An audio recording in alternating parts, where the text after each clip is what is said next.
right. Yeah, baby. What's up, everybody? Thinker St. James here with you on a Friday evening, and it is Tuff-N-Uff 153. That is what we're watching. Tuff-N-Uff 153. I am excited about this. I have known about Tuff-N-Uff for a while. This is the first time that we're doing Tuff-N-Uff on the channel, so I'm looking forward to this. And it's the weekend. It's the freaking weekend. Time to get down with some fights. Crack the whip. Let's get it going. Yeah. I have seen clips of Tuff-N-Uff and talking to Bleeding Edge in the Discord. The organization looks cool. He said that it was one of his favorite feeder organizations. From the clips that I've seen, there definitely is some good action in it. And we've got amateur fights, I think, on YouTube. We've got pro fights on Fight Pass. So it's another one of those kinds of cards where half of it is on YouTube and half of it is on Fight Pass. Links to both are in the description of this live stream. If you want to watch the fights, get it queued up. Click the description of this stream. The links to both the YouTube portion and the Fight Pass portion are in there. So we are getting ready to rock here. Very good. Looking forward to it. Bleeding Edge is in the chat now, and I was just talking about you, brother. Yes, I was saying how excited I am about this, and saying how much you were saying you like this promotion. I've been wanting to do this promotion for quite some time, so yes, I'm very excited. Should be fun. You know, more fights, more awesomeness.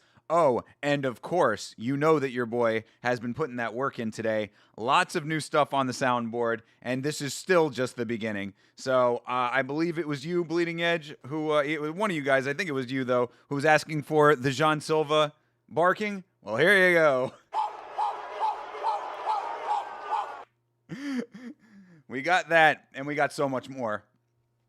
We got Lachlan. There you go. That's more. Happy ANZAC Day, Thinker. Anzac. Australian, New Zealand, something else? Asia something? What does Anzac stand for? I'm thinking Australia, New Zealand, and something else. I don't know what the other letters are. But either way, happy one of those days to you too, sir. Happy Anzac to all who celebrate. All right, this promotion is getting started in about 7 minutes, so we got a little bit of time here. Australia, New Zealand Army Corps. Oh, okay. Well, shout out to the Australia and New Zealand armies and their corps. Thank you for keeping those places safe. Hopefully your leaders are using their powers wisely as far as military engagements go. It's like, okay, so like Memorial Day here in the States. Got you. Okay, well then, yes, a salute to all of the fallen soldiers, of course. Weston NV, collab Yamasho. I don't know. What do you do? More information is needed. But yes, one for all of the soldiers out there in Australia and New Zealand, of course. I don't know if I have a good soundboard sound for them. Oh, there you go. Round of applause for all of those fine servicemen and women. All right. Well, I'm excited. I'm excited to find out if we are tough enough for Tuff-N-Uff. I don't know if I guess like the name of the organization is like kind of cute, but like you can see on the belt. I guess you can't see unless you have the start screen up for the promotion. But like so the start you can see it. Okay, so you see at the very top of this image up here, where it's got the Tuff-N-Uff belt. It's Tuff-N-Uff. They don't have the dashes between tough and then the N and then the uff on the belt. And I'm like, when I was doing the hashtagging and stuff, I was like, yeah, it's actually like just Tuff-N-Uff. And I was like, why did they spell it this way? Why didn't they just spell it Tuff-N-Uff if they wanted to call this promotion this?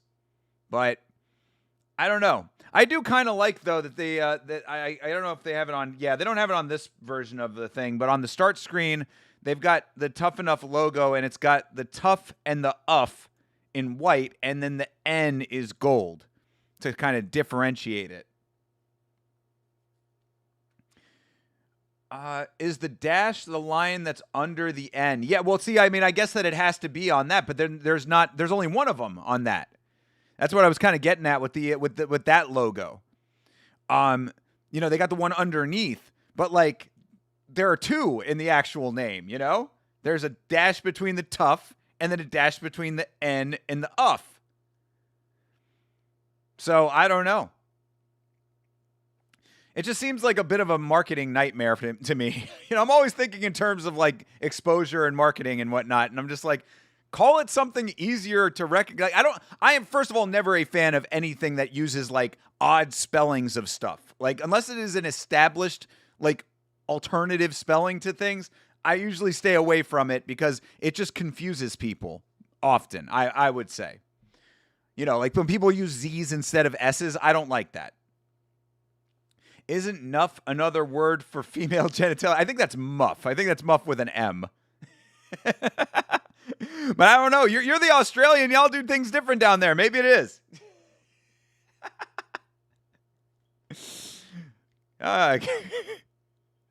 Can't come over today, mate. The missus is shaving the nuff.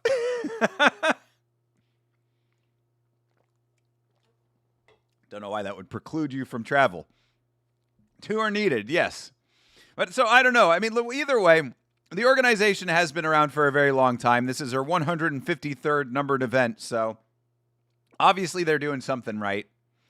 And, it's just one of those things that sticks out to me as a little bit odd. But either way, as long as everybody knows how to get to it. Because that's the other thing, too, right? Like, if you're searching for it, like, let's say that you were not a combat sports person. You're just, the nephew or the uncle of somebody on the card, and you just wanted to watch. Are they going to know how to find it? Tuff-N-Uff. I don't know. These are just things I think about. I like to make things as easily accessible as possible.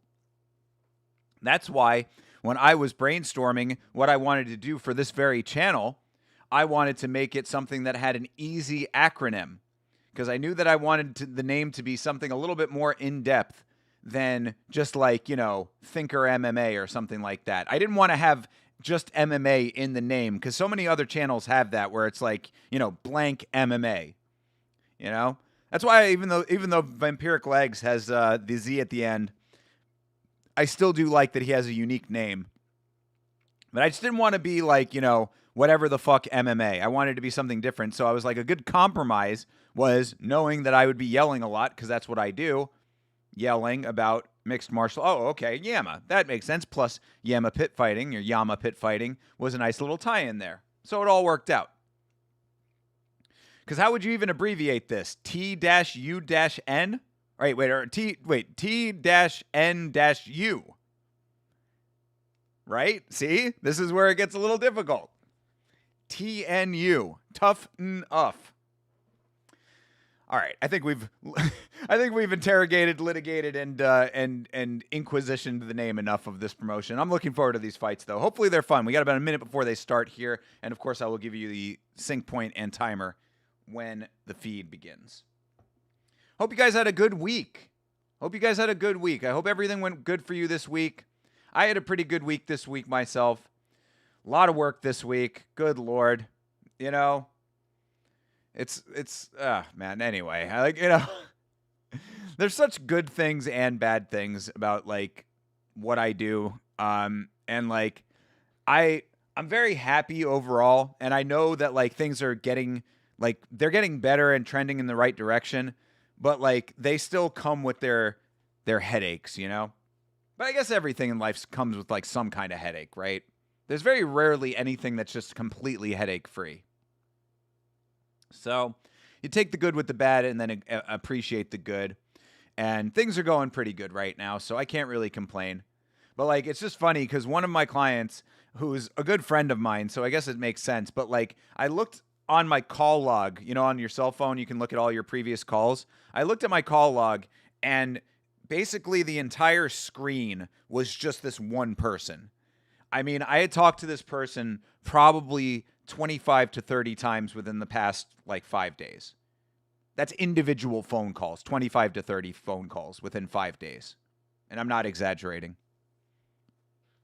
So it's like today, actually, yeah, and that didn't even count today. I talked to him one time today very briefly, and then I was just done. I said, no more today. He was texting me and stuff, and I'm like, dude, I've talked to you fucking 30 times in 5 days. I need a day to not talk to you anymore. Like, just for a day. Granted, he was doing something very big and very important, but, you know, so I wasn't mad about that, and I'm also not mad about talking to him, but, like, you know, it's just like, after we're on the other side of the big thing, I need a decompression time, you know?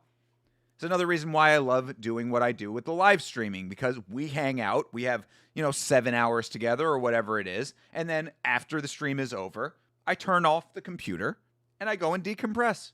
And then I'm ready for the next go around of it. But when it is bearing down on you at all times, these are the things that weigh on a man's psyche.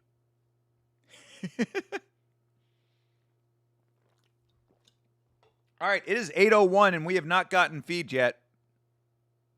Where is my Tuff-N-Uff? Oh, Tuff-N-Uff, wherefore art thou, Tuff-N-Uff? So far, Tuff-N-Uff is breaking one of the cardinal rules here. You know, we have a couple of rules for regional promotions. One of them is starting on time.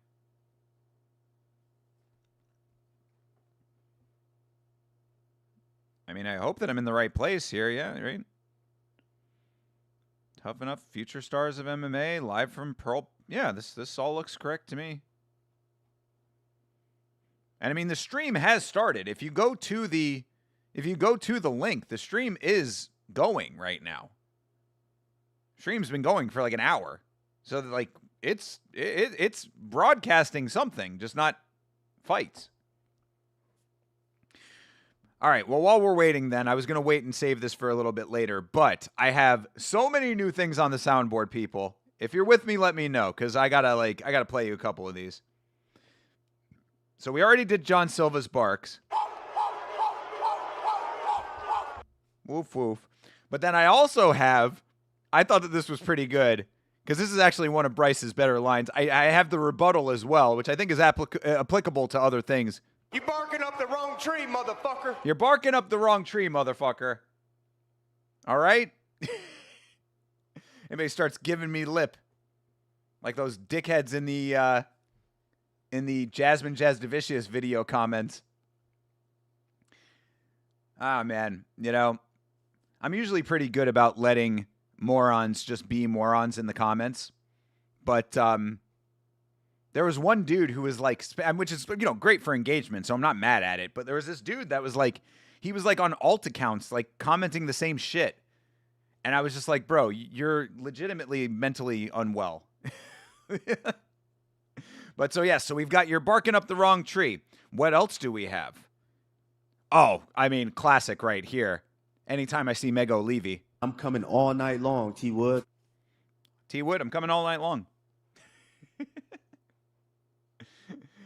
And I mean, there's a couple I want to save, but you know, we've just got some classics on here. You know, That's fucking illegal. you knew that one was there. Definitely going to be using that one a lot. This is one that I liked as well because, of course, you know, I have the counterpart to this also, but I have, you know, for any time somebody does something particularly noteworthy. That was good work by you. Uncle Chael giving me the attaboy. I hate that phrase, attaboy. That's another thing that friend of mine I was talking about, who I talked to 30 times this week, uses that phrase all the time. Attaboy. Attaboy. You know, like, what are let me know what your version of that is. Because I know everybody has that. Like those phrases that people say that just really bother them. Or maybe it's just me, but like there's just some shit that people say, like little like terms and stuff, certain words, certain phrases that just really rub me the wrong way. I don't even know what it is. Just like something about how they sound that just makes me like cringe and angry. Play the Bryce one when the opening fighter, Big Stav Galad, walks out. All right. Oh, well, speak of the devil. Look who's here. James Bjorn again is here. And yes, people, let me tell you something, okay? Hold the phone. As we continue to wait, we're now 5 minutes into when this event was supposed to start, and we have not seen anything yet. But keep in mind, I do have the event on, and I will let you know when it starts. But preemptive to all of this, I must let you all know that James Bjorn again was in Las Vegas, Nevada, and he met the one, the only Iceman Chuck Liddell. How about that, people? Isn't that awesome? Isn't that awesome?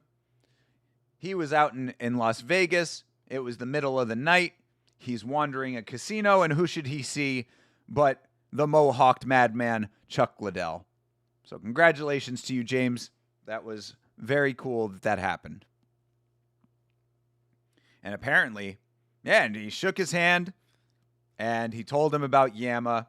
So, job well done, my friend. Sadly, Chuck, I think, I told that to Chase this morning, and Chase did make a good point that, Chuck might not know where he is at any given time at this point, sadly. But hopefully he internalized the Yama messaging. I'm waiting for the phone to ring. Hello, Yama? Chuck Liddell here.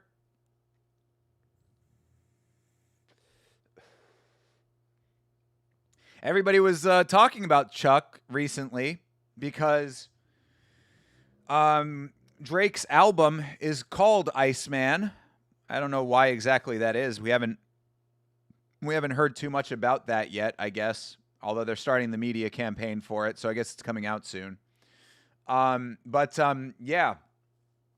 So Chuck Liddell has been kind of coming up in conversations tangential to the Drake conversation. Where the fuck is this card?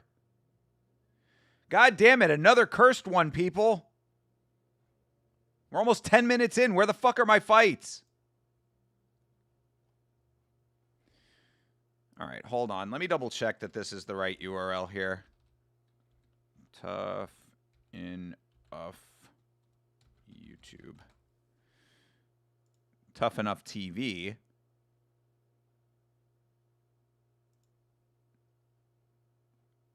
Are they on here? Nope. Okay. So Tuff-N-Uff has 2 channels, and it's simulcasting to both of them. And it's not on either of them. Also, there's no sound whatsoever right now. You did do your job, James. Thank you very much for doing that. That was very cool of you. I'm glad that happened to you. Very awesome that you got to meet a legend of the sport. Chuck is a legend, for sure. But yeah, very awesome. In addition to all of your other very successful Las Vegas endeavors, which we will talk about very soon. But yes, so again, I ask where my fights are because I am not seeing anything on this channel right now. And I mean, I can talk about anything you want to talk about, but I'd rather be talking about fights and watching them. You know how excited yeah, I know. Yes, I do know. Yep. Sleep schedule, all kinds of fucked up, but that information very valuable.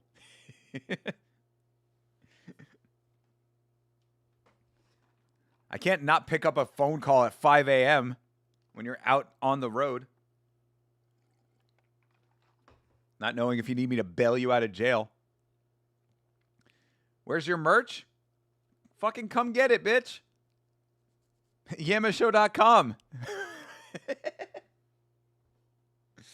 Now we'll get you taken care of. I gotta be taking care of everybody. I owe Didgeridoo a shirt now that fucking Tai Tuivasa is booked again.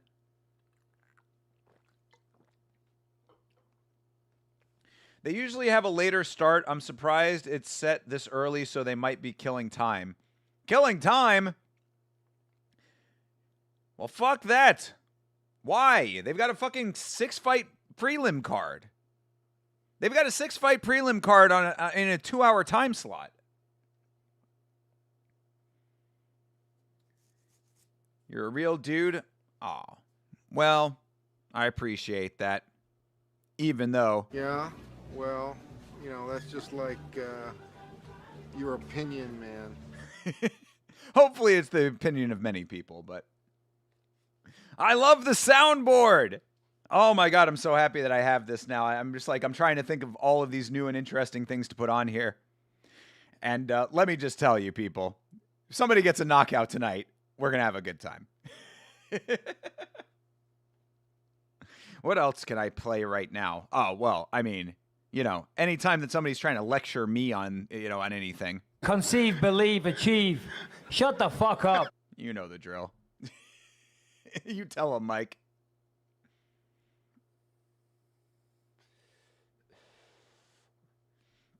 All right. Well, if these fights are not going to start for a while, then I don't know what else to tell you. Let me see what else I can talk about right now. Yeah, you know, I mean, again, work's been pretty good. Things are going in a good direction right now, work-wise. Getting my own accounting sorted out has been a goddamn headache. You know, it's one of those things where it's like you pay people to do stuff, and then you still have to do a bunch of work too. And I'm like, I really want to find the thing that you just pay for it, and then you don't have to do anything. Like, I'm paying money for you to do stuff, but yet I'm doing a lot. So that's what's happening there. Hey, Didgery Dave, how you doing, brother? Good to see you, man. Not sure you'll make it much longer. You should have gotten to sleep when you fucking got home, you fucking dork. Jesus Christ. Out here fucking letting yourself get wired as fuck forever. Get sleep. Regenerate yourself for the sake of what you're doing. You're not doing... You're on the wrong side of the hustle right now. If you're pushing yourself to exhaustion. Through exhaustion. You're already at exhaustion. Didgery Dave, how are you, sir? Good to see you, brother.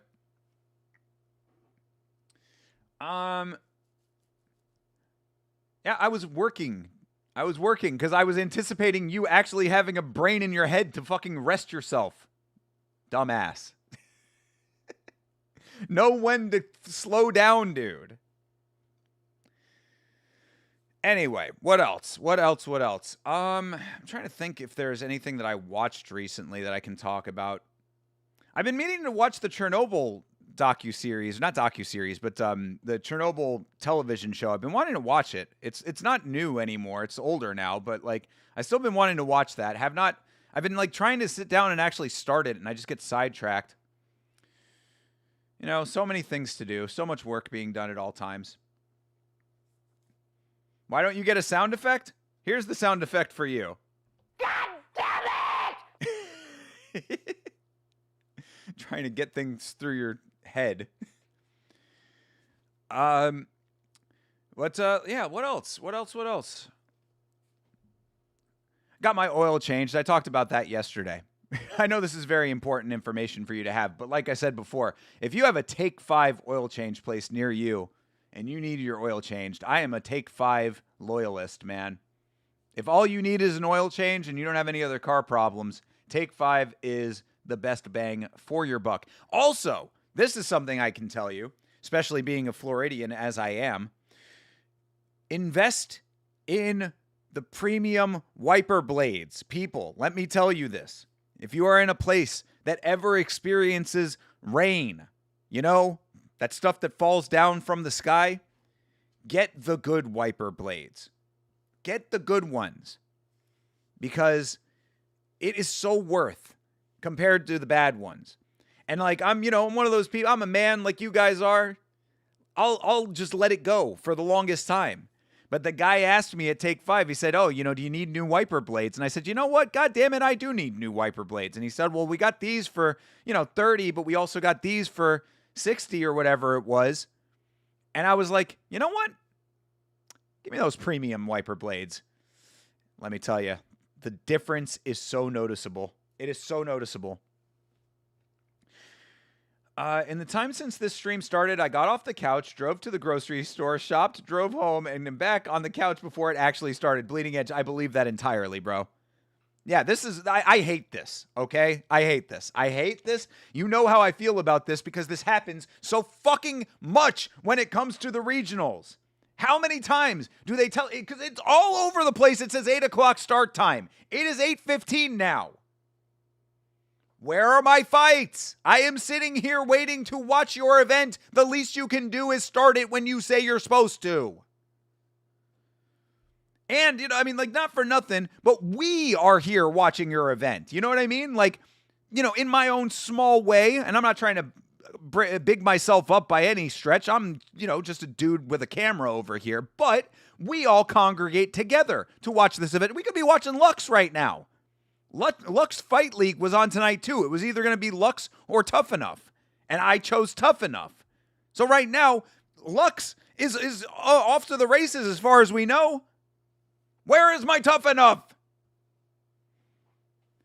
Tough as dick over here. Give me a break with this shit.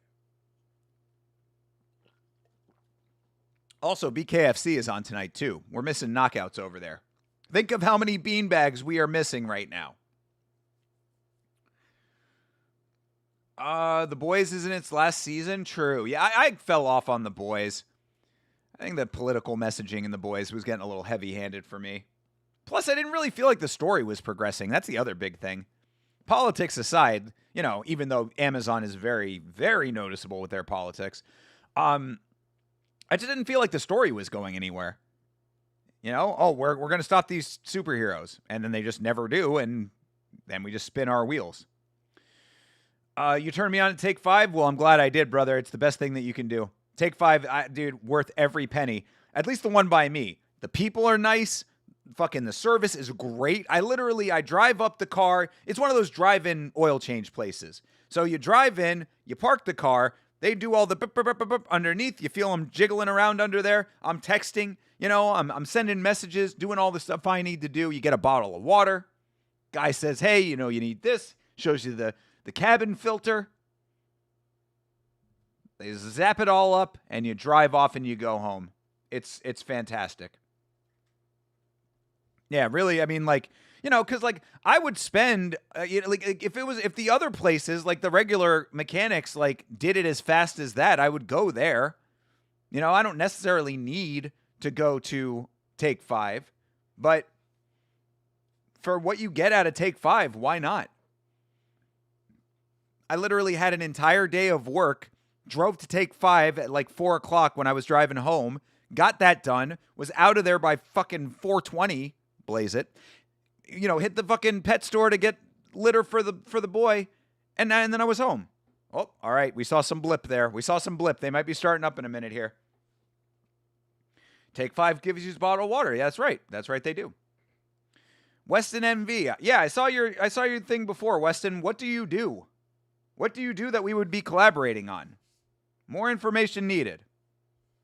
Follow me on Instagram, @YamaShow. Follow me on Instagram and let me know what you're talking about. Never fall for the cabin filter change? No, and that's the other thing, too, is that they don't try to strong-arm you about it. He showed me the cabin filter. He's like, yeah, this looks pretty good. All right, we got feed here, people. Finally. Fucking 18 minutes after the start time, we've got feed. We're looking at the intro graphic. I will give you a timer here in a second. After this intro graphic concludes, I will give you a sync point. Tuff-N-Uff has begun, finally. Oh, look, there's Dana. Here we go. I should get that, too. I like the music. All right, shot of downtown Las Vegas, Nevada. Tuff-N-Uff on screen. And show me a venue. All right, that's the Palms. Oh, that's where this is at, the Palms. All right, there you go. Your first shot of the octagon is, or what is it, a hexagon? Looks like a hexagon. It's an interesting shape. All right. Or like a, is it a pentagon? It looks like a pentagon. Either way, all right, we're looking at Dave Farah and TJ DeSantis. Your timer has started. Tuff-N-Uff is underway. People, we are finally in this thing.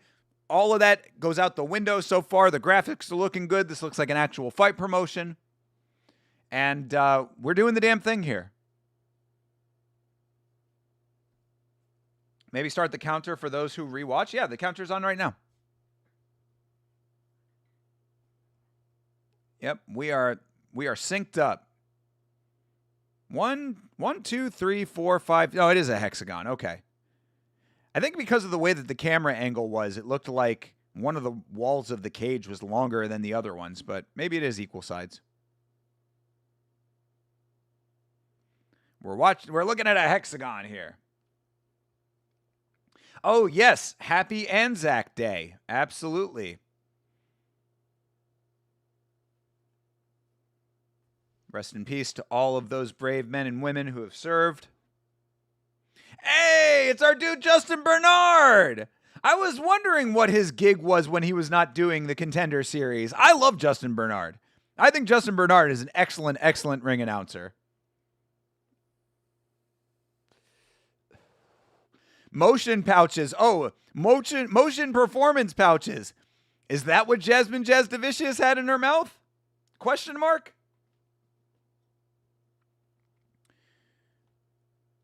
A good 20 seconds before my comment hit. Yep, there you go. That's how it works sometimes, brother. That's how live streaming operates.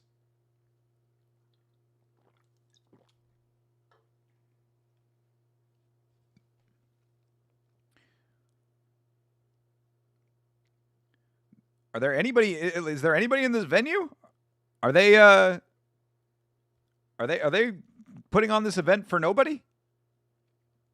See, this is what James Bjorn again should have been doing. He should have stayed over in Vegas another night and watched Tuff-N-Uff. Let me tell you, if your boy was out in Las Vegas, you know I would be finding fights. I think they're in a different venue. It's usually a more enclosed venue with risers that put the crowd elevated around the cage. Yeah, I think we were talking about that during APFC, right? Anthony Pettis Fighting Championship. I think we were talking about that because I seem to remember you saying that Tuff-N-Uff was similar to that setup. Yeah, it looks like maybe the Palms is not their normal venue. Either way, all good. Hopefully we will still enjoy it. I was going to tell you we need to plan a trip. I mean, there's something in Vegas that you go to every year. I'm sure we'll be there at some point together.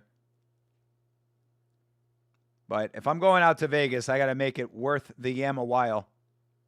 Yeah, there are a lot of things have to happen for me to get out to Vegas right now. Looks like parachute pants? True. Yeah, you're right. That is an interesting material. You're right, Lachlan. Yeah, they're big and puffy. Bro cut off a pair of MC Hammer's pants he's got Hammer pants on. He made them late 2000s. The long shorts. People used to wear the long shorts. I think they still do sometimes. But yeah, it's like a pair of long shorts mixed with MC Hammer's genie pants. Look at this. It's fucking, what's his name? It's a mini Quill and Sal killed. Hammer shorts, exactly. Oh, Stav Golad. What was the one that I needed to play for Stav Golad? There was something I needed. Oh, play the Bryce Mitchell one for Stav Golad? All right. You barking up the wrong tree, motherfucker. Oh, Stav is a fellow tribe member. Okay.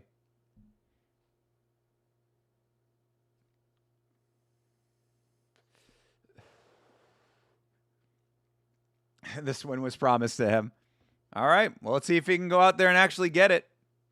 Do it for the people. Do it for Natan Levy.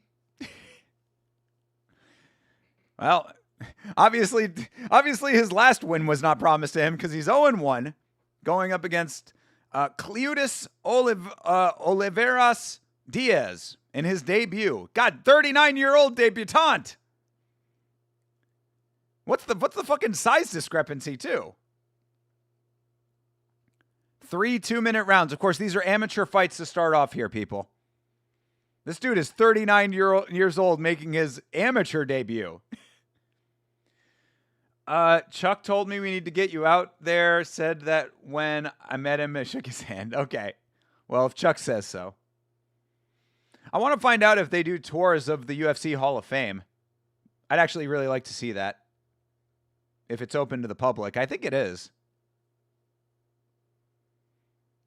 All right, Stav. I need to have Hava Nagila on the soundboard.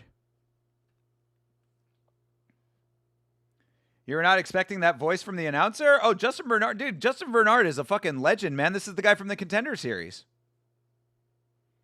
You should already be familiar with Justin Bernard, the GOAT announcer who I've always said I wish was on actual UFC broadcasts because I think he's worth it, man. He's one of my favorite announcers, actually. They got right into this first fight pretty quick. Yeah, the amateur fights, they're definitely going to move them along. That's why they can get 6 of them off on a 2-hour time block. But fight's underway. Oliveras Diaz off to the races. But Galad trying for a headlock. Oh, okay. Gets out of that. I love amateur MMA. These guys always fight like maniacs. Ooh, nice question mark kick from Galad.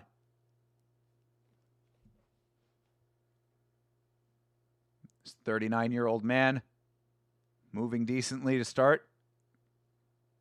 Oh, okay. That was an awkward dump of both of them.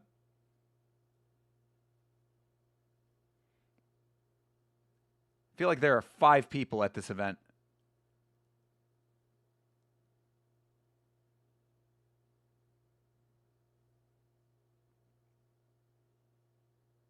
Galad needs to get active here.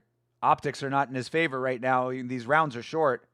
Oh, all right. Diaz tries to go for a takedown. Galad is full mount now. Bro, you got to use this. Come on, Galad. Galad. No smothering. No mother's milking right now, bro. Hammer time, bro. Even though you're not wearing the hammer pants. Take the cue from your opponent. Hammer. Yeah, you got to make it count, and I'm agreeing with commentary right now. Oh, and jeez, Diaz just able to get back to his feet.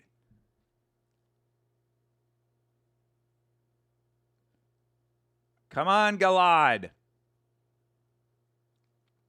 Galad needs a moment here, man. I mean, Jesus, this dude, Diaz, has been very aggressive. Going to win this fight just off of aggression alone. Even though he's been taken down like 3 times. Ooh, Gilly. All right, that's the end of the round, though. Yeah, I mean, that was fine. That was a fine little first round. I like these mini rounds, you know? You know what this is like? It's like when you get candy at Halloween and it's like the little small ones, the fun size. It's like fun size rounds. That's what amateur MMA is to me. It's like fun-sized MMA.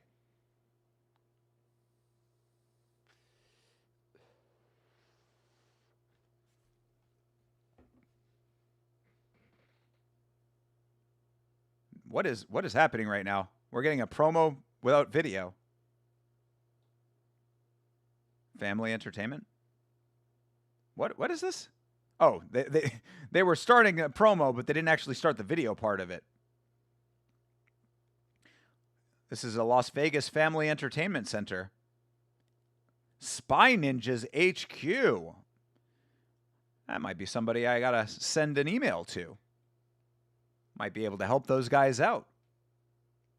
Mother's Milk is a character on The Boys. Yes, that is true.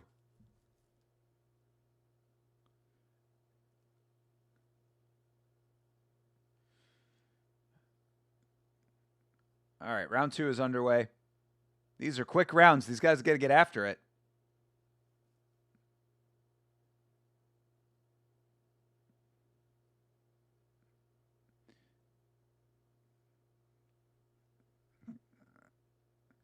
I mean, Galad, there you go. Nice. Oh, nice. That was actually nice work by Galad. Nice knee into the like basically a throwdown. He tie clinched him to the ground. Side control for Galad. Gets mount again. I mean, bro, you need to post up and start slamming hammers, bro. Oh, trying to go for a top-down triangle? All right, he transitions out of that. Almost gets the back. Oh, uh-oh. Okay. Yeah. Oh, he might have it. Oh, we might have to choke. Bro, Galad! Galad might be able to do it. Does he have his hands locked? He did it! Yo! Galad gets the job done! See you some, boy. That's right. Get him out of there. Oh, that boy got a bean bag. Ooh, that's a beanbag. Ha ha! That's my favorite combo that I have on the board now. I've got the beanbag trio now. Sit that man on the beanbag. Sit that man on the promised beanbag. Blue, white, big old star. Sit him on the beanbag. Finally, he gets a win.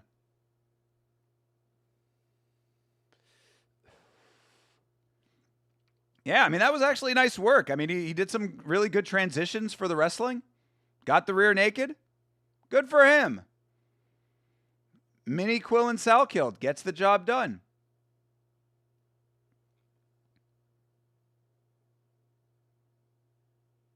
Oh, he's fighting out a syndicate. Okay.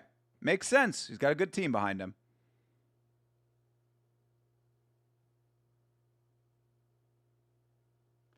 Stav Galad gets the job done. First beanbag of the night.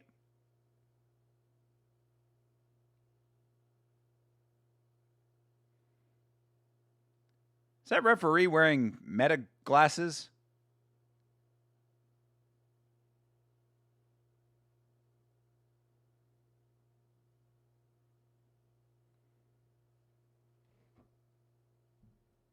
All right. Well, that's a good start to things. Smoke on the water.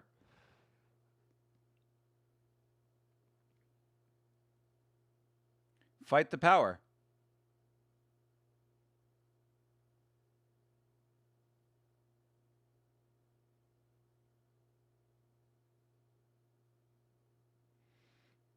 Oh, look at this. Look at this. Look at this solar-powered advertising here. This guy's going for it. Wow. Fight the power indeed. Look at this. These advertisements are great. It's a pair of genies. Oh, dude, these ads are fantastic right now. One Nevada Credit Union. Oh, you're getting all of it. Yeah, Lachlan, this is a taste of America like you've never seen before. This is local American advertising. Hello, ladies. I'll take 2. God damn it, there is no one there, bro. We could have gotten front row tickets to this thing.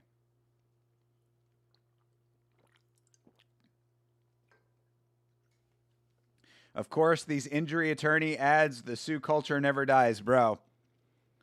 Welcome to America. Yeah.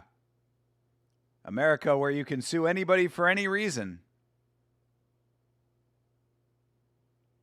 Oh, coming out to Pantera. Good walkout song, dude.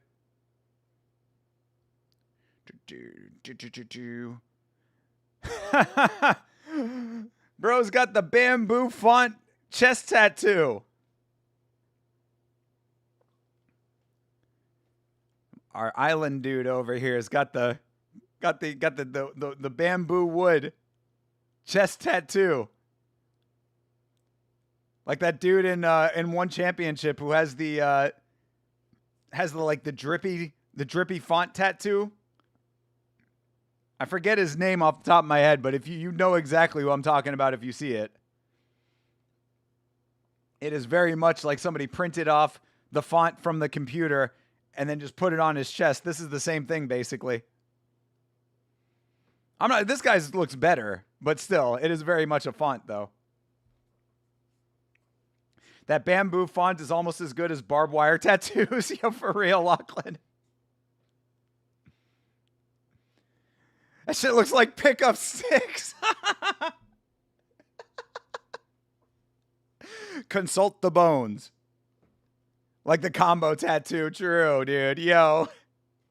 Shout out to Combo. Combo's the man.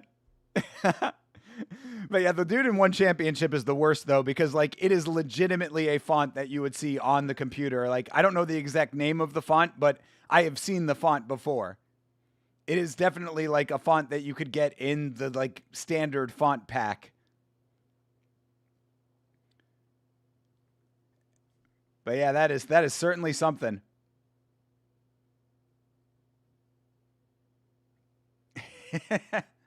At least Combo has a big old gorilla to go with it, you know? This Anwar dude looks jacked, but he's 0-3. I mean, dude, physique does not always equal technique. You know what I'm saying? It also does not always equal power. We know this very, very well. He's also got a little bit of a farmer's tan going on. Bro must be out there working in the field. Yeah, bro's got a legit farmer's tan. Look at that. Come on, my guy. If you're going to be doing anything shirtless, you got to be tanning up the rest of your body, my dude. Oh, my God. Another one. 28 versus a 38-year-old. Where are they finding all these old dudes? Guys, old guys, why are you doing this? How many of these old guys need to be out here fighting?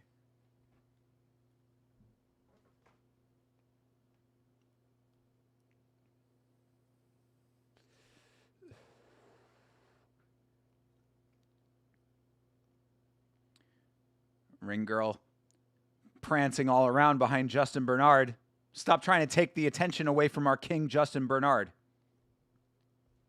Hey, Savage is here. What up, Savage? Didn't know there was anything going on tonight. Savage, you got to join the Discord, brother. If you were in the Discord, you would definitely know. Or follow on any of the social media. I always post about it. Yeah, I post in the Discord and I post on Twitter and on Instagram. At Yama Show on both of those things. Link to the Discord. ! Discord. You got Kawako by way of dad bod power. I mean, I'll go with that for sure. I'll go with that. I'll go with Polynesian power. Dad bod Polynesian, that's double the power. But we did see an old guy get pretty well annihilated in the last fight. So let's see what happens here. Another bite-sized fight coming at you. Amateur action. Oh, Anwar going in strong early, but Palimo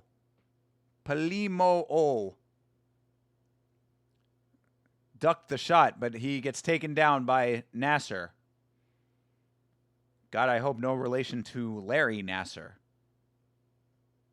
If you know who I'm talking about, you know what I'm talking about. Oof. Yeah, Nasser trying to end this fight early. He's not happy being 0-3. Ooh, yo. That was very close to being an illegal shot. Yeah, fucking Dad Bod's not happy about that. What the fuck was that, dude?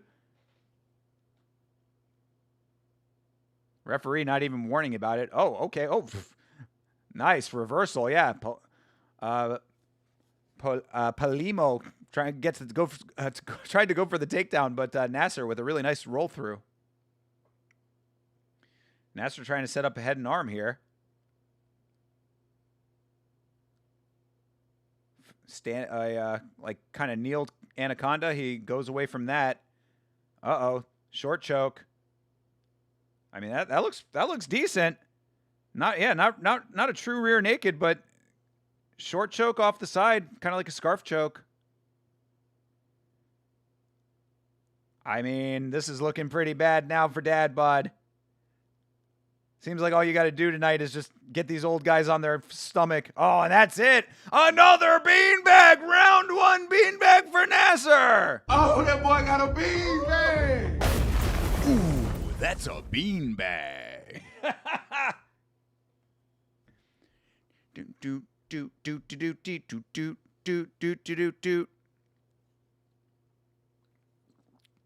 Absolute banger of a song playing right now.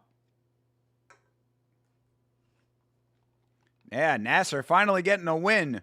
Short time needed.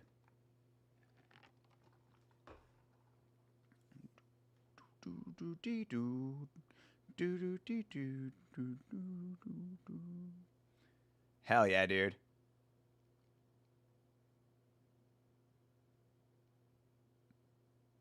All right.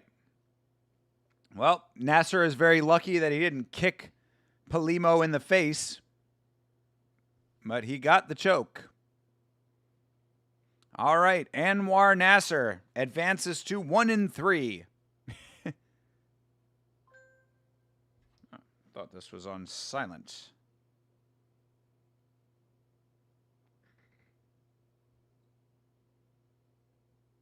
All right, Nasser.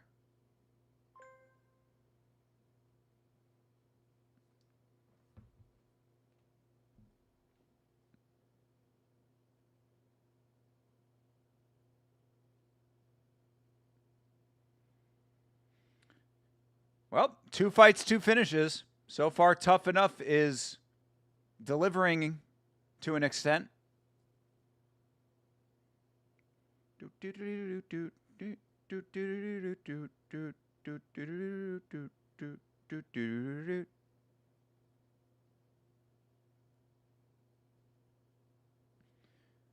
have a title fight on the undercard. We've got 2 title fights on the main card, too. Lots of title fights. I love it when it comes to the regionals. They just have so many titles. They just make it up.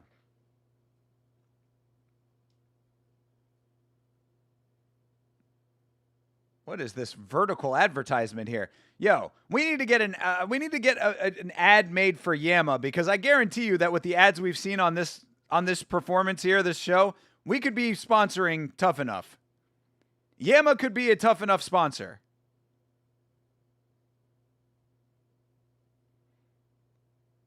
Oh, this is like amateur, looks like kickboxing? Or just regular boxing? Oh. Yeah, like amateur boxing, it looks like.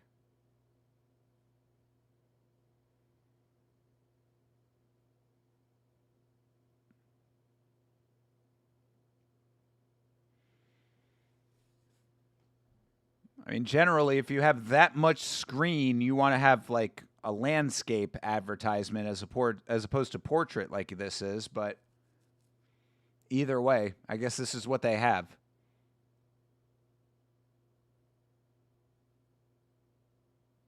Are you going to tell us what it is at some point?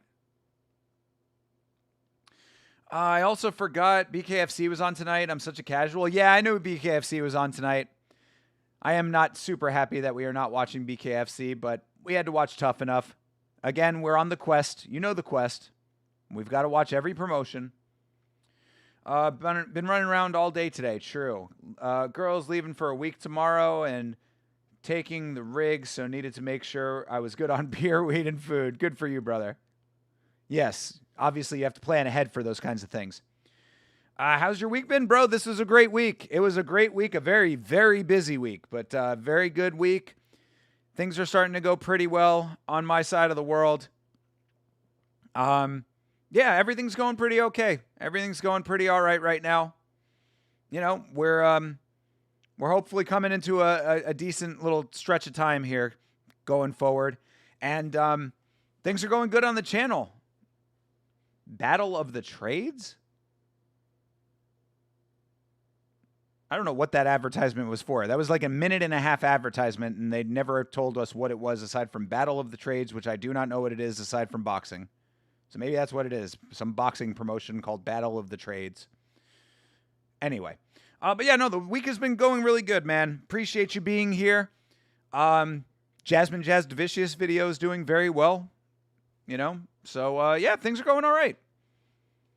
View count starting to go up. Subs are starting to go up on the channel a little bit more as well. So no complaints here, brother. Having a good time watching Tuff-N-Uff. We have a card that has had 2 fights and 2 finishes. Things are going all right. Things are going okay. And I hope you are well. I hope you're looking forward to a little bit of time by yourself. It's always what I think about whenever I talk to married people and people with kids. They always complain about a little bit of alone time. I'm like, dude, you spend your entire life with these people. I would think that a little bit of alone time would be valued, but again, I'm not in that situation, so maybe it's different when you're in that situation.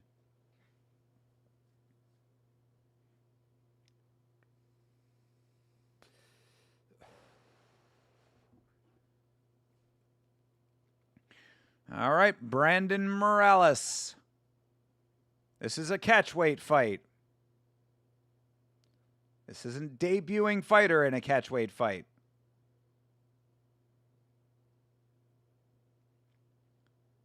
Is another old guy or just a dude who looks kind of old in the face?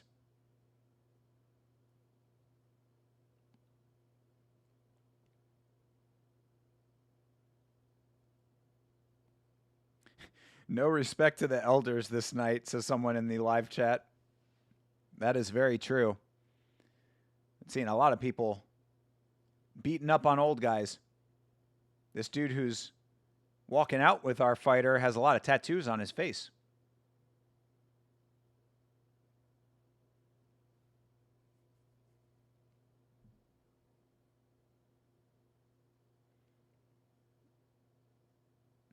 Cauliflower culture. That's a great name for a brand in the combat sports space. I like that.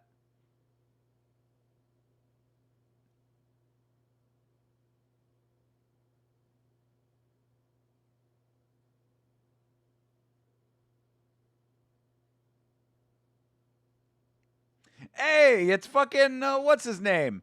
It's fake Kobe Bryant, the gatekeeper.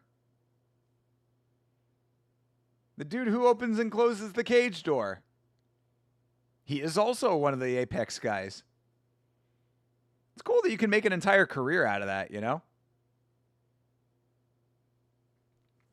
Hell yeah, I'm glad that video is doing good. Thank you, brother. I appreciate it. I hyped it immediately as soon as you saw it got released. Appreciate that. Thank you very much, my guy.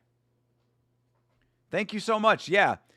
We're doing very well on the hypes, actually, but somehow still just shy of being on the leaderboard for the hypes. I don't understand why. Because it seems like we should have enough to be on the leaderboard, but I don't know how it works. Still hoping that does anything. I don't know if it does or not, but it's certain. Like I said, it can never hurt, and it's free. So either way, I appreciate it. Hopefully, it's telling the algorithm something.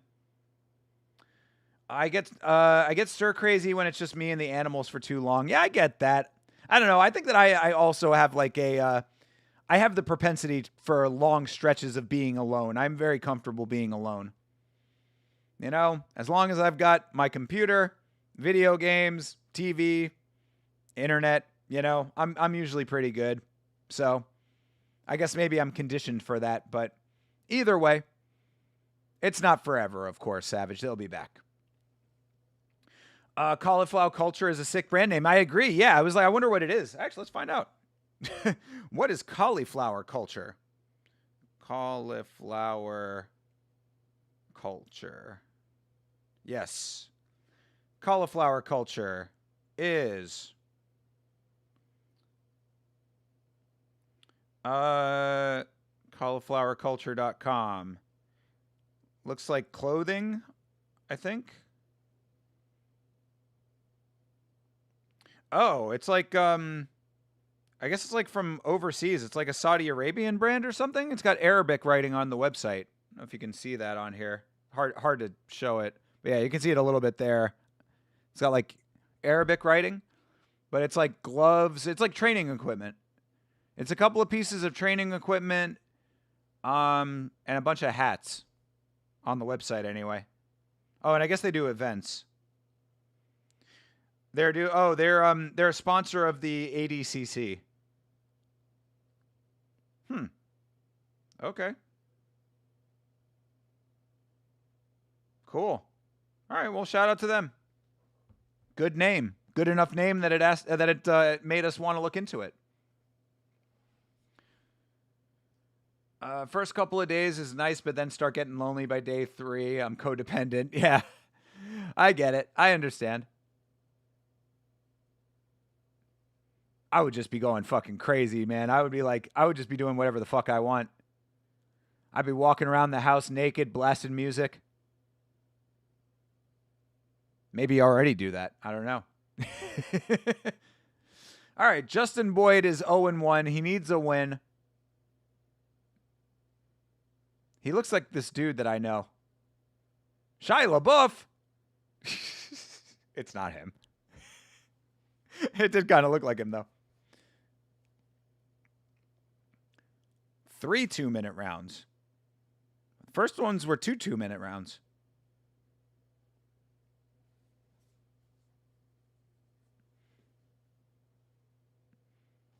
All right, round 1 is underway. 2 minutes is on the clock. Boyd versus Morales.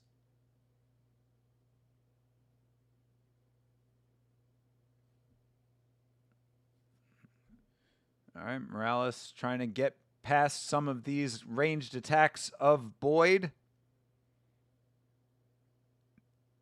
Ooh, Boyd with a nice kick there. Morales needing that Turkish hair system, but he gets the clinch.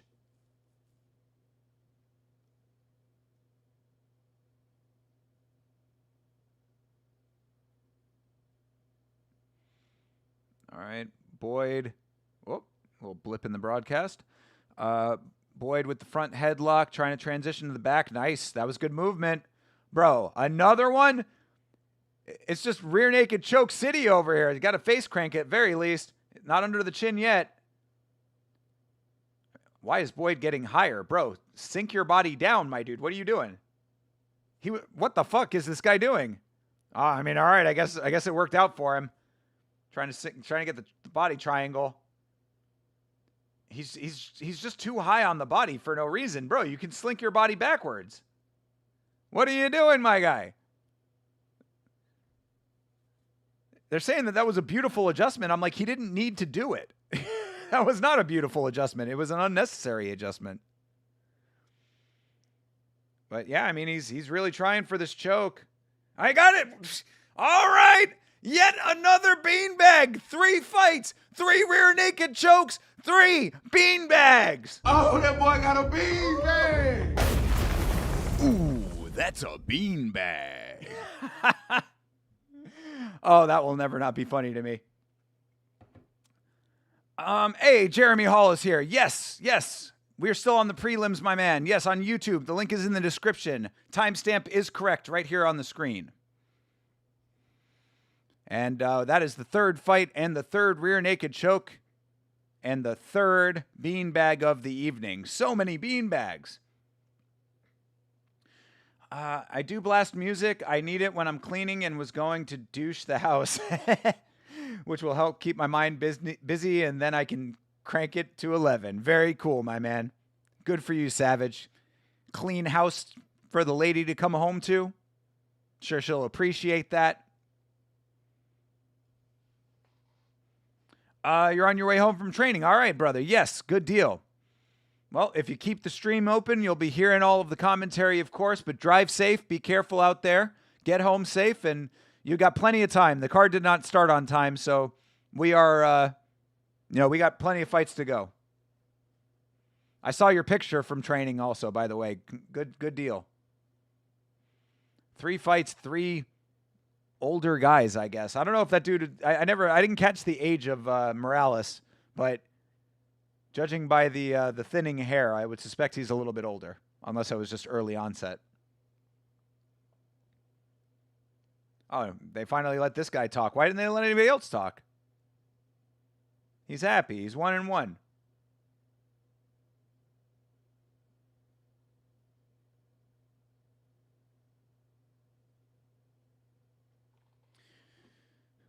Justin Bernard announcing and doing the ring interviews.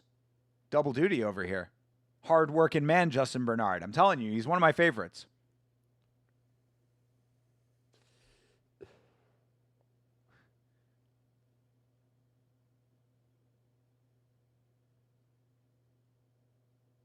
All right. Justin Boyd advances to 1-1.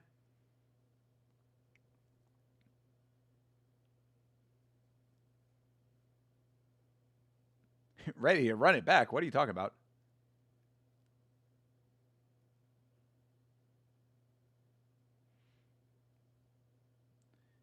I mean, they're talking about the adjustment like he needed to do it. It would have been a thing of beauty if it was necessary. He didn't need to do that. Very weird, but whatever. You know, commentary trying to be polite, I suppose. Just think. This could be me on commentary. How much better would that be potentially? I don't know. Could be worse. You tell me. Either way.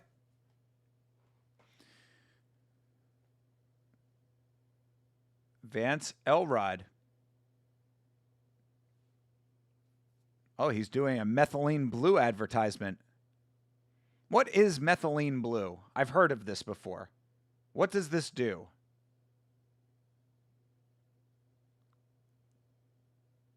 Is this like snake oil? Is this modern snake oil? You have a king-size beanbag in your den/man cave? Really? King-sized? Ooh, that's a beanbag. Sorry. I keep laughing because it just makes me so happy. And it's comfy as fuck. I'm probably going to be sleeping on that this week for sure. Going to live in cave till she gets back. There you go, brother. Again, do all of the things that you can't do when the women are around. Fucking bring up porn on the big screen. You know?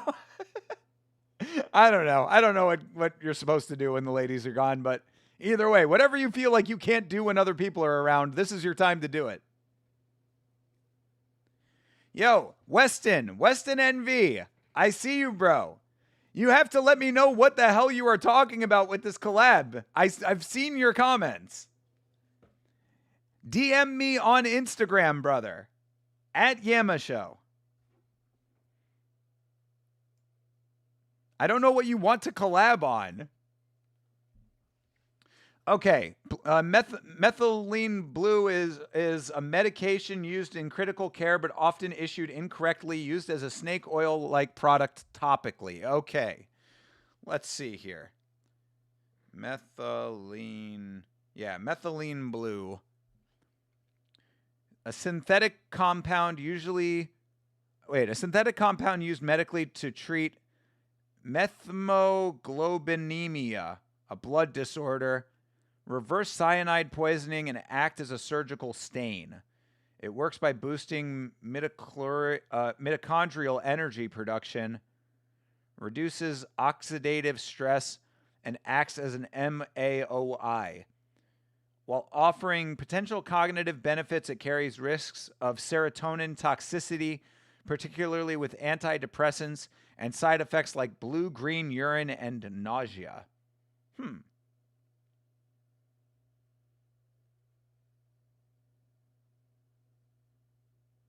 Okay, well, interesting. Your commentary is what keeps me watching. If I had to listen strictly to Joe and DC, I'd kick the chair. Appreciate you, brother. Thank you. Yeah, I'd like to get back into doing commentary. Why does this dude look like Rose Namajunas in the face? This is Roger Namajunas right here. Rosario Namajunas. This dude looks like a tall, skinny Rose Namajunas. This is weird. Plus, it's nice when you're covering RWS, yeah, or whatever, since it's in a different language. Commentary is a must. Golden voice. Appreciate you. Thank you, Savage.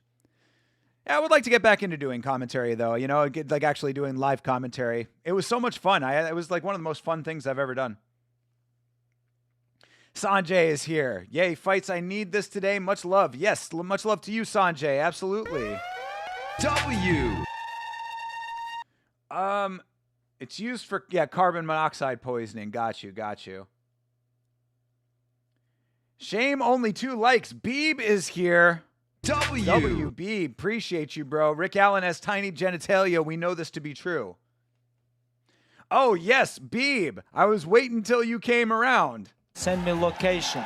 Send me location, brother. You got it. I got so many good ones now. I've got so many good ones. Tell another jackal story. Don't ruin your crush on Rose. I mean, if you're interested in a skinny, tall male version, then tune into Tuff-N-Uff. The guy fighting in BKFC right now looks like a white Dumas. I think I might know the guy that you're talking about, by the way. That's fucking illegal? What? That's fucking illegal. That's right.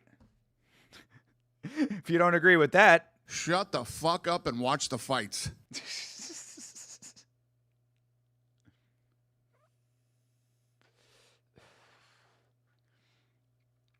At least my crush on Rose was when she was 22, not like Pat Barry.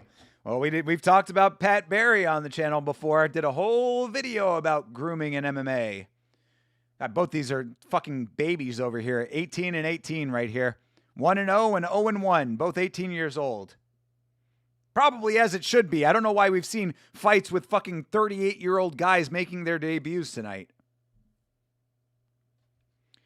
Oh my God, I love the soundboard.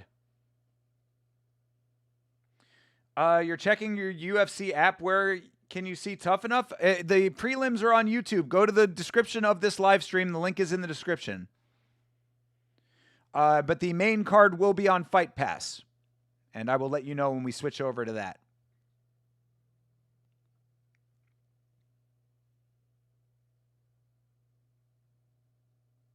All right, Joseph Gomez. He looks like that kid from Stranger Things with the teeth thing. He looks a little bit also like a male Eduardo Mora. So we got a male Rose Namajunas versus a male Eduardo Mora. Soundboard is goated. Oh, yes, it is, brother. I am so happy to have this. Flawless victory. Prelims are where? The link to the prelims is in the description of this live stream, and it is on YouTube on the Tuff-N-Uff channel. If you click the description of this live stream, it should have the link in there for you. All right, fight is underway. Gomez versus Sundberg.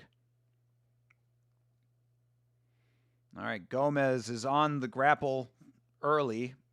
Getting the wrestling going, getting the takedown. See what he has on the ground. Oh, pops the head out. Very nice. Looking good so far for Gomez.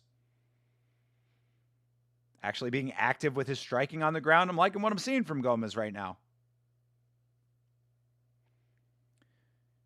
Sparring was going good, Jeremy. Yes, love to see it. Love to see it. Telling you, man, we are all very anxiously awaiting your debut here. Exactly. We all are vested in Jeremy and his success. It is definitely true. Jeremy has the best support system in all of MMA in the Blood Palm. That's right. Jeremy, when you win your fight, you know what you need to do. Oh, did it? What? Stop the fight? Did he just tap? What happened? I mean, sit him on the beanbag. Oh, that boy got a beanbag. But I mean, what happened? We waved it off. I mean, what happened? That was weird. Adelaide Bird spotted cage side. Oh no. What happened? Are we going to see a replay? Good. She has not been needed all night for these fights. That is true. The Salkill doppelgangers are good. I know we've got multiples tonight. Multiple curly-haired mops. Please show me the replay of what happened there, though.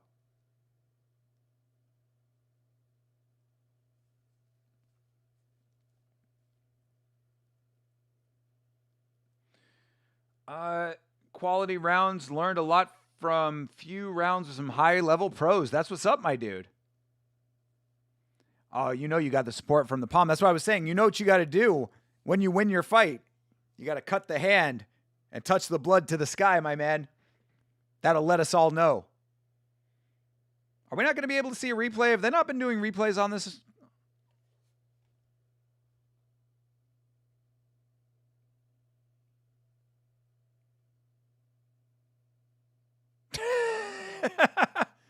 Got your name wrong the first time, but whatever. You won the fight, so I get it right now.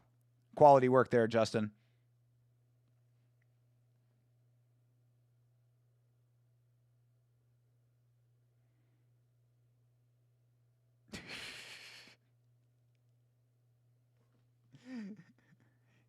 He also looks like that guy that does the UFC impressions on Instagram. You know what I'm talking about? Does the Yuri mouth. He kind of just did the Yuri mouth right there.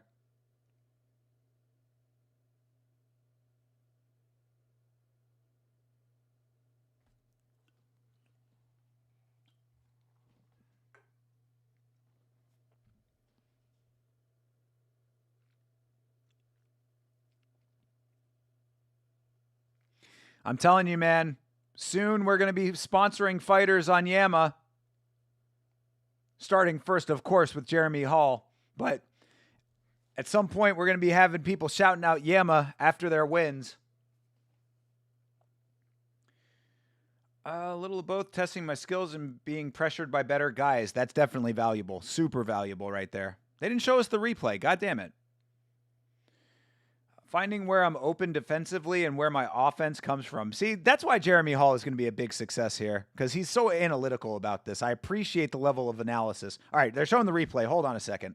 What actually happened here? Gets the takedown. Had the seatbelt choke or the hand wrap. Oh, yeah, no, he was just ground and pounding him. All right, fair enough. Looks good to me.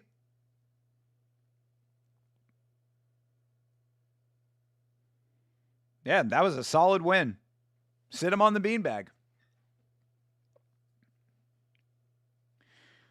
You need to interview anyone you sponsor, but you have to scream all the questions. See, this goes back. Okay, I'll tell this to you. Like, I had this idea back when I was first starting the channel. I was thinking about how I could do like interviews, but actually make them funny. And the idea that I had, and I don't really want to do interviews. I'm not that kind of channel. But I said that if I was going to do interviews, the way that I was going to do it and make it funny was I would do the interview and I would ask them the questions. And then what I would do is I would have the actual interview where they're getting asked the questions by me normally. And then I would do an edit of the interview where I change all of the questions that I ask. Like I re-edit it so that I like superimpose myself and like, you know, re-record things almost like Space Ghost Coast to Coast. So I thought that there was potential to make something funny out of that, but then I have to do interviews. And like I said, I'm not a big interview guy. I don't want to be that. It's not the kind of channel I do. It's not the type of content that I want to do.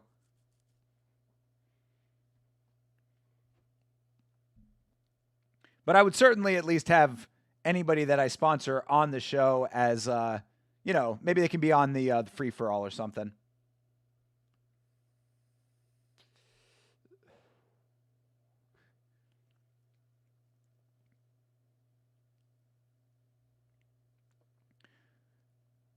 They're playing the promo for the upcoming UFC Fight Night. I didn't even know they did those promos. Why are they running past fight ads? Oh, yeah. I probably because they had... What they probably do for those Bleeding Edge is they probably record one advertisement from multiple cards. And since the upcoming Fight Night was on that ad, they had to run it again for that.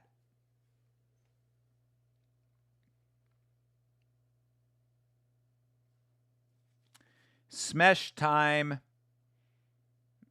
We've got Hamzat versus Strickland coming up.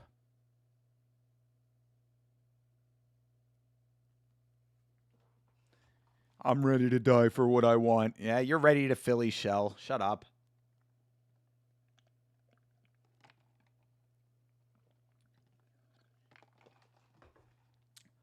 That's right. Sean Strickland asks for the Chimaev fight, and Sean Strickland gets what he asks for.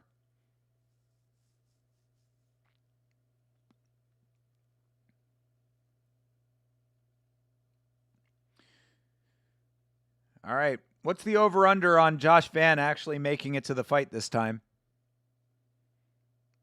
Yeah, Volkov versus Waldo Cortez Acosta is on this card as well, by the way. For some reason, people not as excited about that one. You have a crispy 120 on Hamzat? Bro. All right. I think that's probably some good money there. But again, you got to make sure those people pay up. Do you think Strickland will put up more of a fight than JDM, or we're going to see another snoozer? Another snoozer is what I think, unfortunately, Lachlan. I think it's going to be very, very similar to the Drekus fight. Look at this mullet. Parker Ford with the power mullet over here. That's a mullet that commands attention. Exactly. That's a whole bunch of party in the back, says the commentary, and I agree. I'm a Hamzat fan, but I almost want Strickland to win because MMA Joey's cope would be hilarious. Oh my God. Everybody loves to hate MMA Joey. Well, best of luck to you, I guess, John.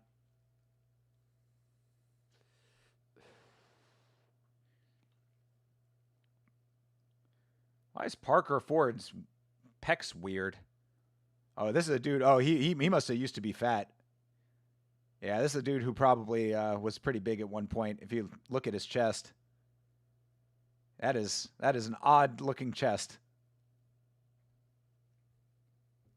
Has this dude lost 400 pounds like Aspen Light? Yo, for real. Yo. Yeah, mini Aspen, definitely. I didn't even notice it at first. Like, I saw him from the profile, and I was like, his nipples look weird. And then I was like, oh, yeah, okay, that's what it is. Good for him, though, you know? Turning your life around. I can appreciate it. All right, Victor Marquez, or Marques, from Brazil. Dude has a Dom Mysterio mullet. I mean, again, that is a mullet of distinction for sure. I need to get a Joe Dirt drop on the board. It's not what you like, it's the consumer. I think I've told you before, but he's been rude towards me, so I always love when his guy loses. Yeah, well, you know, I mean, I don't know why you'd continue to watch somebody that you don't like, you know? There are plenty of other great channels out there with cool people. Why give him the attention? You can hang out with Yama, you can hang out with Chase Parton. Both of us on the podcast, you can hang out with the 10-7 MMA. City Life Project. We've got such a cool group of like great people in the space that like are friends of the channel. You know, there's plenty of other people that you could be supporting because, you know, you're giving him the boost in the algorithm when you're like hate watching him.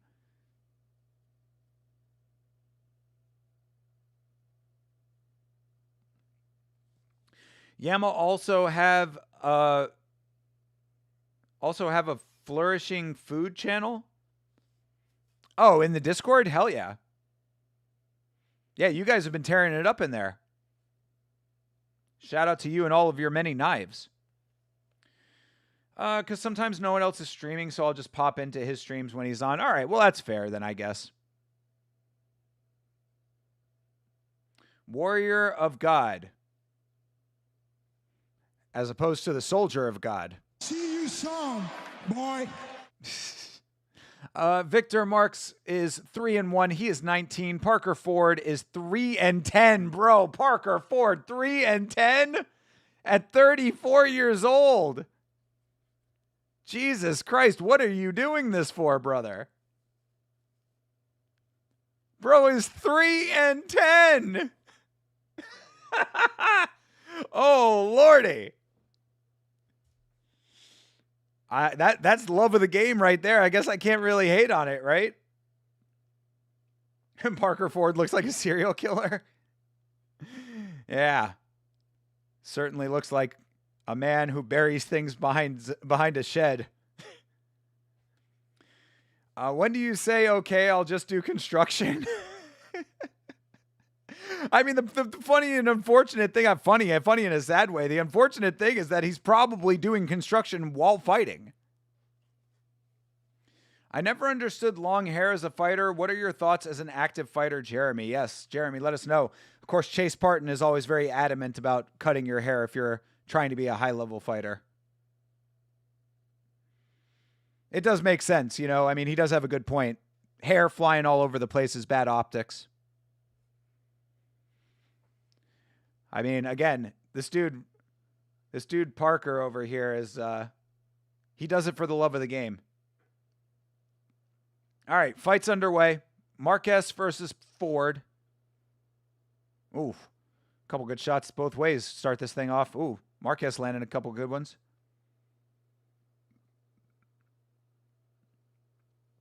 Long hair is not good in my opinion. That's why guys braid their hair. True. Yeah, either braid it or shave it, man.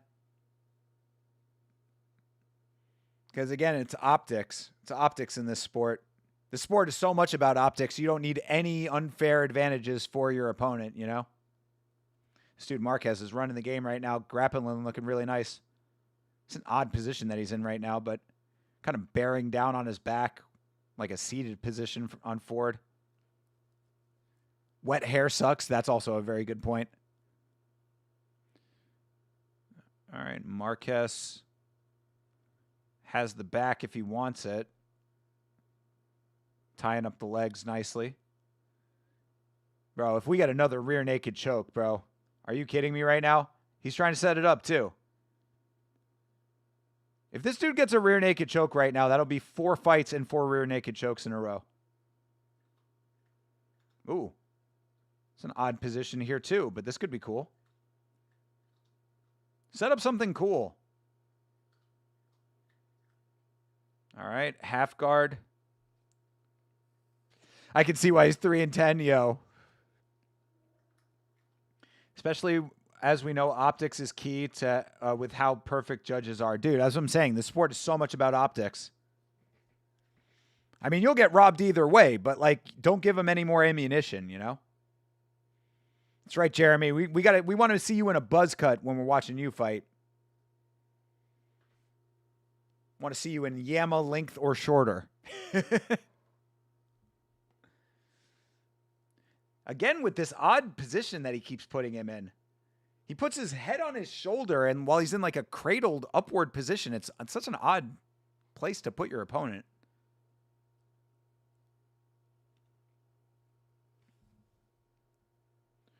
Oh, trying for Kimura. That another odd position for the Kimura, but he's going for it. All right. I mean, this has been a dominant round for Marks.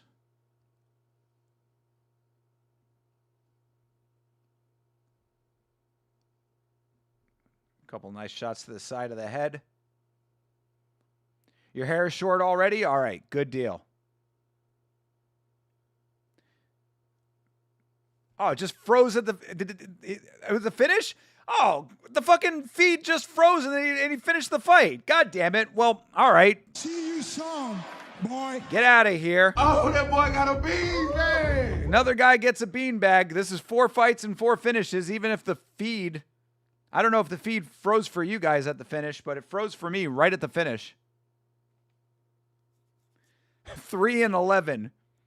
Bro is now 3-11.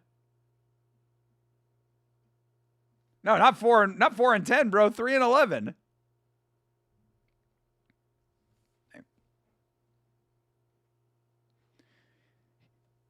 He has the record of his favorite band. Dream a lot of things, some. Know that we have always been down.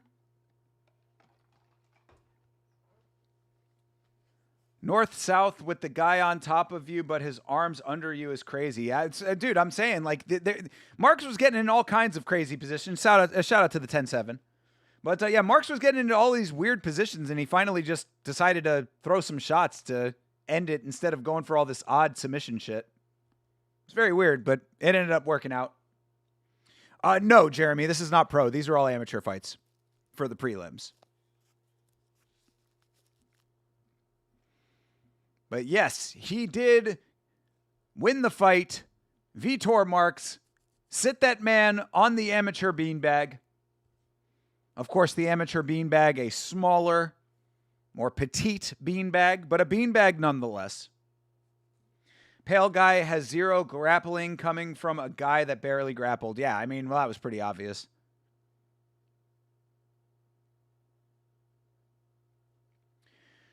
311. Amber is the color of his amateur record.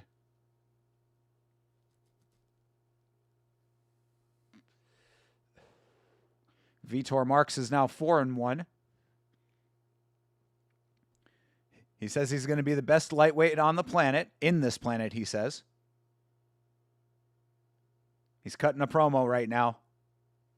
He's cutting a promo right now, people. Tell another Jackal story.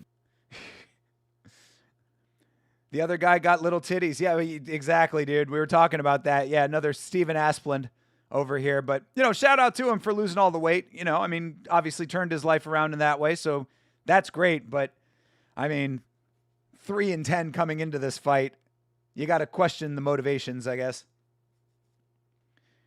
Very experienced is kind of misleading. You ain't lying, Jeremy. Very experienced at getting his ass kicked, unfortunately. But at least he has that amazing mullet. And that is nothing that can be taken away from him. Give this guy Ilya now, bro, for real. He says he wants it, He's going to be the best on the planet.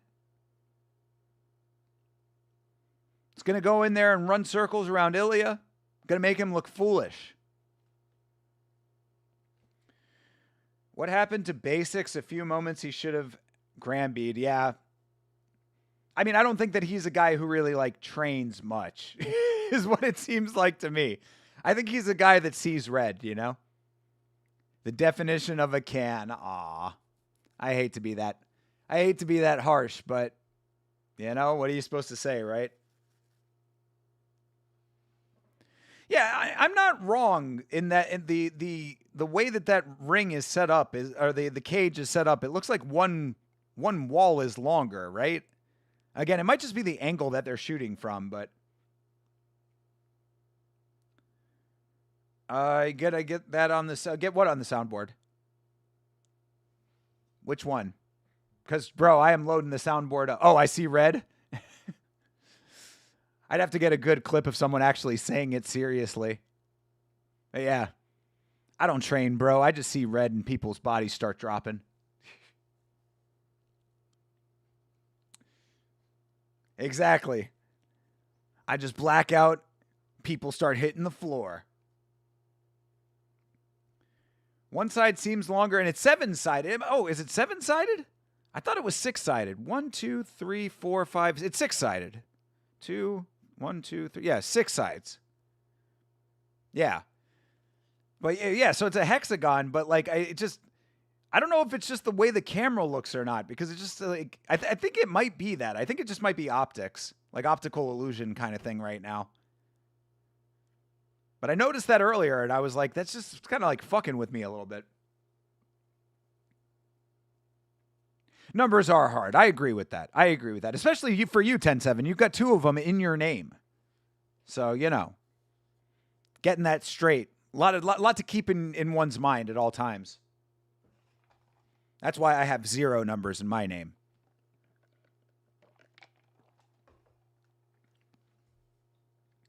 We're going to get this phone ad all night, bro, for real. Well, this is the same one. And they don't tell you what the skilled trades thing is.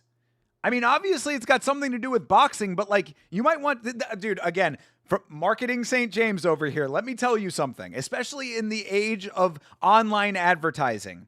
If you ever are going to run an ad on the internet and it is a video ad, make sure that there is audible information in your ad that lets people know what you are advertising. Tell people explicitly what the ad is for, because 9 times out of 10, people are not directly looking at it. This is one of the worst. This is literally one of the worst ads that we've seen, because this doesn't tell you anything about what this is at all, except for possibly the name. And then you have to go look it up. What should be happening right now in this advertisement is there should be a voiceover going that says, the Skilled Trade Boxing Club. You can come here and do blah, blah, blah. Classes start at 7 a.m. But, there should be a voiceover telling you all of the information you need from this on top of the video clip. Because when you do video, you also get audio with it. This is bad advertising. This is why everybody just needs to come to Thinker St. James for their advertising. People, let me tell you, if you have a company out there, come to your boy. Let me help you out, please. Yeah, Battle of the Trades. What is that? What is Battle of the Trades? What are those logos that just went very quickly and now are gone? No idea.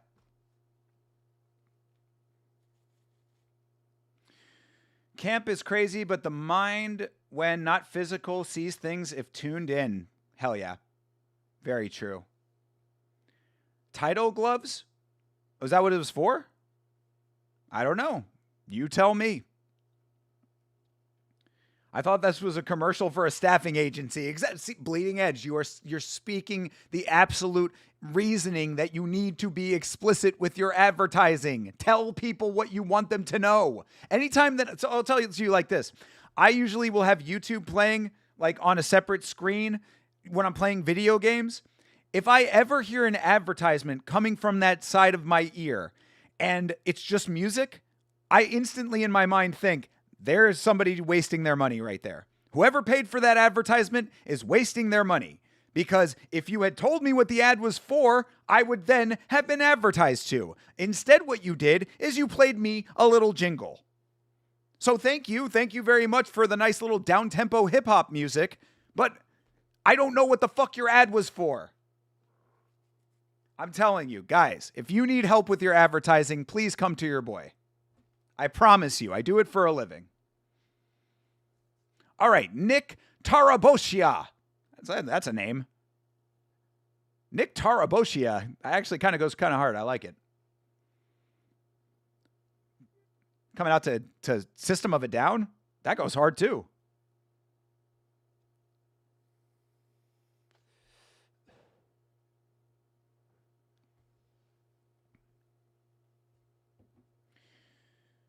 I have a weird mental mechanism that tunes out ads. I mean, a lot of people do, but either it gets through subliminally or it doesn't, but you can't think about that when you put advertisements out.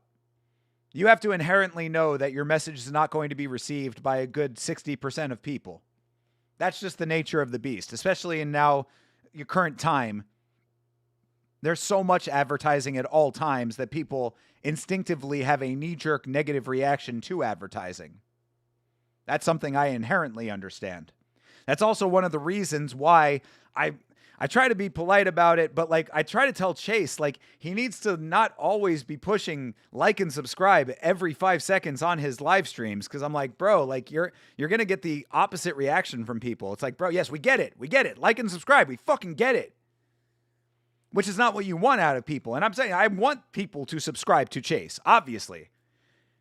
This dude is dancing in some very tight pants. Nasworthy. Nasworthy. We're Nasworthy. Oh, I need that for the soundboard. I don't even have No Stairway on here. God damn it. I need to get all my Wayne's World clips. What the fuck am I doing? But anyway, yeah, I mean, people have a knee-jerk negative reaction to advertising, so you have to be savvy with how you do it. That's why I'm such a fan of good advertising, because good advertising is engaging. It makes people want to watch it.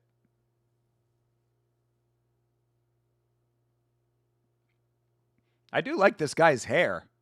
I don't even know what you call this. It's like twists into bigger twists. It's mini twists into bigger unified twists. He's got the unified twists of MMA for a hairstyle.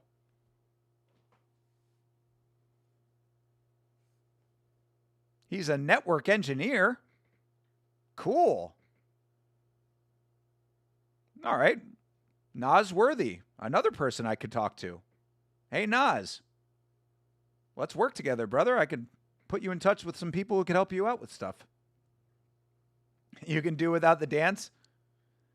Yeah, I'm not a huge fan of the dance routine myself, but, you know, whatever. I'm just glad that he took off the tight pants. Because, God damn it, that was going to be a little bit too much if he was actually going to fight in those.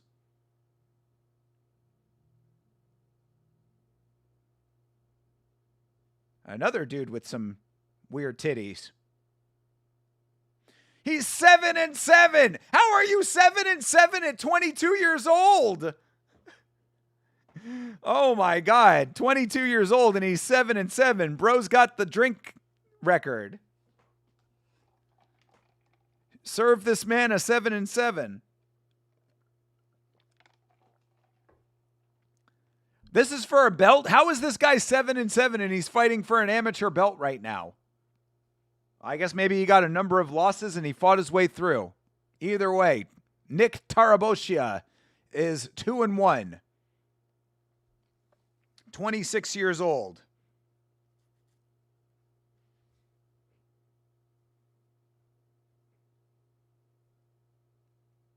QB1? I'm Cuban B. Yes, Cuban B. Those are some very weird titties. What is going on over here? I was thinking about Zingate. Maybe when they pull the mouthpiece out of the pocket and case, have it accidentally laced with cocaine. All right. I like how you're thinking here, Sanjay. The only problem is that if you do it from the start of the fight, you're going to probably start crashing out around round 3 at the very latest. So you got to figure out a way to get the cocaine in there between rounds inconspicuously. So maybe the corner has it like ready to go, and they just have to do a sleight of hand move like a close-up magician. Either way, these are things we could be talking about in the comment section of that video. Make sure you leave a comment. Helps in the algorithm. All right, fight's underway. Yes, gyno for sure. That is definitely true. Probably would be something like what mine would look like if I end up losing the weight. Those titties are 6 test cycles with no post-cycle recovery hormones. Your oestrine spikes causing titties. True, Lachlan. Someone say cocaine only if you fight, Savage. Only if you fight, and it would be put into your mouthpiece. Put into your gum shield, as the British would say. But, Nosworthy. Too much soy milk? Are you calling Nosworthy a soy boy? I don't know if he'd appreciate that.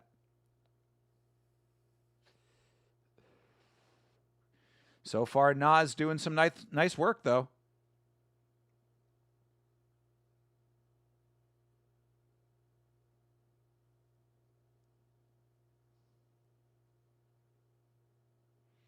Clinched up on the cage. Hey, a couple nice little slaps from Tarabosia.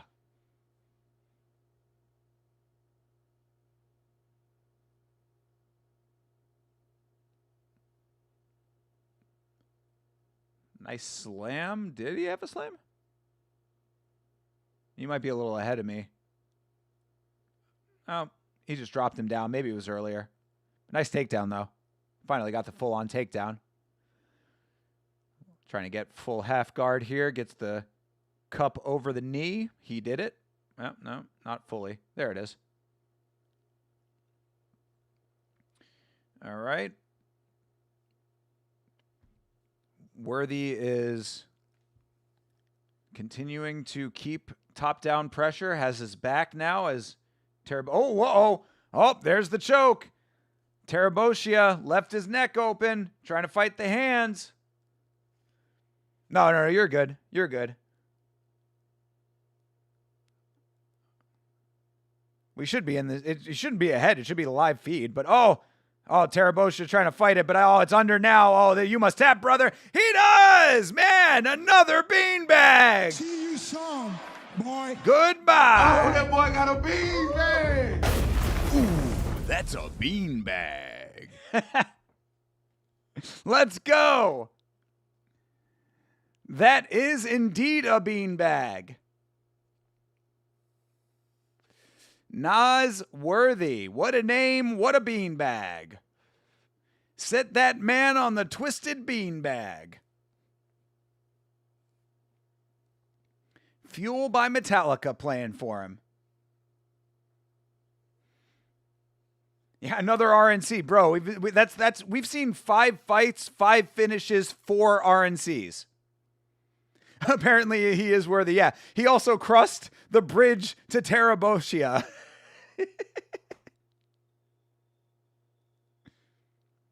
Nas needs to piss in a cup. Hey, some people have natural gyno, It could be a genetic thing.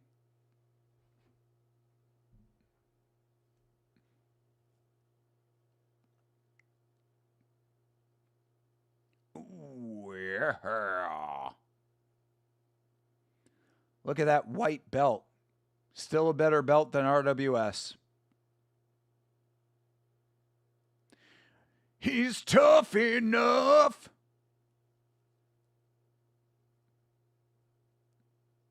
Decline bench will fix that. I don't know if that's fixable, man.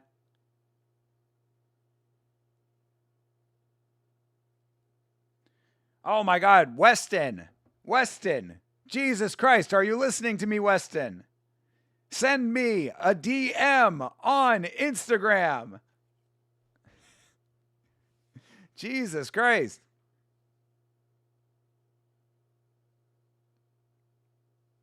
I appreciate the interest. Still can't tell if you're a robot or not.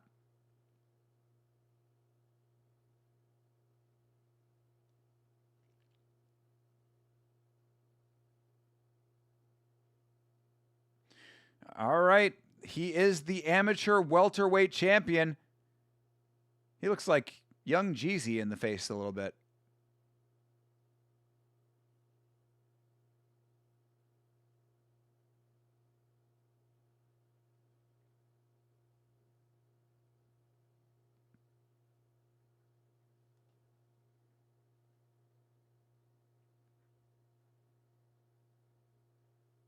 He's putting on for the Short Kings. Shout out to Vitz King. Doing it for you, Vitz.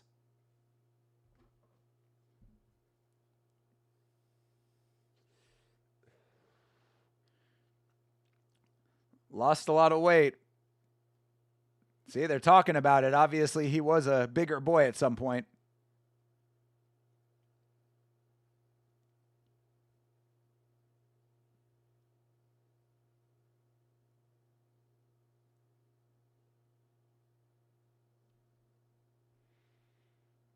All right. Seems like a good guy to me. I'm okay with Mr. Nosworthy.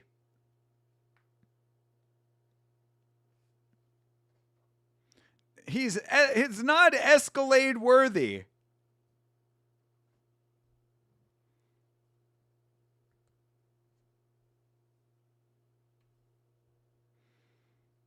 Yep, getting the dance moves going again.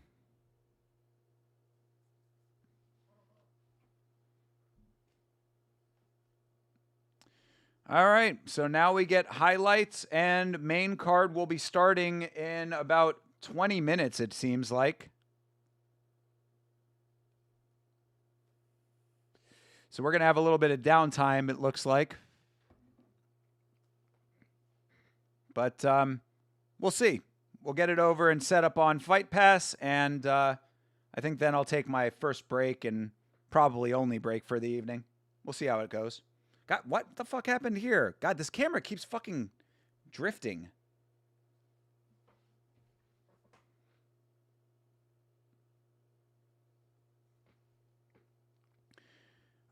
He said the other guy is a big dude and he's a little dude, yet claiming losing a lot of weight. No respect from... No respect? I don't know. Still at work for another hour or so. What have I missed? Did you finally pull Esteban? Have not gotten the Esteban Rebavix pull yet, brother, but you missed a bunch of amateur fights. Every fight has been a finish on the amateur portion of this card, so it's been pretty good so far.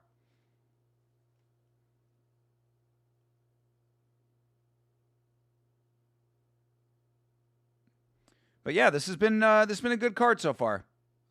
Even though it started late. Yeah, exactly. 74 rear naked chokes. That is certainly what you missed. You saw the 74th one? There you go, brother. Well, just multiply that. You saw a bunch of old guys getting submitted. That was fun. Saw a bunch of guys with crazy records.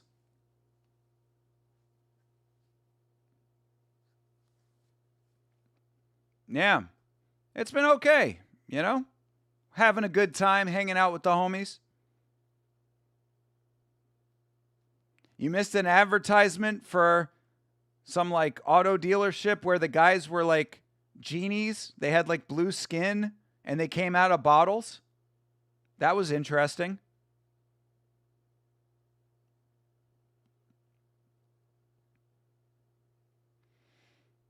CTE would be entertained? Sure. I know that I am. Yeah, so far so good, man.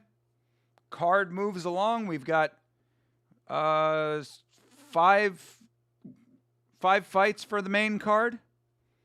So this should be a pretty quick night at the office tonight, it seems. You know, we're all just about 2 hours in. It'll probably be maybe a 3.5 hour, 4 hour stream. So all things considered. Yeah, we're having a good time. Can't wait for you to be with us back at home, Chase. Make sure that you're staying safe. Hope work is going good for you, my man. Definitely want to hear the story you were talking about that you didn't want to share on stream. Your commercials are all Californian politicians running for office? Really? They have actual local commercials for this? That's interesting. It seemed like all the commercials were embedded.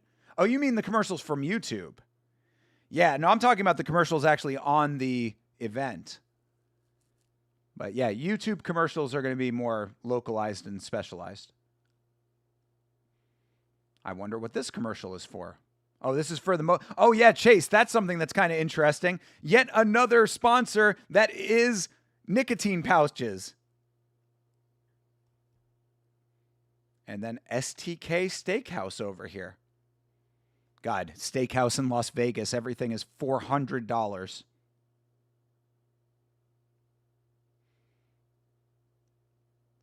Hollywood Smile Dental.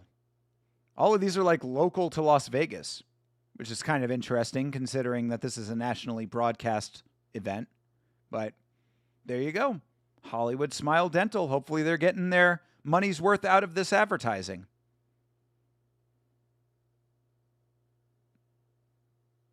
There you go. Look at that guy. He's a dentist. Don't get me started on steakhouses. Yeah, I bet you have a lot to say about steakhouses.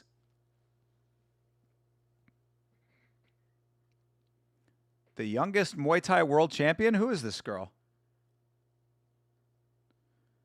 Oh, this is a debuting Tuff-N-Uff fighter who is the little lady. Who is this little lady? What's her name? Oh, is she on this card? No, I guess maybe not.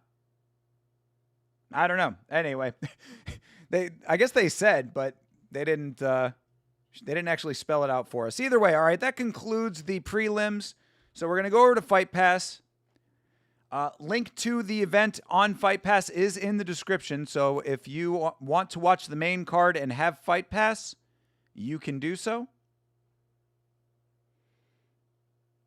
And, of course, the pre-fight stream, the feed has started, but the event has not. So while we have a little bit of downtime, I will take my break here in a second after I read some of your comments.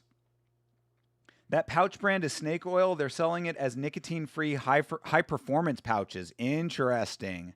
Interesting. What are they putting in it? What are they subbing the nicotine with? Because we'll have to find out. Commercials for sports gambling, but the people competing on the screen between commercials can't partake. Now same with Nick pouches. What a jip, right? It's not for them. It's for the consumer. It's not for the fighters. It's for the people at home. The fighters can't ruin their lives. Only the people watching are allowed to ruin their lives. Fun fact, caffeine pouches exist. That's what they could be, perhaps. I don't know. I don't know what's actually in there, but we'll find out. Either way, the more and more we're seeing pouches coming into play. I'm telling you, I really do think that That they really they need, like what I said in the Zingate video is like definitely true. They need to have explicit language in the unified rules about not having anything, any consumable of any type in the cage. That needs to be explicitly spelled out. We're looking at Aaron Blanchfield and Fatima Klein on the pre-stream thingy here. Oh, it has switched over to Tuff-N-Uff, but nothing has started yet. Hey, Hydra's here. That's why old F1 sponsorships were peak Marlboro and Martini on the car with a driver who indulges in both after a W. I like it. I like it a lot. You know, those were the good old days. Big John really stuck up for a cheater. Yeah, I know. Big John, the man who wrote the unified rules, doesn't know the unified rules. Go figure. Actually, funner fact is pouches are fiberglass based. What? You're legitimately getting fucking secondary fiberglass ingestion when you're having those pouches in your mouth? That's wild. That is fucking crazy if that's true.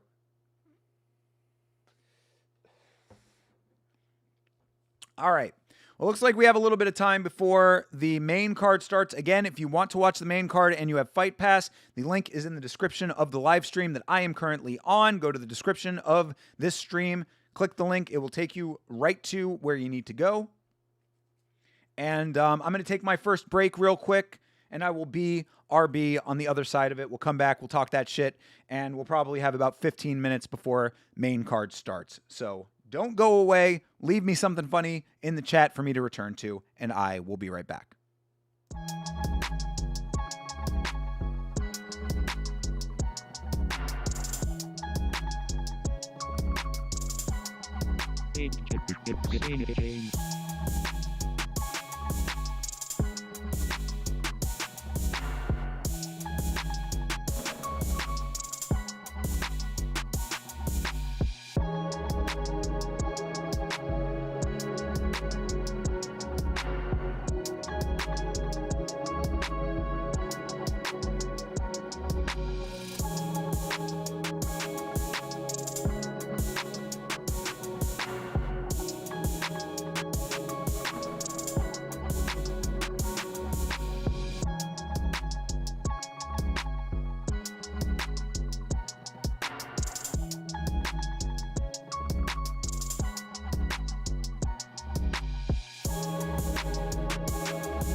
Just like that, we are back. I'll turn off the timer, give you a new sync point once the feed has begun. Oh, geez, let's see here. You guys are talking a whole bunch. Would make sense, I guess, to slightly seep Nick into the bloodstream. Yeah, sure. I'll take my nicotine the old-fashioned way, local grown, local rolled cigs on the res for $10 a carton. My man. Everybody loves the res out there in Canada. Let's talk mad shit about him while he's gone. Thank you, Meat Rocket. Appreciate you. Privyet, my dude. The fiberglass makes microcuts in your lips so the nicotine gets in quick. Wow. Revolt time. Let's all leave hate comments on the Jasmine vid. I mean, you wouldn't be the first. I've been having to check morons in that video's comments, for sure. I got 1 kilo of food in front of me after a bad day off. Second meal will be 1 kilo. All right, well, enjoy yourself at least. Hopefully that's making it a little bit better. Did you guys notice that his breath smells horrible? He talks in the microphone. What? Talking about me? It's okay. Smells good. Okay, you had me worried there for a second, but breath check pass.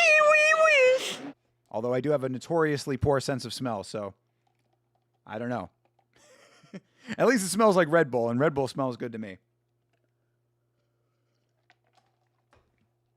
Smoking just feels manly. Imagine me on top of a horse named Wednesday. True, smoking does feel manly, but then you actually have to do the smoking part of it, and like, I was so ready to quit smoking. Like, that's why I do the vape thing. Like, I wanted to stop smoking. Like, it just was not fun anymore. like, you know, I do like acknowledge that it looks cool, but like definitely don't miss smoking. Chasey Horse in Red Dead Redemption is named Wednesday. Oh, is that what it is? Hey, CTE is here. What up, my dude? Oh, Gagan Deep Daliwal. Gagan Deep Daliwal. Thank you very much for subscribing, my guy. Thank you very much. Welcome to the Blood Plum. Chi-wee-wee to you, brother. What did you miss? Yes, 74 submissions. Yeah. Yeah, pretty much. I mean, it was 5 fights, 6 fights on the prelims, all finishes. 6 fights on the amateur prelims, all finishes, 4 of which were rear naked chokes, or 5. I think it might have been 5 of 6. Yeah, it was pretty good. It was pretty fun. I love amateur MMA. You always get some good stuff happening on there. You were watching the Mario movie? Oh, the Mario Galaxy? What'd you think? I know a lot of people have had mixed feelings about that Mario Galaxy movie, which sucks, considering that the first one I thought was really good. I enjoyed the first Mario movie. Did you see that Nas fight? The dude's elite with an amazing record. Yeah, he's now 8-7 and with a belt. 8-7 with a belt to boot. Oh yes, Meg O'Leary with her leather pants on. I'm coming all night long, T Wood.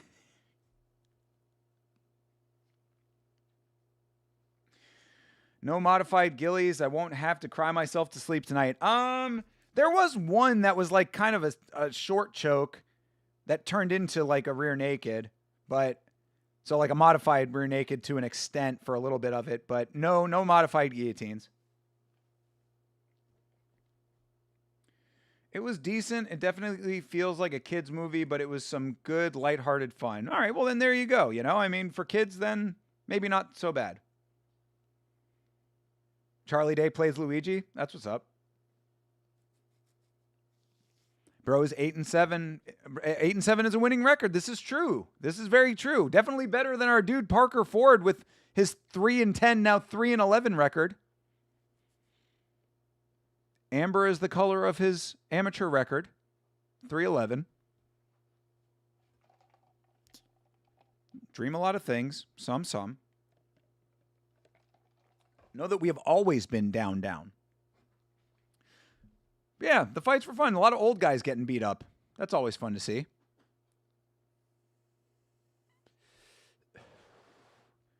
And now we're waiting for main card.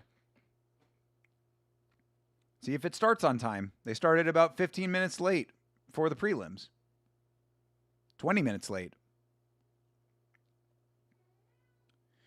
Thoughts on a potential Ryan Spann sub tomorrow? Sure, why not? I mean, is he fighting Buchecha? Well, that's the only reason why I wouldn't think that a sub is likely. Right? Yeah, he's fighting Marcus Buchecha. I would doubt that he's going to be able to sub the BJJ Phenom, but maybe. Panic takedown into Gilly? Could be. I mean, Buchecha is a dude who has proven that he does not have cardio for heavyweight. So I could definitely see something going in that direction. So if I would say that if you're going to go for that, I'd probably take like late finished. Excuse me. Buchecha is dog water and Blob's takedowns. BJJ Phenom equals victim in the UFC. This is true. This is definitely true. And proven, really. How the fuck Kennedy fumbled a sure dub, I will never understand. Kennedy and Chezuku out there with the easiest dub of all time and somehow fumbles his way into a draw, right? Wasn't that fight a draw?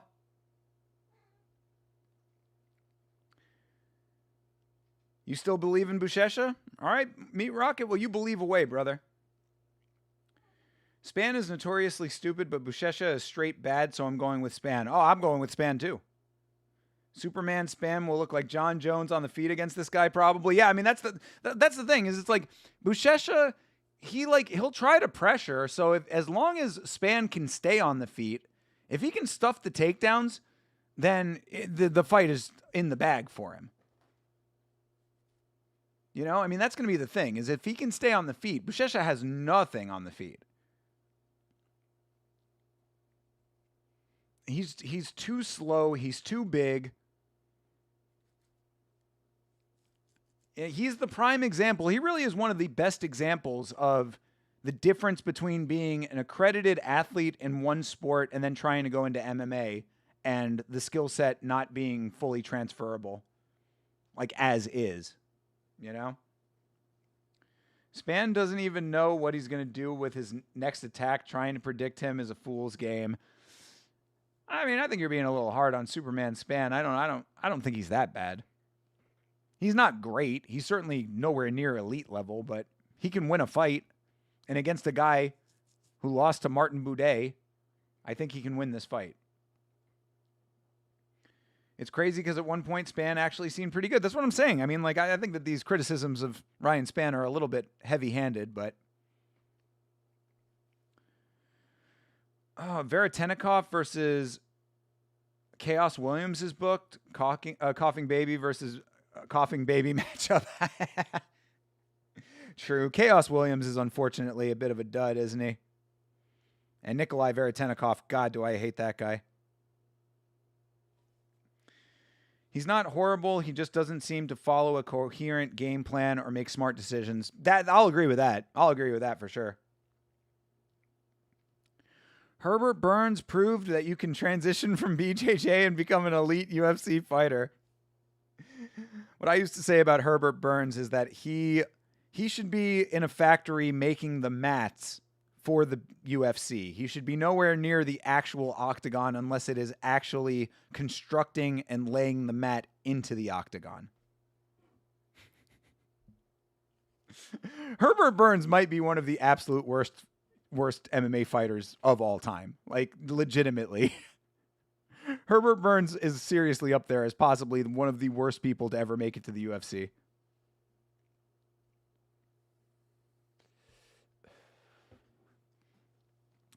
If I'm sure about anything this weekend, it's Buena Silva losing. I mean, you know, I'm kind of in the same camp. I mean, we all said that. And I also said that, you know, Mayra Bueno Silva losing to Macy Chiasson, who is also on the decline. You know what I mean? It's like decline losing to decline.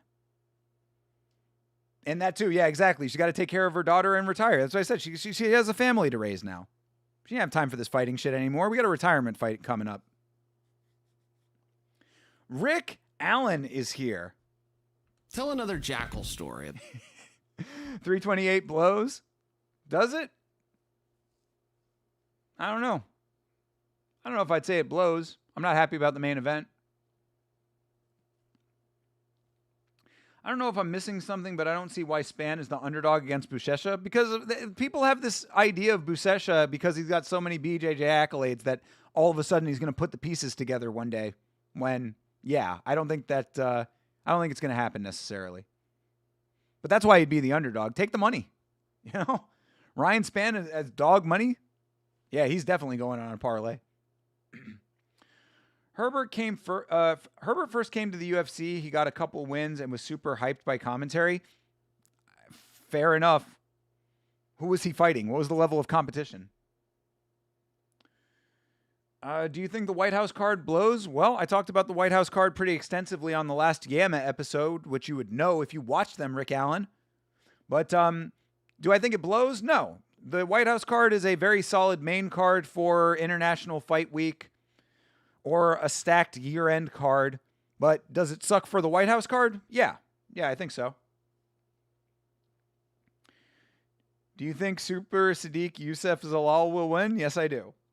Yes, I do. I've been pretty high on Youssef Zalal pretty much since his return to the UFC.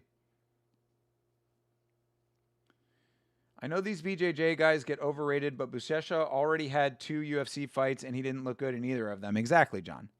Yeah, this is a person who cannot make the leap from elite BJJ into MMA. It's just not happening for him. Any luck with the job search? I'm not on a job search, Rick. I have a job. I have a company. I have a company that's actually getting a little bit more successful. So everything's going just fine. Thank you for your concern, Rick. McConaughey at plus 275 might be a gigabrain bet. No fucking way, dude. I mean, it could be. You're not wrong. I mean, like, yeah, could it happen? Sure, you're right. I mean, plus 275 on a straight, maybe. If you want to play that game, then by all means, go for the short money straight. But that would be the full extent of what I would be willing to risk on Eric McConaughey, another walking dud when it comes to elite competition. Not to say that Vieira's elite competition by any stretch. I'm taking right, he's fighting Vieira. Yeah, Vieira, right. I had it right the first time. Vieira, I'm taking Vieira, but still, but I don't think it should be that wide of a gap. I agree. I think that I agree that that's an oddly wide line, but either way, bet at your own discretion. All right, we got feed. At least main card started on time. It's nice to see. All right, I will give you a sync point timer when we see a hexagon, which should be any second now. There's the palms. All right, there's the first shot of the hexagon. Your cage for the evening. There's your sync point. We are underway for the main card of Tuff-N-Uff 153. I meant client search. Well, yeah, I ended up getting one more client for a gig job, a contract job. So that's going to be a decent payday for that. And as long as I can deliver on that, then there might be more work from that client thereafter. And it looks like potentially the clients that I already have are going to start making enough that I might end up getting some extra money off of that and won't need to be looking for more clients. So we'll see how it all works out. But I'm doing pretty good over here. It's unfortunate because Buchecha had a lot of MMA fights before joining the UFC, so I thought he'd do decent. A lot of MMA fights? Where? Where did he have a lot of MMA fights? I think his record before joining the UFC was 8-1. Really? I do not recall that. Span by sub is a plus 750. Again, dude, if you're going for that shit, it would be small money, straight bet, bro. Straight bet, small money is how I would be looking at that. I would also describe Buchecha as unfortunate. I agree. Might have to throw $5 on that. 5 would be too rich for my blood. That is a $2 ticket as far as I'm concerned. Oh, Buchecha did fight in one. Yes, now that you say that, I do recall that. You are correct. Honestly, that just speaks to the level of quality of One Championship's MMA, unfortunately. Especially when it comes to heavyweight. I mean, One Championship is lacking in MMA in general, which is why the Beast movie being all MMA was kind of funny. But either way, they're lacking in MMA off rip, and then doubly lacking when it comes to heavyweight MMA.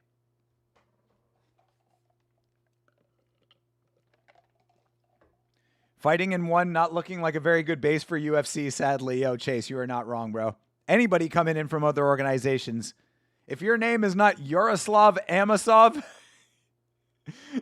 you got a lot to prove.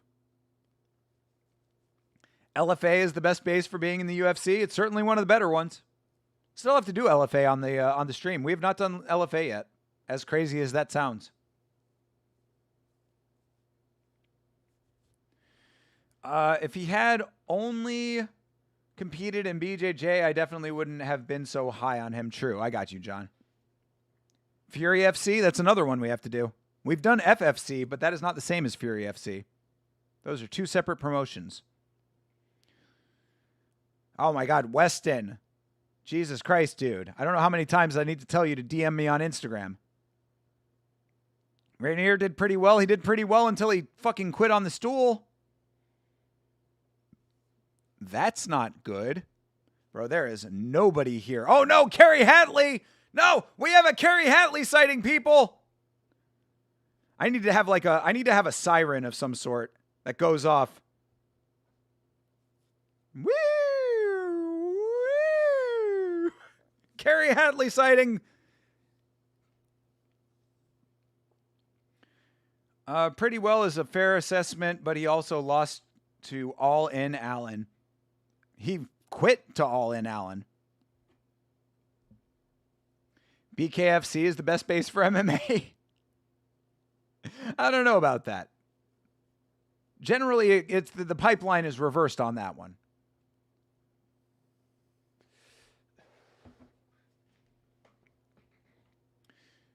All right, we've got Dmitro Makotsky.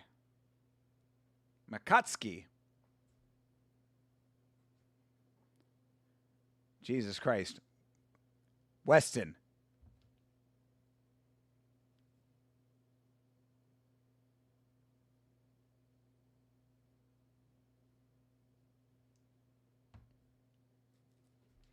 I need to know what this guy Weston wants to collab about here. Like or your favorite fighter is Anthony Smith.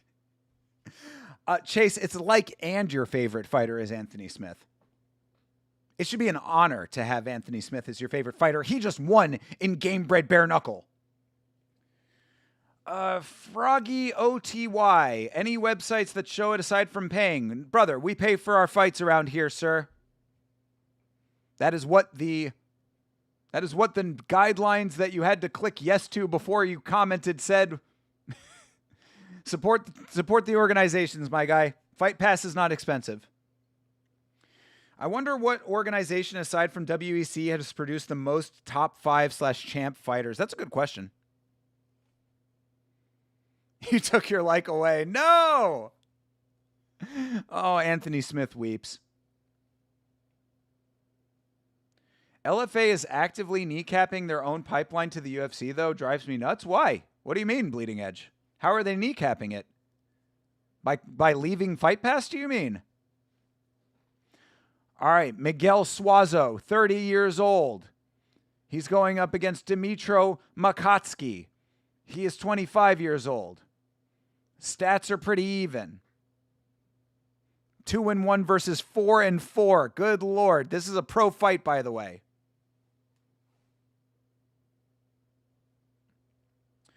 Smith just got a massive win at Game Bred. I always believed in him. Exactly, Meat Rocket. Fuck yeah, he did. He also got a blackout tattoo. WWE got a lot of people today? What do you mean?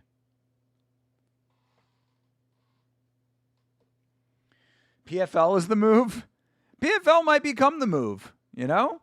They're starting to turn the ship around apparently over there. John Martin, whatever his name is. Apparently, Deep is a major feeder organization for Ryzen. We need to watch another Deep card. I'll pay. I don't even care. Brother, I want to watch Deep so bad. Deep might be my absolute favorite watch-along we have ever done. Like, having like, thought... Damn, that's a crazy back piece. Just one side of his back tattooed. Also, does he already have a black eye? Is this guy coming into the fight with a black eye, or does he just have really dark eyes? But yes, I think Deep might be my absolute favorite watch along we have ever done. They're signing a lot of APFC guys. Well, at least signing them to the Contender Series.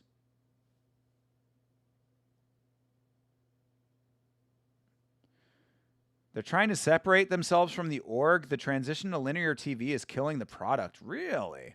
I mean, I know that they're on Vice now, but I don't know. I didn't realize they were trying to separate themselves from the org specifically. That's interesting. I wonder what the thought process is there. All right. Either way, Suazo versus Makotsky is underway. Suazo is a thug jitsu fighter. Oh, Makotsky. It looked like he just kind of fell over, but he fell over after a shot. I don't know. Oh, uh-oh. Suazo. looking to finish this thing early. Brother. All right, McCaskey out of it right now, but, ooh, big shots from Suazo. Still on his back. We learned about a Vietnamese fight league called Gods of MMA or something cool like that. Yes, I did hear you talking about that, Chase. It sounds awesome. I wasn't able to comment on it, but I do like it.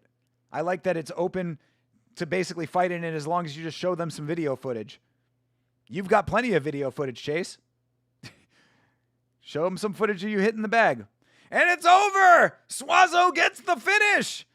Sit him on the beanbag! Bro, this entire card so far has been beanbags. See you soon, boy. See you soon, Makatsuki. Oh, that boy got a beanbag. Ooh, that's a beanbag. Love it. Oh, man. Suazo with the beanbag. Several buddies of mine from around the state are going to be getting contracts. Nice. That's awesome. They're also doing really weird shit with their YouTube, counter-programming other promotions. Yeah, there's obviously something going on behind the scenes there, Bleeding Edge. I'd be interested to know what that's about. Glory is tomorrow. Yes, I know Glory is tomorrow. I'm very upset about it. If it wasn't going to be overlapping with the UFC, we'd be definitely watching Glory. I want to watch Glory again so bad.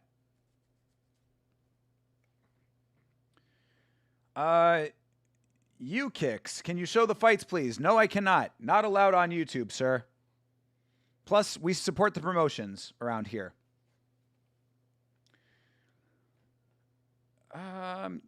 Beanbag indeed. Couple back of the head elbows with the Big John special. Yeah, I did notice that there was a back of the head shot too, but nice aggression on the ground and pound. I agree. Yeah, Suazo looking good in that fight. Boards of Canada is dropping a new album next month? Fuck yeah, dude. Boards of Canada fucking rules. Hell yeah. Good call. Let me know how it is, John. Rick. Excuse me, Rick. Let me know how, I mean, we know you are one and the same, of course, but yeah, let me know how it is. I'll have to see if I can grab it. What fight is on? The Suazo fight just ended, and Dylan Potter versus Delian Alashahi. Delian Alashahi is coming up next against Dylan Porter. We're listening to Suazo's post-fight right now. Damn right. Thank your mom. Oh, I forgot to get Chiesa for the soundboard. Don't you ever talk about my mom. Don't you ever talk about my mom. Who you got for the main event? Brother, I do not know any of these fighters. So I am just hoping for good fights, entertaining fights, and hoping to find out about these fighters so that I know about them for the future. So I am completely unbiased. I am watching these fights as a fan. Scheduled to be released on the 29th of May. It's called Inferno. Okay, good deal. Yeah, shout out to Boards of Canada. They are great. I remember really enjoying their older stuff. And again, you know, because of the previous card that we had in the UFC, I must stress, if you are a fan of more avant-garde electronic music, you could do a lot worse than listening to a little bit of Venetian snares. Specifically their album, Winnipeg is a Frozen Shithole. But they have a bunch of albums. I think it's one guy, actually.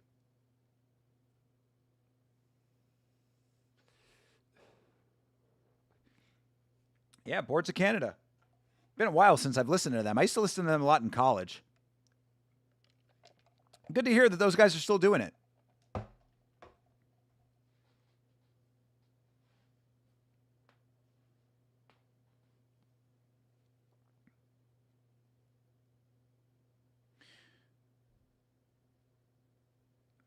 All right.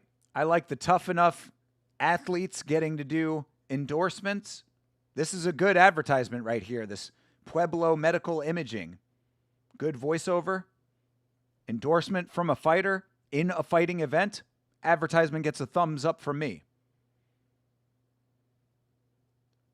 What is this ad for? Oh, this is the ad for the blue thing.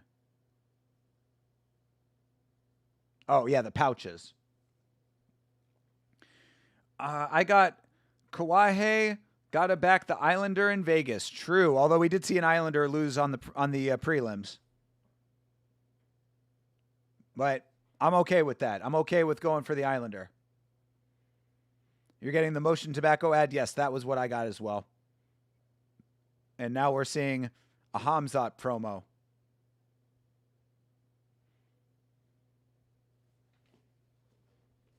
We're hearing Sean Strickland blatantly lie to us, saying that he's ready to die for what he wants. No, you're not, Sean. Shut up. Do you have any Zyn pouches left? Can I have one? Brother, do I look like Jasmine Jazdavicius to you? Hamzat gross. I mean, it's gross versus gross in that fight.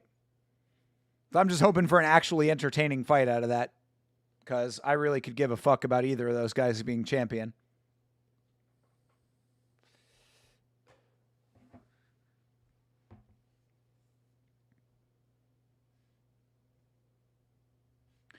Hoping Van beats Tyra so Pantoja can beat a real champ.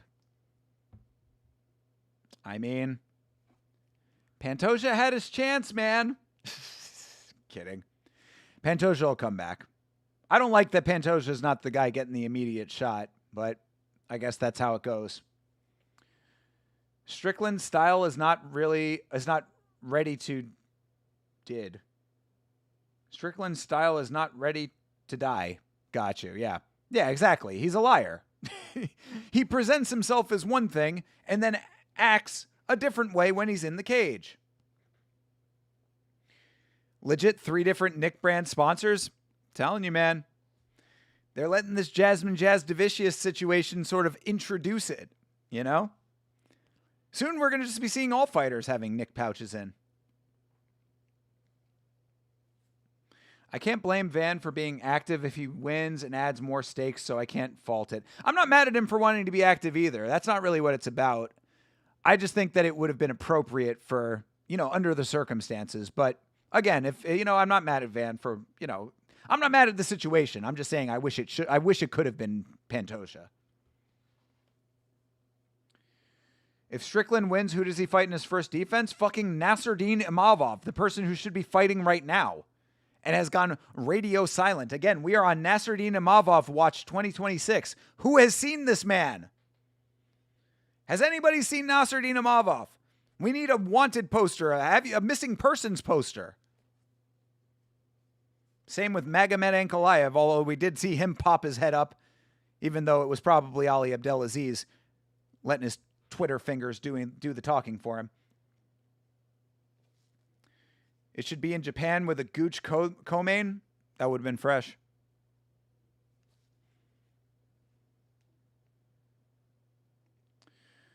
What do you mean he's a liar? Strickland says he wants to go to the death every fight and always goes to the death. His fights are life or death. Yes, you are right, Meat Rocket. What am I talking about? All right, Delian Alashahe is fighting Dylan Porter. Alashahe is 3-0 at light heavyweight.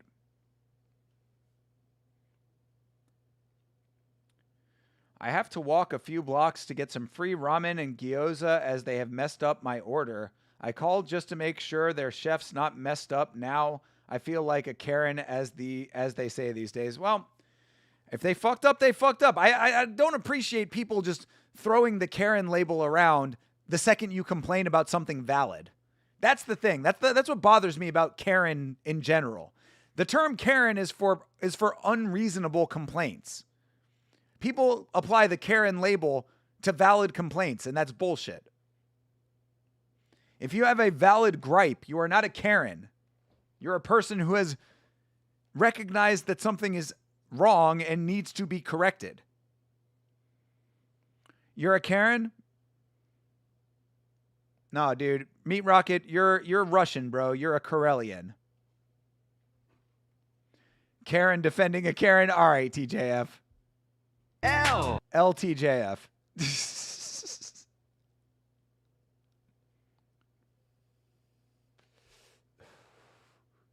Sound like the comment section of the Jasmine video right now. All right. Al-Shahi is 3-0. Dylan Potter is 10-9. What is this shit in this organization, bro? This is ridiculous. This is like the third time we've had a dude whose like record is terrible going up against a guy who's not. One of those terrible records did win a belt, though, so. I think I mentioned applying to new jobs. A distillery I interviewed with is offering me the job as long as my reference call tomorrow goes well. All right. Congratulations, CTE. Yo. W. There you go, brother. Good shit, man. Did you ever see the South Park where Randy becomes a Karen? I might have. It doesn't immediately ring a bell, but I seem to remember Randy with the Karen hairstyle, so that does sound correct. Can I get a W for hyping the new vid? All right, I'll allow that. W. There you go, TJF. I literally said I don't care and will come back, but just let the chefs know it is Friday night dinner service is coming. All right, fair enough. Yeah, see, I mean, again, you have a legitimate complaint if your order was messed up. WM, appreciate you, TJF. All right, fight is underway. Al-Shahi versus Porter. Let's see if the much more experienced fucking, what was it, 9-8 record can get the job done here from Porter.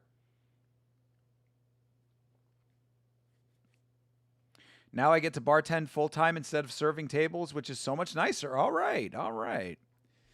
Well, I'm going to go into your bar and ask for the most complicated drink on the planet then, just to make things a little bit more difficult for you. Ooh, that was a nice uppercut for Al-Shahi. Stay unemployed, CTE, just gamble? Come on, man. These are the biggest of facts. That's that hustle culture mentality. How are you ever going to get ahead if you have a job? I love when the fighter has a 50-50 record or more losses than wins. I mean, Al-Shahi looking pretty good in this fight right now. Only thing Porter has going for him is that very nice and well-manicured mustache. I also get above minimum wage, which is almost unheard of in the service industry. True, dude. Good shit. Oh, yo, nice slam for Al-Shahi.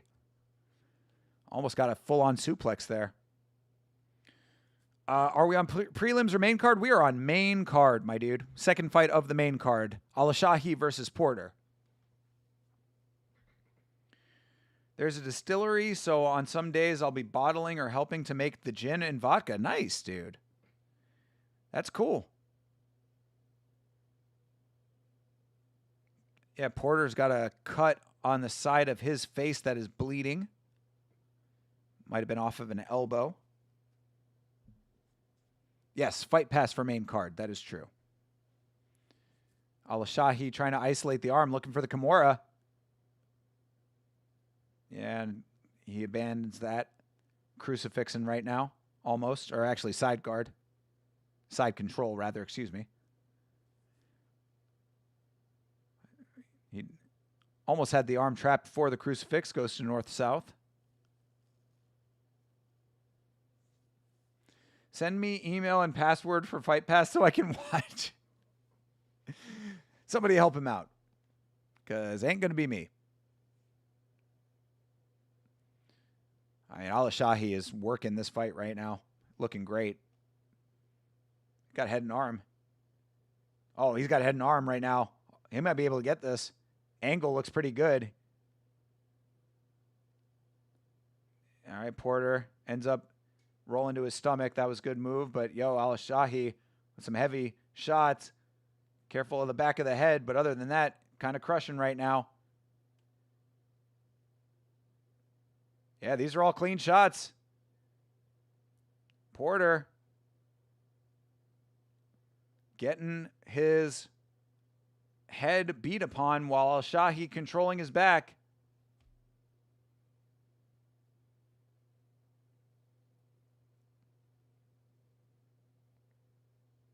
Yo, Porter is bloodied up right now.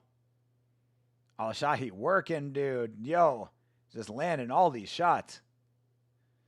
All right, Porter back to his feet, but then gets taken down again. Nice single leg takedown there. Just kind of flipped him downward.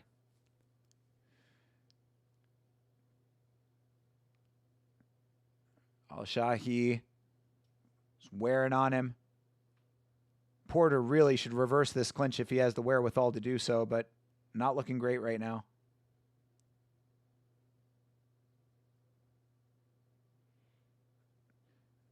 Al-Shahi kind of dropped down oddly, but still maintains control. They also make seasonal fruit cello. They do a traditional lemon, but also an orange and strawberry. I love it. Sounds good to me. Delicious. All right, finally they break. This dude Potter needs to start throwing fucking haymakers over here. He looks gassed as fuck, dude. This is round 1, and Potter is looking like he's ran a marathon.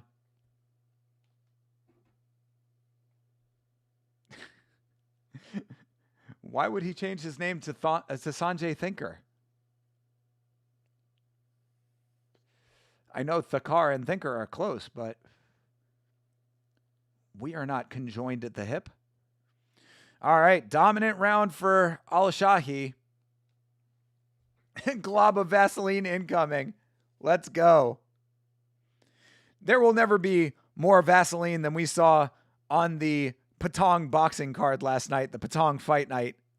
Good Lord. I have never seen somebody just really take a handful of Vaseline and just slap it onto someone's face like that card. Yeah, Al-Shahi was crushing this fight. Round 1, easy round for him. That might have been a 10-8 round, to be perfectly honest. I don't think Porter did anything in that round.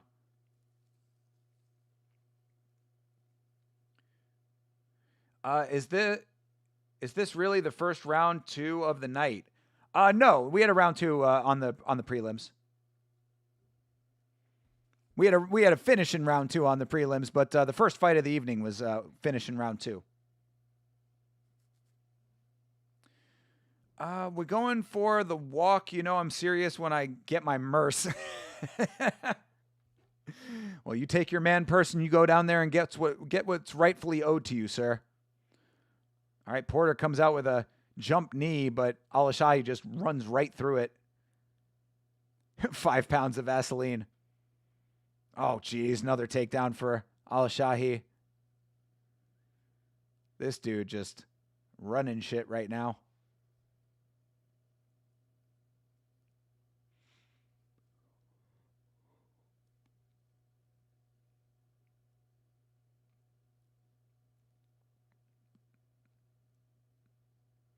I mean, he's just smothering him. Titties all up in his face.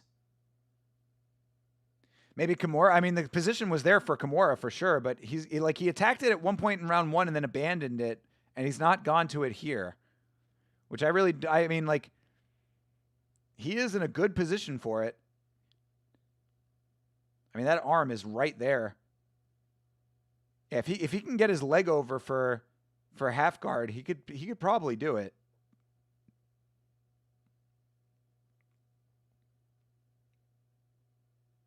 Goes back to north-south instead, almost. Kind of northeast-south. All right, Al-Shahi transitions to the back. Smacking the side of the head. He's constantly open for an Americana, too. It's much more available. I know, yeah, you just extend the arm. But that's kind of what it was when he went for the Kimura the first time, and I think he just got a little gun-shy to it. All right, Porter back to his feet. There you go, Porter. Porter landing some elbows now. That's exactly what he needs to be doing. He needs to be as active as he can be. Al-Shahi just right back to the clinch. He's just too sticky. Porter's not able to get any of his offense off.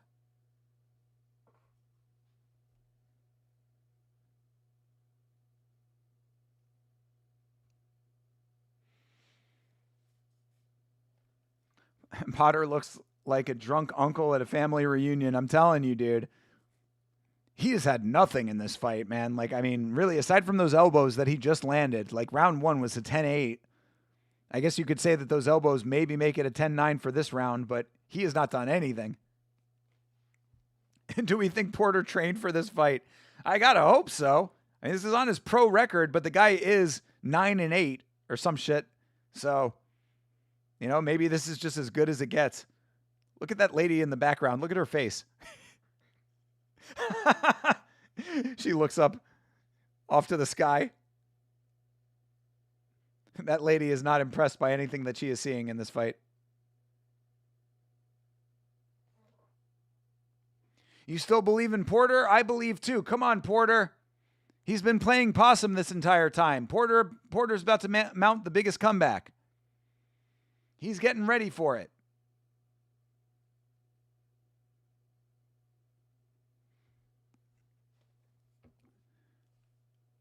Someone yell, "You're giving her the ick." Maybe it'll motivate him. Yeah, for real. Just stand over her pointing. It's her. You're giving her the ick, bro. God damn it. That's my girlfriend. Preview of the Hamzat Strickland fight. We've been seeing a couple of those this evening for sure. This is an extended version of that, perhaps, Jeremy. You're not wrong, though. I mean, this is very similar to what I think is going to happen in that fight. You are correct.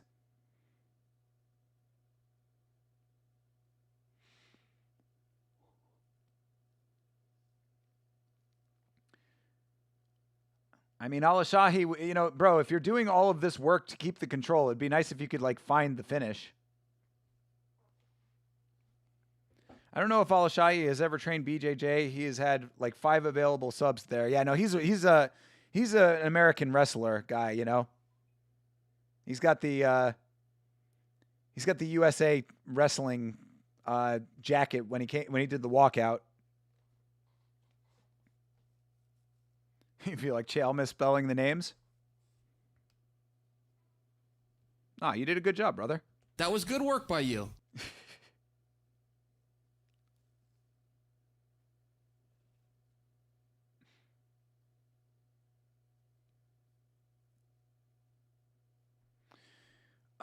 Do you know about the other 10-7 MMA channel? The one that doesn't come in this chat?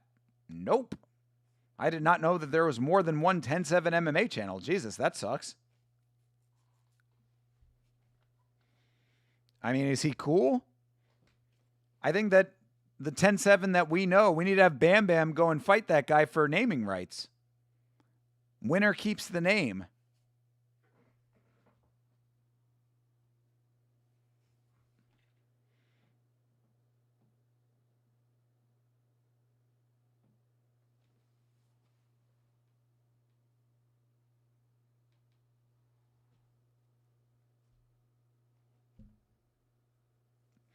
All right, 2 rounds down, 2 dominant rounds for Al-Shahi. Let's see if he can actually find a submission with all of this. Because, yeah, this has been all wrestling. No real grappling threat. The other one is cool, but you can't fight them because one of them is Justin James, a former UFC fighter. Well, I don't have to. I'm not fighting either of them.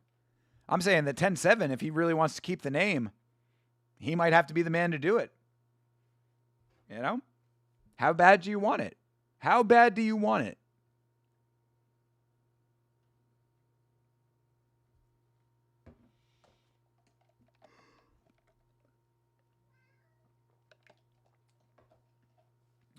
All right. Al-Shahi right back. This has been one long round of Al-Shahi just wearing this man down. Hello, Yamakat. Leaving work now, finally? All right, brother. You might be able to make it back for the main event if you are on the way home now. Drive safe, brother. Be safe out there, Chase. We appreciate you, dude. Everybody make sure that you're supporting Chase Parton, people. Make sure you're subscribed over there.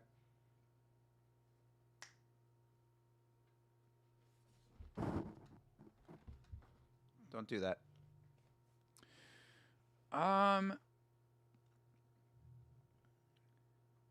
They just showed the BKFC women's champ. Why is she here and not at BKFC?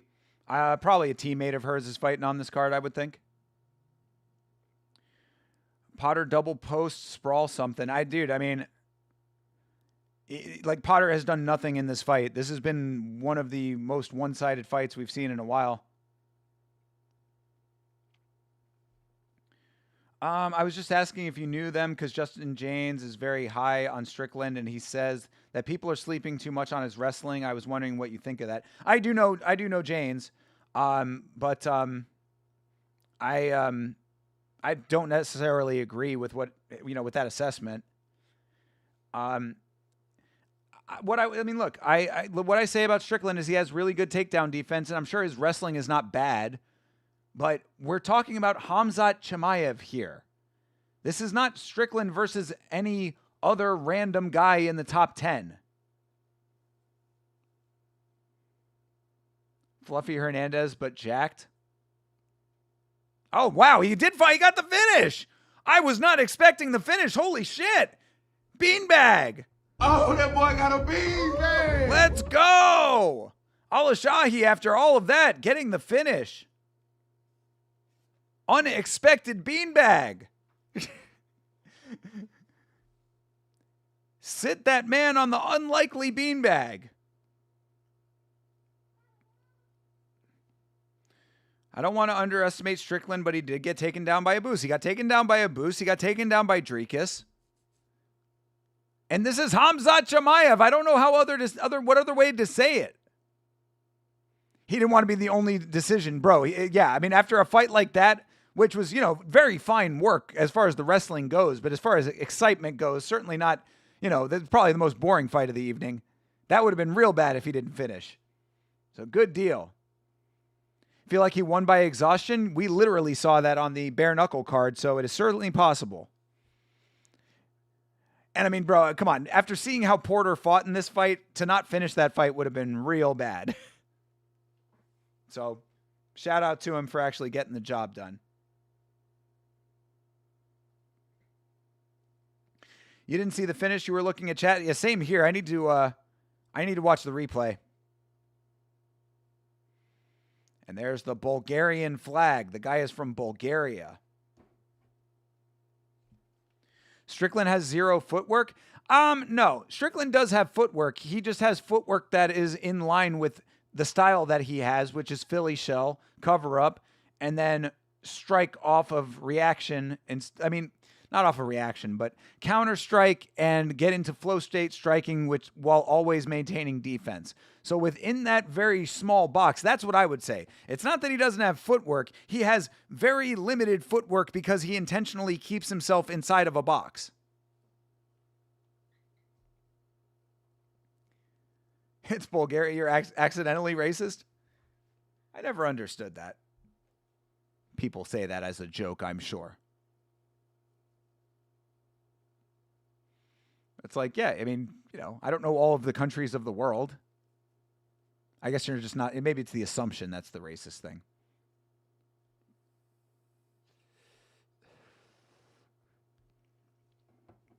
But either way, Al-Shahi getting the Al-Shah dub.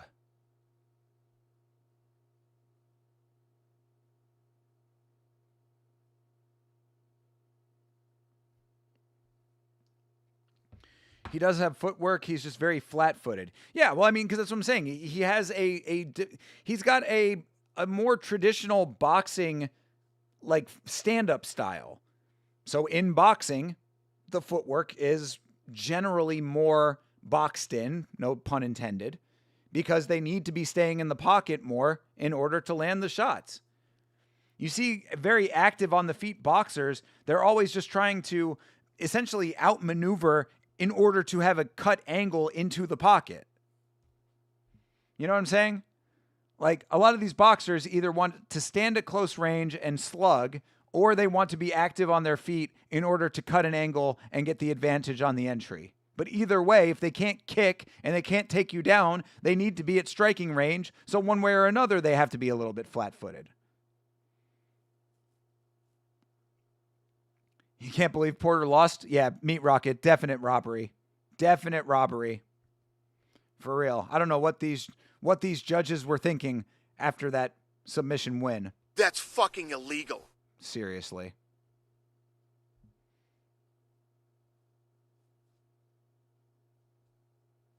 Yeah, let's see the sub here.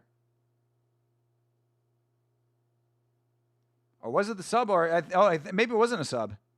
Yeah, I think it was just ground and pound. Or was it?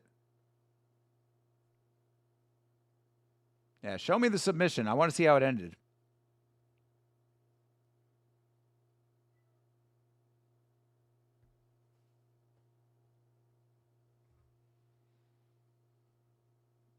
Oh, yeah, it was head and arm. Okay.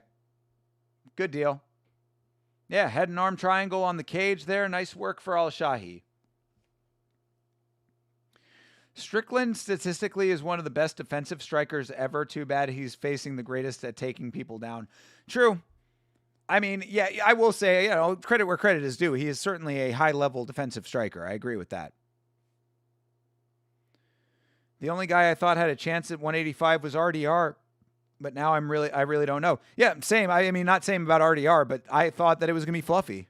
Fluffy was the guy. I was very, very high on Fluffy Hernandez, and he let me down tremendously in that fight. I was so upset with that fight. I think I even said that on the podcast. I was like, if he loses this fight, it's going to be a tremendous loss. I was going to be like legitimately upset by that, which I was. Man of my word.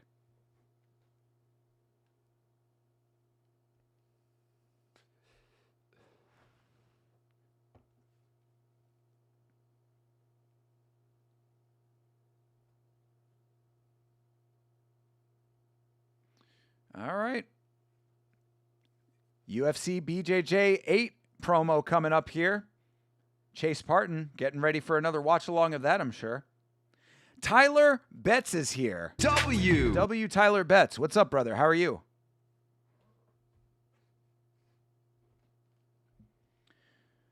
Hamzat is beyond takedown. He is really good at chain wrestling. True. Yeah, of course. Absolutely he is.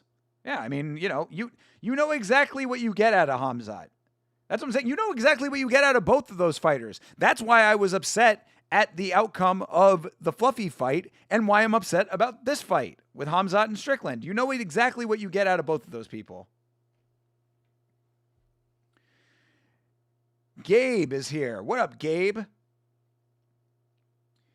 You need a dangerous guard to contest Hamzat. That's why Kamaru Usman had success. All right, Chase Parton has successfully made it home. Very glad to hear that. Good job.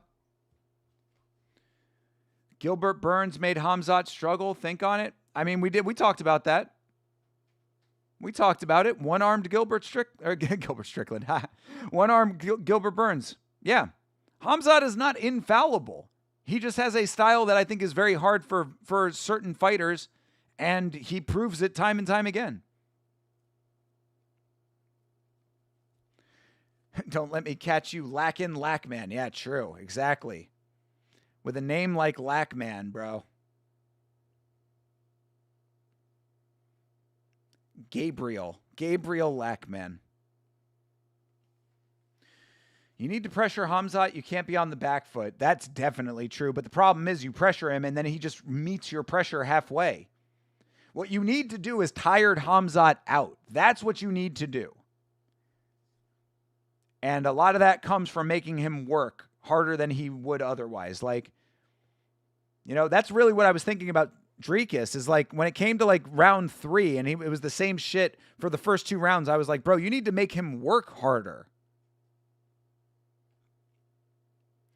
Usman was really good at keeping distance as well in that fight. Yeah, because Usman is one of the greatest champions of all time. If that had been a 5-round fight, who knows how it could have went. Run for 2 rounds works. I mean, bro, call it running, call it savvy navigation, call it whatever you want. As long as you don't get fucking disqualified for it. Call it gamesmanship.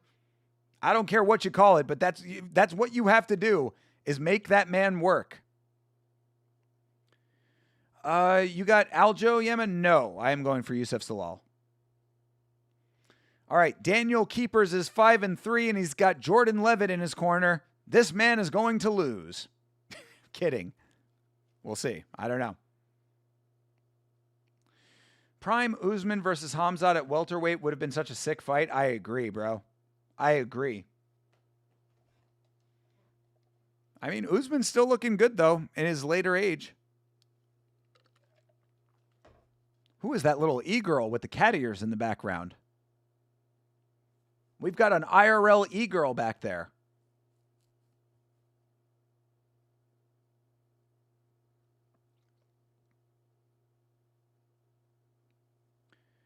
Jordan L. catching strays. I'm actually a Jordan Levitt fan, honestly. Chase is the one that gives the strays when it comes to Jordan. Oh, apparently this Keepers guy is a bit of a singer. Walking out to Kanye West. Always a bold choice in this day and age. Even though Power is still one of the greatest songs of all time. Very conflicting, that Kanye West. Jordan, I'd rather spank my opponent than do damage. Levitt, there you go. Sometimes spanking is all you need to do to get the win, though. How'd that fight end? Hey.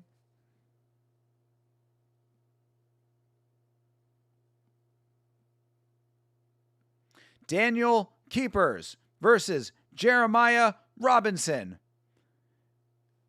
Jeremiah Robinson, dude who looks to be of mixed ethnicity.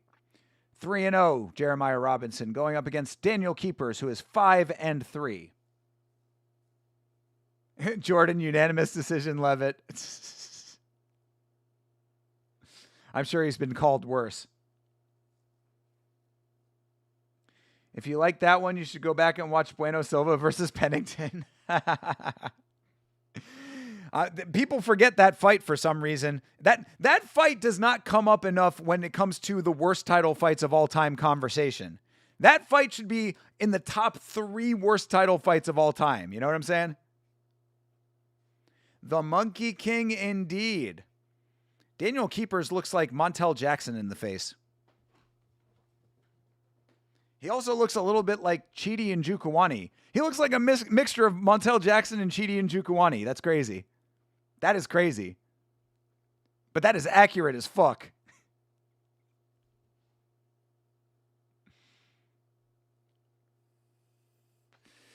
Hey, look at Big John actually reffing fights again. Any recent Valentina fight is in that conversation. Ooh, that cuts deep. That cuts deep. But yeah, Val at the Sphere was certainly that.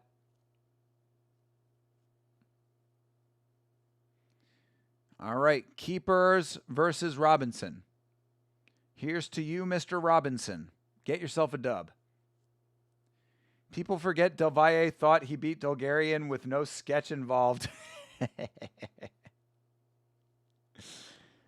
I mean, bro had sub skills in that fight. What are you going to say? What can you say? What can you say to counteract that statement, Chase? Rose versus Carla 2 is probably the best fight in UFC history. Brother, we know this to be true. That's what they play in fucking internment camps as entertainment. CM Punk is not a good fighter? I beg to differ. He was just at WrestleMania. Been doing great in the WWE. All right, Keepers landing to the left. All Valentina does these days is vibrate at range and half guard hump. I mean, that's not true against Manon Fiorot, though. I thought the Manon Fiorot performance was pretty good. But I don't remember where that was in the timeline of things. But yeah, Valentina, not necessarily the most exciting at this point, but still technical enough to get her wins in. And she is the queen. Reyes versus Walker is your personal favorite? I mean, recency bias, but still a fine choice. Still a fine choice. Make it a rule to have the Muay Thai music playing during rounds for the vibes. Yo, Lachlan, I love it. I love it. Wait a minute. I love that idea. I need that for the soundboard too. Fucking Steven Tyler from the Rock and Roller Coaster ride. Wait a minute. I love that idea. I fell asleep for rounds 4 and 5 of the Furo fight. It was so bad. Oh, come on, dude. It wasn't that bad. The only fight to ever put me to bed. Valentina is low-key hot, too. She has her moments of hotness. She's also got that, like, you know, of the region look to her where she's kind of a little bit plain, but she cleans up nice. She's just, you know, she's too regimented for me. I need a little bit more of an easygoing lady. People forget Bo Nickel versus Paul Craig. I don't forget. I will never forget that fight. I will never forget them shadowboxing in front of each other for 3 rounds. That was something different. People don't understand that fight. They thought they were watching an MMA fight, but really what they were watching was a choreographed theatrical performance of Mummenschanz, the German expressionist performance art group. That's a deep cut right there.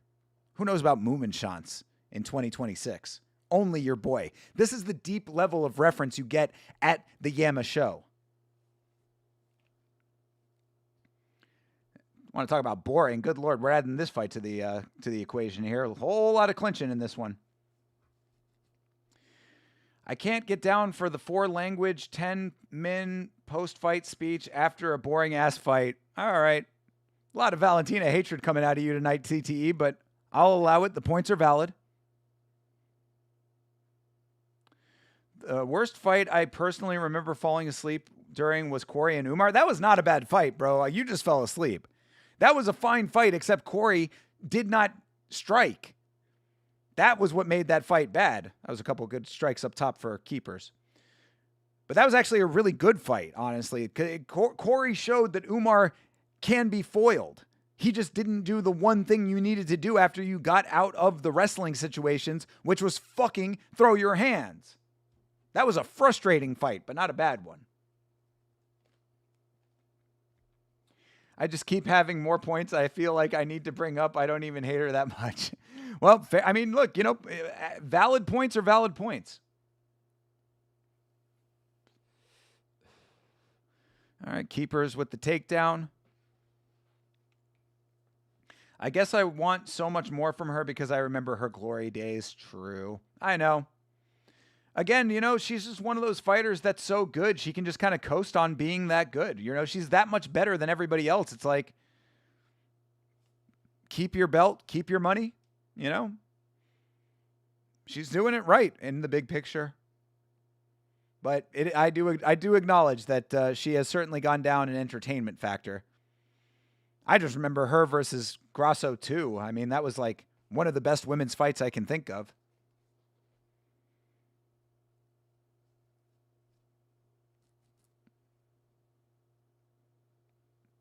This ring girl doing all the moves over here. She's really getting into it.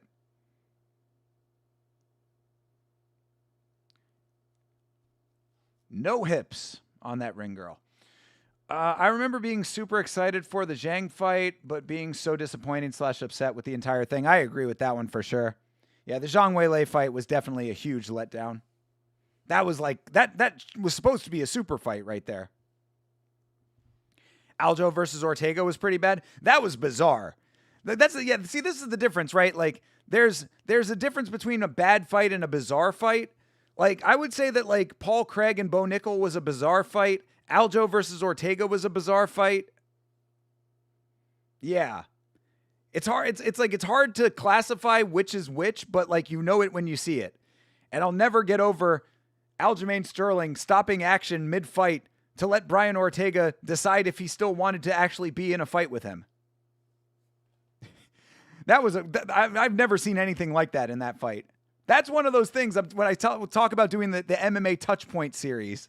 That would be an MMA Touchpoint right there, where on this date in history, Aljamain Sterling stopped the fight midway through to ask Brian Ortega, "Are you okay?" And Herb Dean just went along with it. Ortega was a corpse in there. Ortega is a shell of a man to begin with, which does not, I do not understand Brian Ortega in the slightest. This dude is out here slaying puss all over the place and just somehow still deep in the throes of depression at all times. Like, I understand that depression, you know, you can't control that, but bro, you've got all of the means to get yourself help, and you've got a support system of bad bitches. Stop being depressed. Some of us have real problems out here. Did you hear about Ortega Cortez drama on Tracy's side? Yeah, I've heard the whole back and forth. I'm not touching that. I really could give a fuck less about the interpersonal lives of those two. I don't get into people's personal lives that way unless it actually has something related to the fight game in some capacity. And their personal relationships really does not affect the fight game all that much. Every Aljo fight is bizarre? Nah, I mean, Aljo's just a boring fighter, so I'd class Aljo in the boring category. Same with Anthony Smith versus Reyes. That shit shouldn't have happened. Smith wasn't right there. True. I mean, that goes beyond bizarre. That was just sad, man. That was hard to watch. Sad, you know? That's what I'm saying. Like, I don't hate Anthony Smith because, like, I feel for him at times. It's just he's also very delusional and very annoying to some people, so I get it. What are your thoughts on Lost Soul MMA? No idea who that is. Not familiar. Dude gets all the women, still feels depressed, and I haven't found one woman yet. I'm surprised, John Dong. The way that you're out there approaching women, I would have thought that by now, well, at least one would have turned over for you. Are you on the apps, John?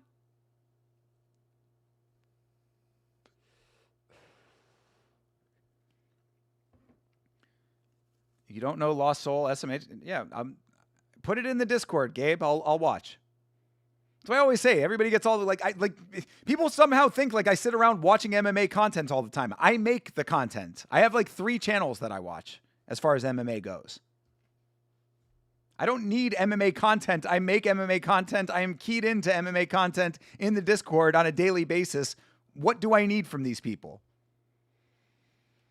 I mean, there are some that I respect, but like I don't consume a lot of MMA content.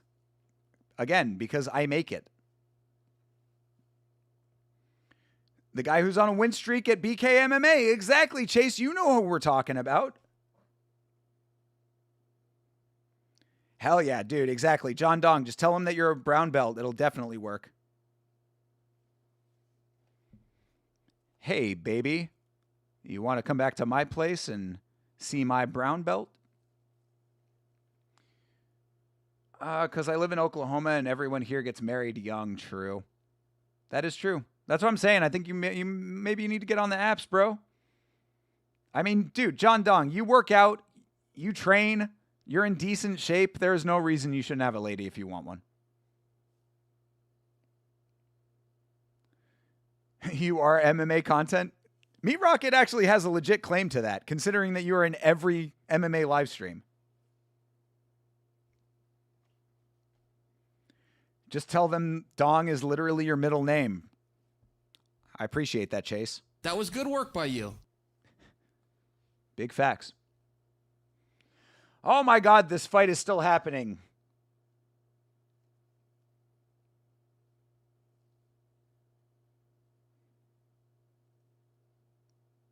Big John McCarthy just watching these two hug each other.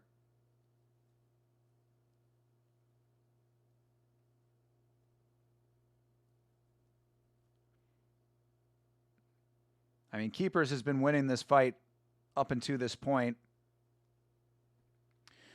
I don't like using apps. I'm not very good texter, and I overthink way too much when I send messages. I mean, fair, but I just think that you might want to work on that because it could be helpful to you. But, you know, do you, brother? I'm just trying to cover all the angles for you.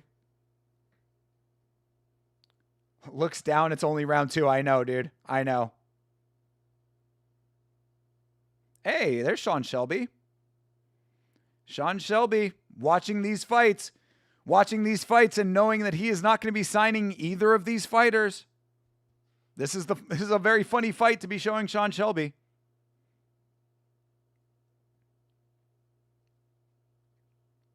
Sean Shelby, a.k.a. the cousin of Tom Brady, we found out recently.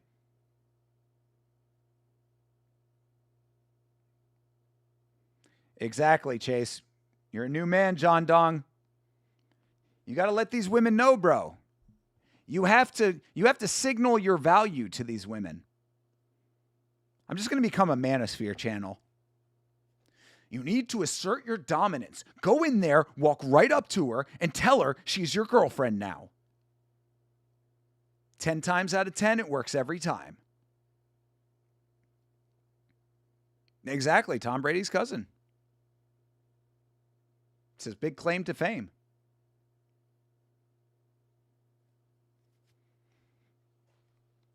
All right, let's see if Montel and Jukwani can win this fight.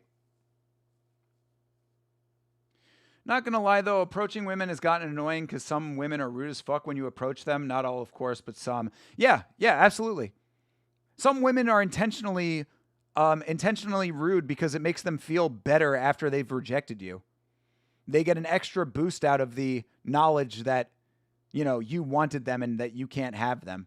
It makes them feel more valuable because they're sad. They're sad women with pathetic lives. Sturson cologne also helps. I've never heard of Sturson cologne. What is Sturson cologne? Is that a brand? Sturson cologne.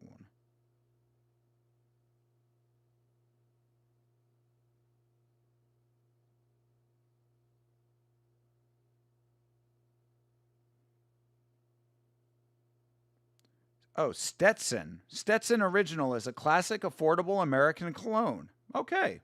Well, there you go. A little plug for Stetson cologne there. Yeah, I definitely remember that, John. Yeah, that's an isolated situation, though.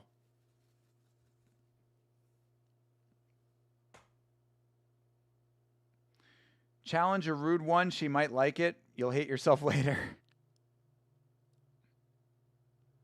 Yeah, so, that's funny that we're talking about this right now. I'm actually, for like the 800th time, I'm going through my DVDs that still need to be sorted, and I found that I had to rebuy The Departed because my old copy of it got broken.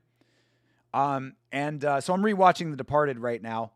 And one thing that definitely stuck out to me in The Departed is how easy that psychiatrist girl ends up going for Leonardo DiCaprio. I mean, spoiler, sorry if you've never seen The Departed, but not a major spoiler. But, this psychiatrist girl just gets picked up by both fucking Matt Damon and Leonardo DiCaprio in that movie, like very, very easily. And Leonardo DiCaprio, before he picked her up, was insanely rude to her. He was a complete asshole to her, and then just is like, hey, you want to get a cup of coffee? And she's like, oh, okay. It's like, what? So yes, don't go by movie standards. But either way, just keep doing what you're doing, John. It'll work out eventually. And I would recommend trying the apps at least a little bit because it probably would help, help you streamline things a little bit. And you can be more direct on the apps. Be like, if you're not a big texter, you just say that.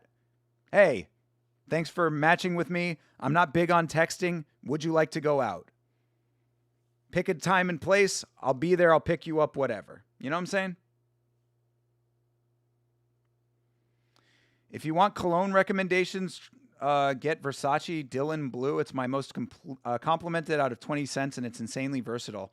Fair enough. My cologne of choice, I am very locked in on my cologne. I am a Burberry Hero wearer.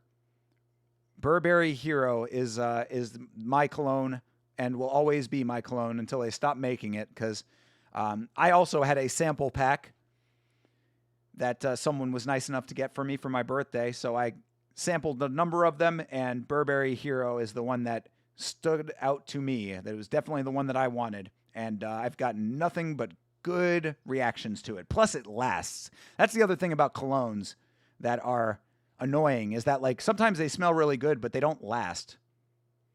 They fade quickly.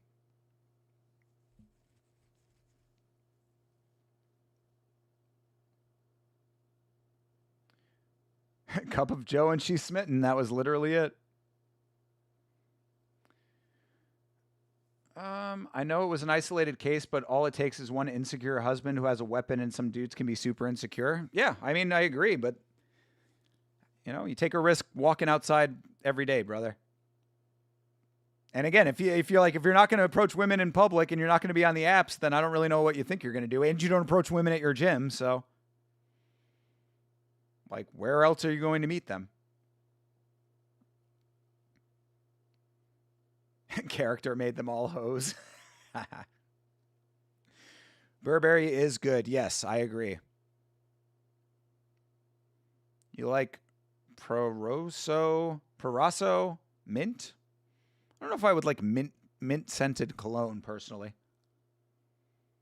Your favorite is Le Bleu by Jean-Paul Gaultier. Cool. All right. Well, that was certainly a fight. First decision of the evening on main card. Damn it, the streak has been broken.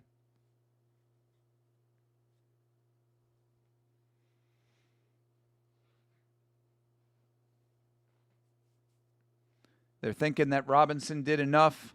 I don't know if I agree with that.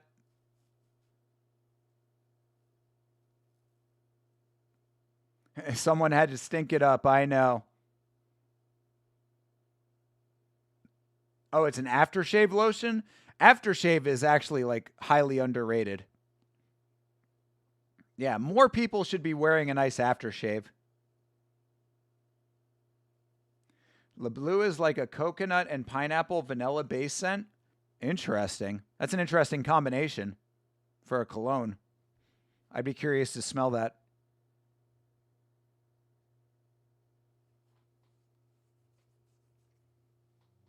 You use it as a cologne. Yeah.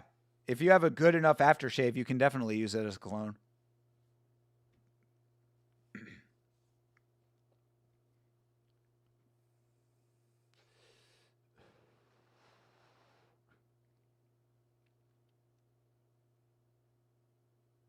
All right, well, let's see what the judges have to say about this thangy thang.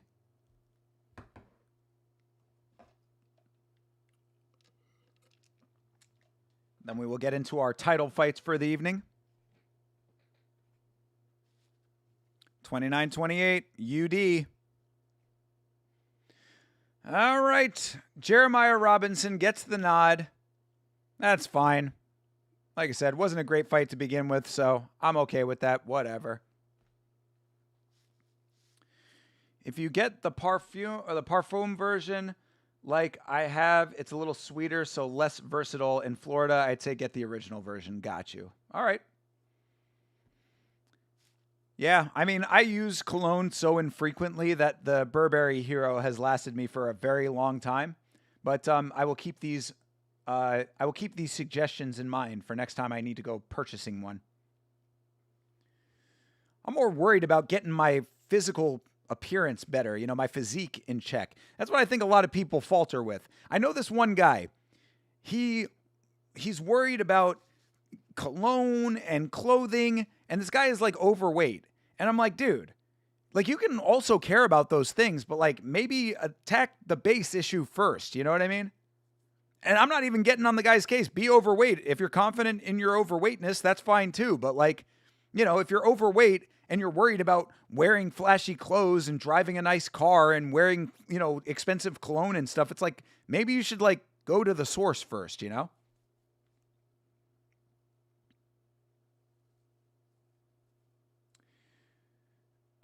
That was the first fight I caught, and of course it was garbage. Yeah, you missed out on some of the fun, Savage. I know you said it was like 4 RNCs and a knockout before, so I definitely missed some good fights. Yeah, no, it's definitely more entertaining fights for sure. But we're getting into the title fights now, so hopefully these will be good. We got one ladies title fight and we got one men's title fight.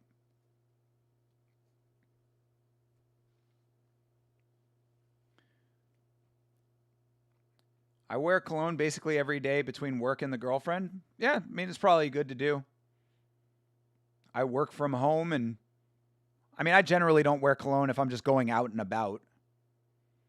You know, I wear cologne for special events. If I'm going somewhere, you know, like if I'm going out for the evening, I'll wear cologne. But generally, I don't wear cologne when I'm just running errands and stuff. Followed you with the farm Instagram, so I'll at least know next time you post about the fights. There you go, Savage. All right, good deal, brother. And I will follow you back. Let's see here. Let me go to my followers here. Oh, yes. Got you. I don't know if you want me to say the name of it, but I will follow you back. There you go, brother. You are followed. I do it for the self-scent gives me stimulation to counter my social anxiety. Well, all right, fair enough then. Whatever works for you. I have a weird mix of like minor social anxiety paired with a distinct lack of caring about other people, which I know sounds terrible. And I'm not proud of this fact. Trust I am not telling you this because I am proud of this, but part of me is like, oh man, I don't really like, you know, I don't know what's going to happen if I talk to this person. And then the other part of me is like, I really don't give a fuck about talking to this person. It's really a toxic combination. Normalize deodorant and going about your day. I mean, bro, that's all you really need, right? As long as you're showering. Shower, deodorant, there you go.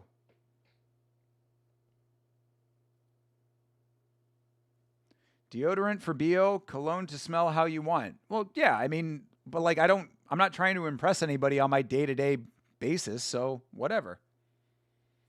I have a cheaper cologne that I sometimes wear, but not often. I use the Burberry very sparingly because of how expensive it is, too. I have not used deodorant for a decade. What? Sanjay, what?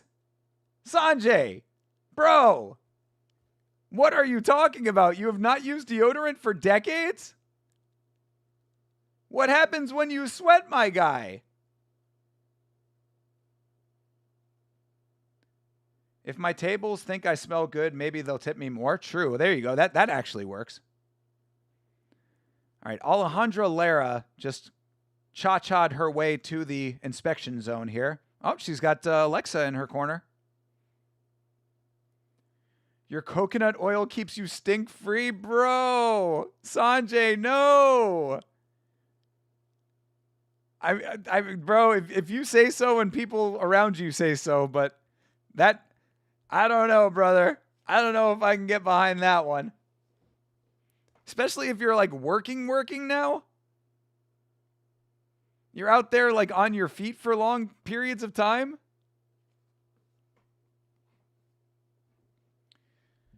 It's just the farm page, so I don't care if you said it. All right, well then shout out to Cade Farm. Our boy Savage, Cade Farm. Make sure you give him a follow on Instagram and buy his chickens. Mostly just pics of animals and some vacation shit. Hell yeah. No deodorant, man. Must be a right motherfucker. I'm telling, dude. Come on, Sanjay. I hope you're diligent on trimming body hair, right? Bro. You've never had a complaint ever? I mean, are you sure people are not just being polite?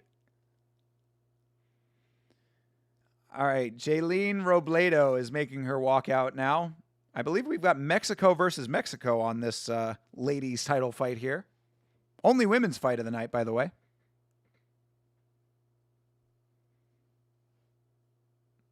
That's a whole lot of chin on Robledo. Yeah, I don't know, bro. Sanjay, that's slightly sus, my dude. I'm not going to lie. I'm not going to lie, brother. I don't know if I can abide by no deodorant. I have coconut oil myself. I'll have to try it out and see if it actually works as a deodorant sometime.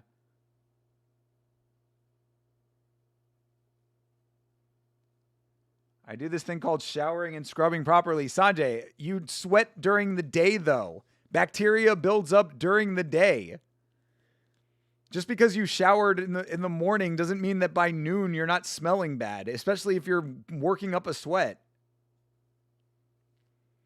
I've never told a stinky person they stunk unless it was my friends or family, which means your friends and family have failed you, brother. Definitely need deodorant, brother. I mean, bro, Sanjay, I'm not trying to be mean, and I really don't think the chat is trying to be mean either here. But dude, this is a wild revelation, my guy.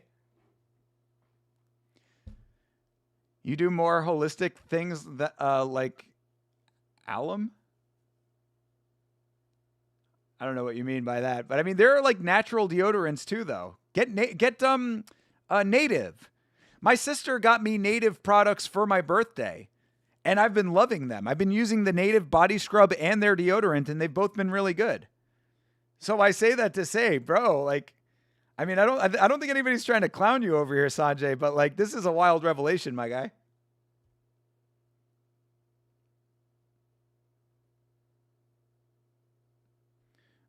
Bleeding edge too real. That's how you know I care. I must have missed a comment from Bleeding Edge.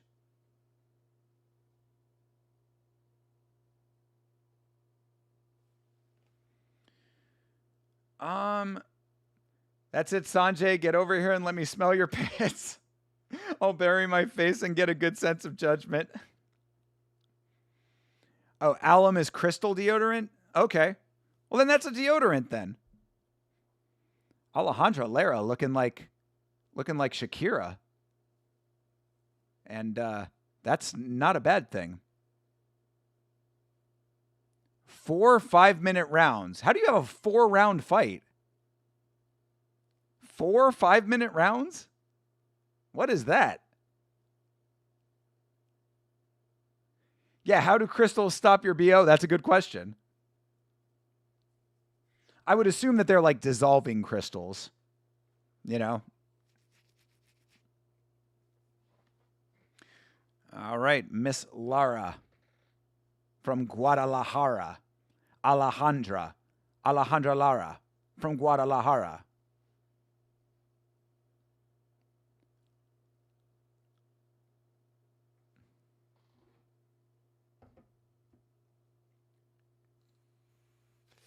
Versus Jaylene Robledo. She is from Ontario, Canada. Oh, we've got a Canadian. Jaylene Robledo, the Canadian from Ontario. By way of Mexico, another Mexican in Canada. Much like the Godinez sisters. The Natural? What? The Natural? Randy Couture is going to sue. What? What was that guy yelling about a Newport? Oh my God, Carrie Hatley is reffing this fight. Interesting. So it is deodorant, just not typical. I guess Sanjay's got, you know, alternative methods for everything. Stay dirty. That was Dirty Dan? Who is Dirty Dan? Should I know Dirty Dan? All right, fight is underway. Oh, Robledo missed weight, so she's not eligible for the belt. Wow. Well, then what the fuck's the point of this fight?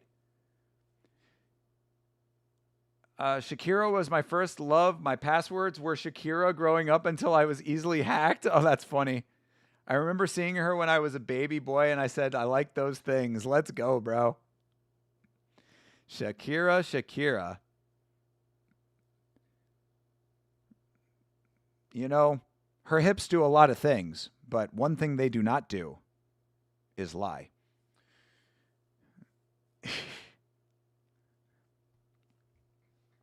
He's just a Florida man influencer? Oh, okay. I've never heard of him before.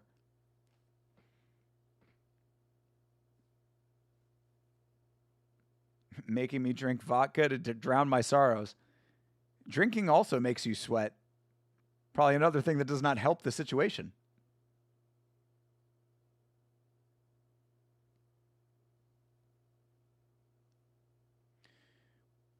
Without my glasses, the lady in blue is hot. She looks better with her hair unbraided. She looked good in her fighter promo picture.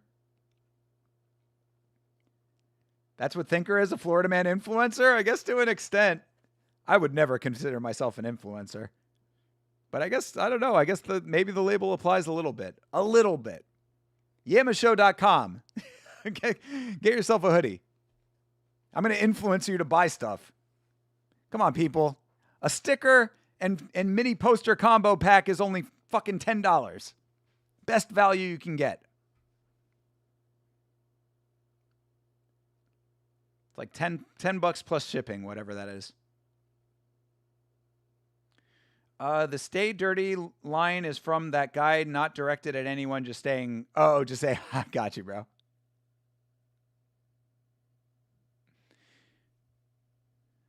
You influence people's opinions on fighters? Ugh. I feel terrible about that. Never let me influence your opinion on who to choose to win a fight, because I am terrible at predicting fights. You influence me to strive for absolute shadness? Well, every day achieve that, bro. So, I can appreciate that. I hope that I influence you to laugh. That's the only thing I really want to influence on anybody, Hopefully that, if you're being influenced to enjoy yourself and, get a laugh or two, that's all I really want. That's all I'm ever trying to do anyway. Screw you guys, I'm going home. Screw you guys, I'm going home. 10-7 is having no fun? Aw. Yeah, this women's fight has been really inactive. Very inactive so far. This is for a title, by the way. This is for a title for one of the fighters. Only one fighter is eligible to win this fight. Or to win the belt, rather.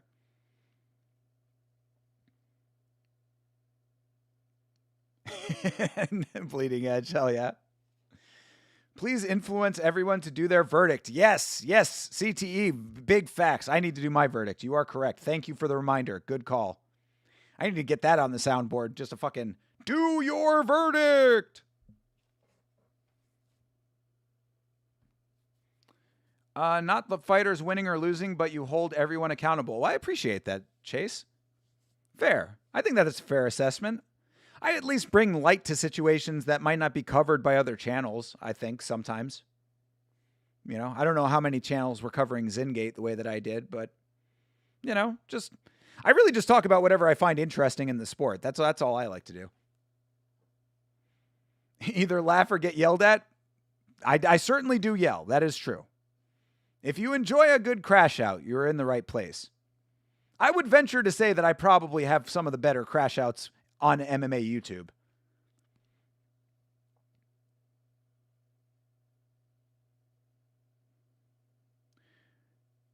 Where do you go now, Sanjay? You go to the drugstore and get yourself a stick of deodorant is where you go.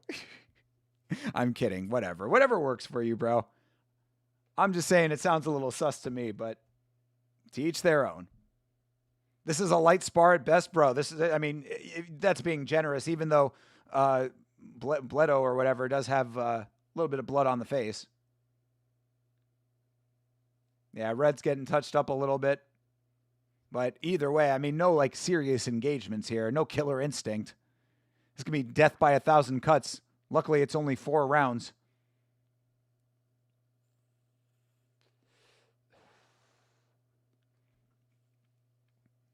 Last weekend was the biggest crash out I've seen from you off the Jamie Lynn Horth.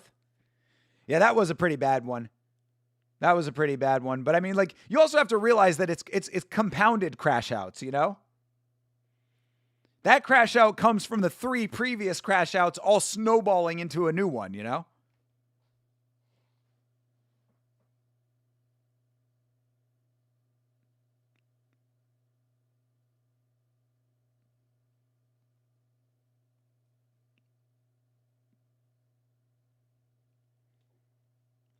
Yeah, Jaylene over here, missing weight, so she's not eligible to win the belt. She's also losing the fight already. Nose is still bleeding. They could not stop the bleeding from her nose or her lip. Well, her nose, really. It's just bleeding down to her lip. I've never wanted to step away from an entire night so bad. We were all feeling it. We were all feeling it on that watch along for sure. That's why the Blood Palm is here, bro. We lean on each other for support in the downtimes.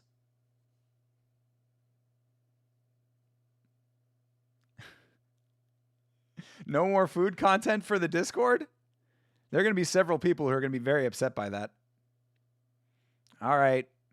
Robledo trying for these takedowns. Lara doing a nice job of defending. Good whizzer. Oh, geez. Nice elbows for... Oh, Lara with the nice elbows. Let's go. Lara getting some good training from Alexa. You turned your TV off for a solid 5 minutes. I feel you, bro. Hydra just left. Hydra was like, fuck this. I'm out of here. Oh, it wasn't Hydra who left. It was his friends that left. Hydra's friends were like, peace, bro. This shit sucks.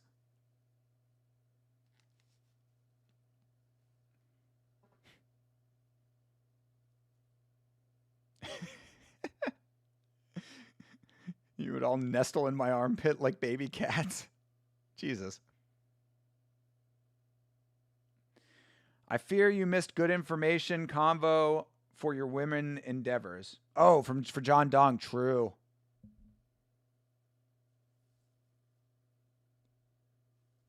Yeah. Come on, John. We got to get you a lady over here, bro. If it's something that you want. Finding a lady is an everyday grind. Finding a lady is like finding a job. If you are single and you don't want to be single, then your job is to be not single. If you are in a relationship, your job is to keep the relationship. If you are single, then your job is to not be single. You must be out there pounding pavement.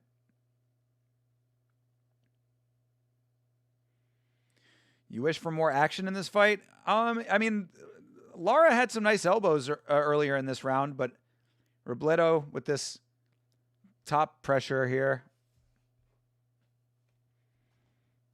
kind of neutralizing things.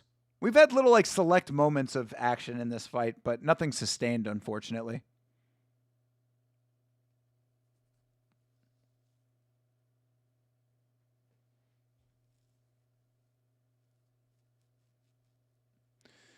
All right, Robledo has the Von Flu, but not going to do anything with it. All right, Lara slowly making her way back to her feet, backing up to the cage. Yeah, this is fine grappling. Yeah, Robledo with the nice wrist control there. All right, Lara almost back to her feet. Oh, she gets folded over now. Oh, that's certainly an angle. Some nice views there. Very obvious glove grab there from Robledo, but who cares? I mean, you thought it was a glove grab? It didn't. It looked like she was just wrist control, but if she actually hooked the fingers, then I didn't see it. I mean, Lara has been almost back to her feet like 3 times.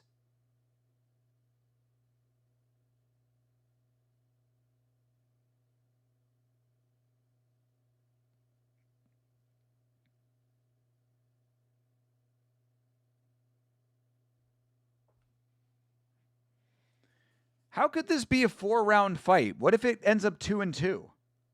They just call it a draw?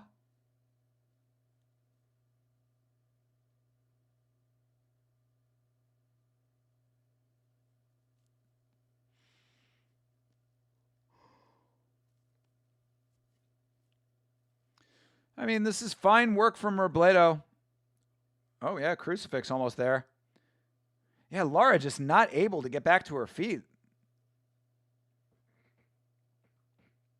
Oh, it's a sudden death fifth. Okay, got you, Bleeding Edge. Got you. Okay, I did not realize that. All right, finally, Lara gets back to her seat, but she's only got 10 seconds left now in the round. Yeah, that is the question, though. Is it sudden death and all of the rest of the fight doesn't matter, or is it just a 5th round that gets factored in with the rest of the other rounds? Because I hate that. I am not a fan of sudden death because you had all of that other fight, and now all of that just gets tossed out the window. It's basically a brand new fight. But I guess the idea is if it was so close, then it wouldn't have been a draw, right? So I don't know. I'm not a fan of the sudden death in general. I think Robledo glove grabbed there in the clinic too. Oh, in the clinch. Yeah, I wasn't seeing the glove grabs.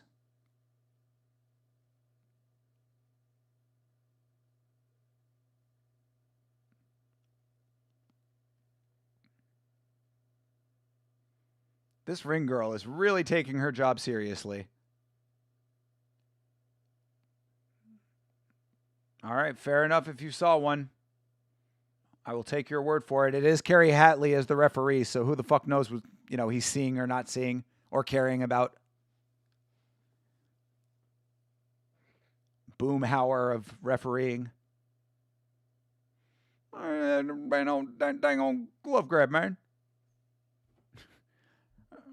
Dang on, listen here now. You hit that dang on glove. You can't be taking that glove and dang on putting that glove in your fingers down. I can't have that now. Boomhauer, you are wise beyond your years as a referee.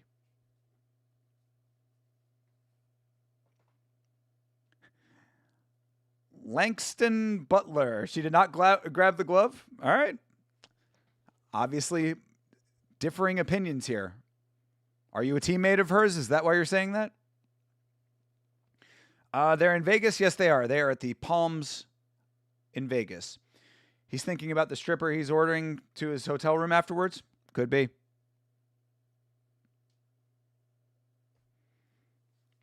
Stiff right to take down. Nice combo. True. Yeah, Robledo's taking over the pace of this thing, which is unfortunate because Lara was looking good throughout some of the striking exchanges, but she just can't stay here. She needs to get back to her feet and actively strike. Robledo doing all this work to not win a belt, but either way. All right, Lara back to her feet. Robledo gets another takedown, kind of doing the cradle position there. You are a teammate? I had a feeling. Jaylene is a class act. Well, why'd she miss weight, though? No offense to her. She's fighting a fine fight right now, aside from potential glove grabs, but I didn't see him, so whatever. Either way, though, she's not going to get to win the belt now. What happened during the weight cut?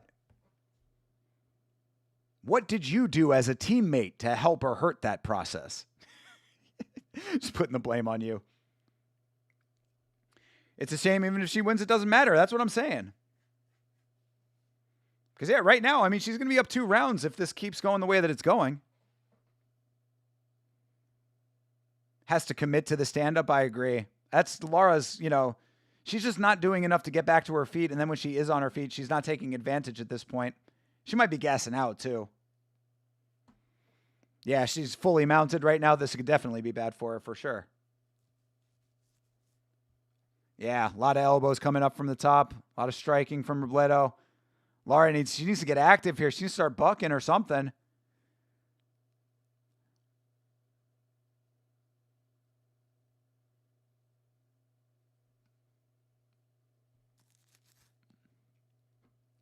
Yeah, full mount, though. And Lara just accepting the position. Robledo doing a nice job of keeping this, too. There is Lara trying to turn to her back. Oh, side arm triangle. She's in an odd position for it. If she gets that leg over, though. Yeah, Lara trying to keep that leg tied up, but she's not doing enough to get out of this. Yeah, all right. Lara able to spin herself. All right, she's getting back slowly. There you go. All right, that was a good flop. That was a good flop. Oh, my God. Back to the Von Flue. Yeah, I mean, Robledo's wrestling and grappling is actually pretty decent.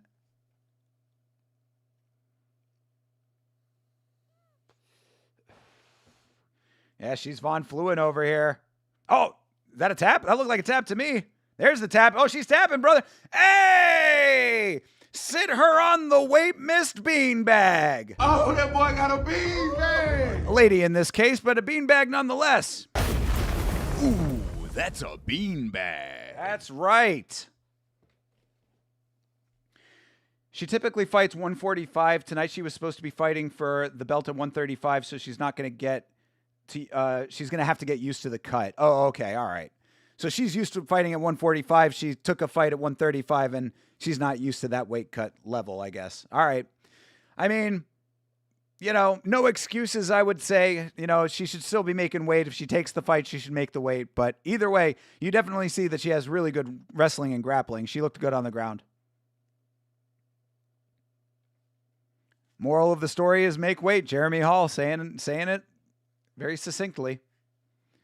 Aside from the weight miss, glove grab, and first round, nice fight, good finish. Oh, CTE with the backhanded compliment. On the carotid with the grip. Yep. Again, yeah, hitting the Von Flue.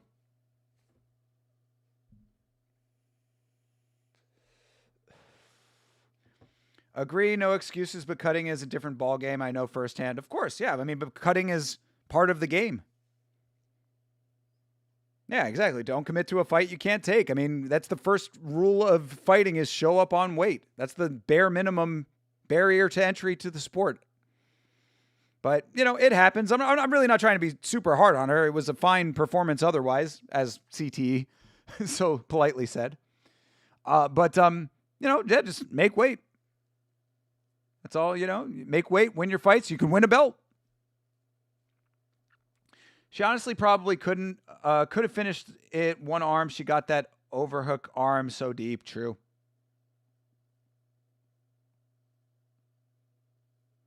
Oh, she's already a champ. Oh, okay. She was going for double champ status on the regionals. Wow, that's impressive. All right, well, Langston, congratulations to you and your team.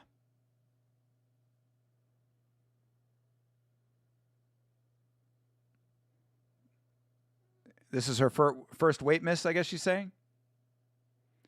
Do we know how much she missed by? No, not off the top of my head. I didn't see during the tail of the tape. I wasn't paying attention. But and there you go. She's saying the right thing. She's like, oh, you know, it won't happen again. Stick to that. But I mean, she had to have been somewhere within the ballpark, or they wouldn't have let the fight go on.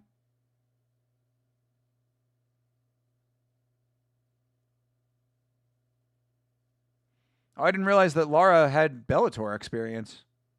That's interesting.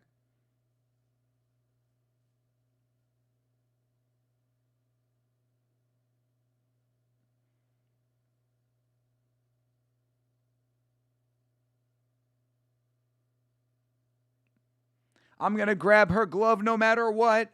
No, I'm kidding. First weight miss. Trust me, it's not like her to miss weight. Yeah, that's what she was saying.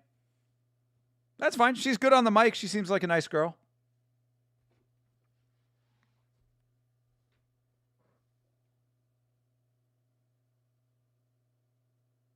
She's saying she's ready for the UFC. Might we see her on the Contender Series, perhaps?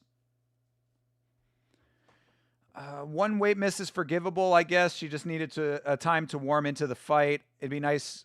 I'll be nice. Her grappling actually looked very solid. I agree. Yeah, I think that's a fine assessment. She wore down her opponent. She took a little bit of damage. You can see she got a couple marks on her face. And she looked fine in the fight. So we will see what happens if she ends up on the Contender Series.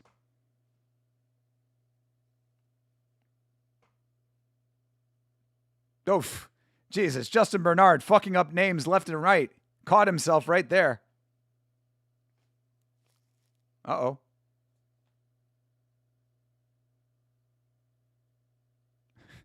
Something about the Las Vegas Raiders. Okay, important that she said that on the mic. All right, well, your non-title winner, Jaylene Robledo. Shout out to her. Maybe we'll see her on the Contender Series.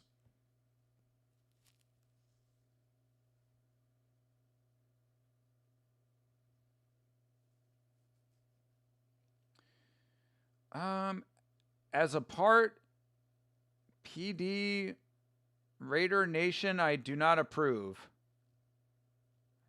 Huh. How do you think about Allen versus Melky? Fine. I mean, you know, I think that it's appropriate for both of them. I mean, honestly, I think that Melky should be the one that's a little upset about that, considering all the work he's been doing lately. But, you know, if they're kind of making it a little bit of a non-hotshot situation for him, then Allen's the right level of competition. I've never been super high on Allen, sadly. I like him as a person, but... Oh, who am I taking? I'm taking Melky Costa. Yeah, definitely. Absolutely. Yeah, I'm all in on Melky Costa at this point. He's done way more than enough to change my mind. Melky Costa's another guy who I was skeptical of, and he proved to me that he was worth rooting for. So, yeah, absolutely. Off of the work we've been seeing lately and how Allen has been looking lately. Yeah.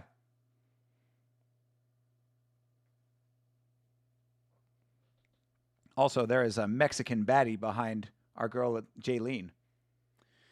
I love both of those guys, but I'm riding with the momentum. Exactly. Yeah. You know, one line goes up, the other line goes down. You gotta follow the trend. What? Kai Kamaka?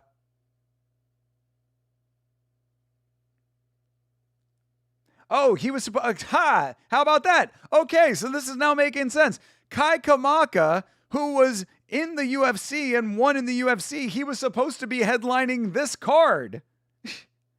That's pretty funny. So he had to pull out of this fight to go fight in the UFC, and now he's back getting interviewed here. Small world, this MMA space of ours.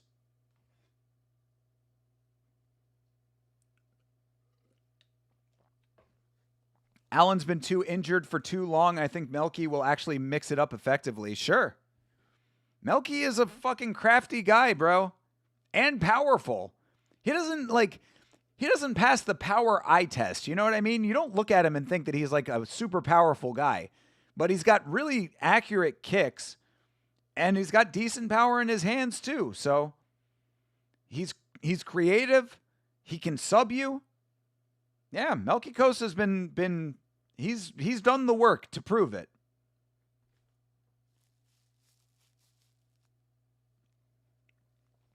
Allen had a very close fight with Giga recently, which hasn't aged well. Exactly. Yeah, most definitely. Giga, another guy who I was high on at one time. I believed in the Giga kick.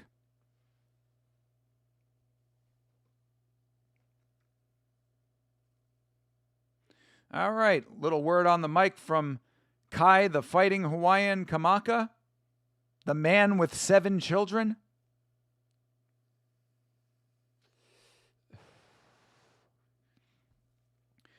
Don't worry, though, folks. We have a substitute Islander. I would think so, anyway. Kanan Kawaihae. Giga kick claimed my boy Cub Swanson. Yes, it did. Yeah, that was what made me a believer, because I'm such a big fan of Cub.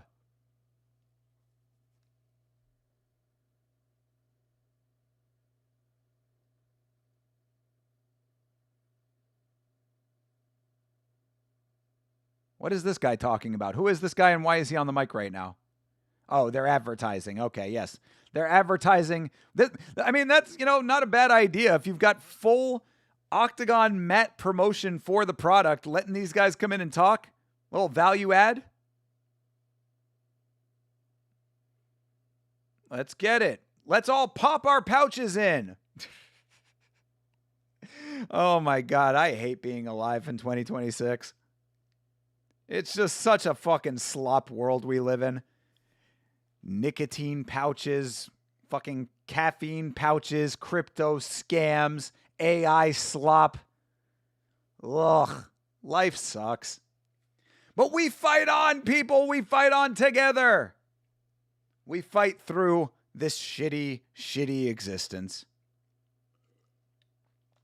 What the fuck? The local is sponsoring this event? Dude without a hat had a proper mullet. True. That's the takeaway. MMA really is the sport of degeneracy. Oh, bro, it's always been that. It's always been that. That's another reason why I love it so much. MMA is the everyman sport. And what is the everyman? Fucking inherently evil and inherently degenerate. Definitely a slop world, 100%. We're living in it, brother.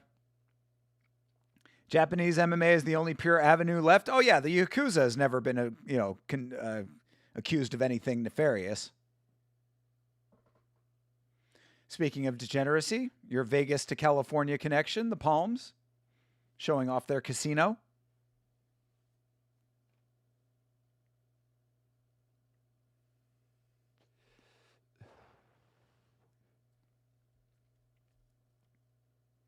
All right, they're promoting the next Tuff event, Tuff-N-Uff. Shikshabakov, that's a name. Shikshabakov versus Del Mondes at Tuff-N-Uff 154. Deep is too goated, they'd never touch it. True. Deep is the only pure one left, dude. Deep transcends. It goes deep. It runs deeper than that. Tears for Fears, Mad World song coming to mind. Tears for Fears fucking rules, by the way. Everybody Wants to Rule the World. That's a great song. What the fuck? Why not have a fighter that is sponsored by the company do that little live ad rather than a nobody company owner? I mean, the company owner doesn't feel like he's a nobody. You know, also he probably feels that he would be the best one to actually promo the product, get the messaging right and all of that. But either way, as long as there's somebody in there actually talking up the product, that's all that they want. All right, Justin Vazquez. Justin Vazquez. He is 12-5. Just felt very out of place. Yeah, it's always a little bit weird when some rando comes in there, you know? Justin Vazquez with the Chicago Bull wearing a crown tattoo. The Bull King. It's actually kind of a hard nickname if it's not his actual nickname. I think I just came up with a goated nickname off the top of my head right there. The Bull King. Head Over Heels is also a good song. That's a fantastic song. Something happens and I'm head over heels. Yeah, that's probably my favorite of their songs. Granted, I only really listen to those two, but still. That's like one of those bands that like I know that their deep cuts are probably really good. That's your nickname now? The Bull King? I mean, you know me. I think I earned that nickname. All right.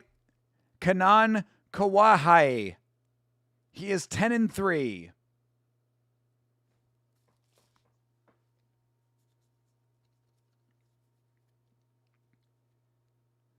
You're stoned? My grammar is so poor now?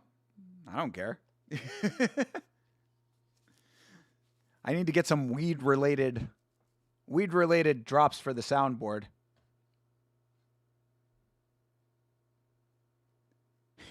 Need to get a custom Yama cowbell. I like it. Bro coming out to Seven Nation Army. That's some solid line work on that guy. Hell yeah, dude. Yeah, you can always tell when the traditional Islander tattoos are like done well, because there are some that look real good. Like his is a good example, and we actually saw earlier on this very same card some that did not look so good. You know, where it's like big lines between, or like big gaps between the details.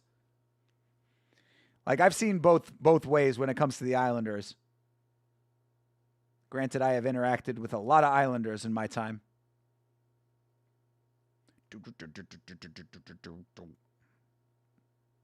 All right. Kawaihae versus Justin Vazquez.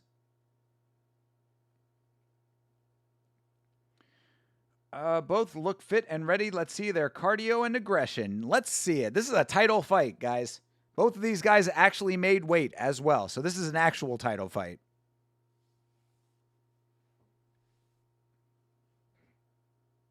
All right, we got our little ring girl to go shake it real quick. She is shaking it like a salt shaker. Shake it like $1, 5 or 10. What would you do for a 2020?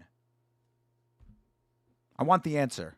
I gotta know the answer. What would she do for a 2020? Great song. Love the Ying Yang Twins. You're going with the Islander? All right. I'm okay with it.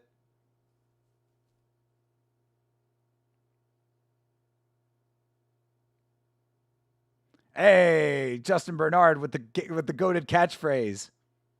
It's about to go down. What would you do for a Klondike bar? True. This is a good question as well. Not much. I've never been a fan of the Klondike bar. Klondike bar has always been a glorified Mickey bar to me. But of course, being from Florida, I'm more familiar with those. The Mickey Premium Bar. Probably like $9 at the parks now.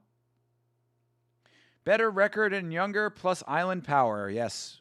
I like the thought process. Yeah, Kai Kamaka could not fight in this fight, so they found a lookalike. They found the next best reasonable facsimile.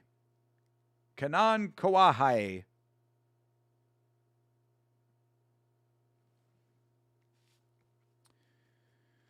I always wonder how each guy chooses their intro catchphrase. Yeah, I mean, I guess you got to, it's hard, right? Because there's only like so many ways to like say the same thing.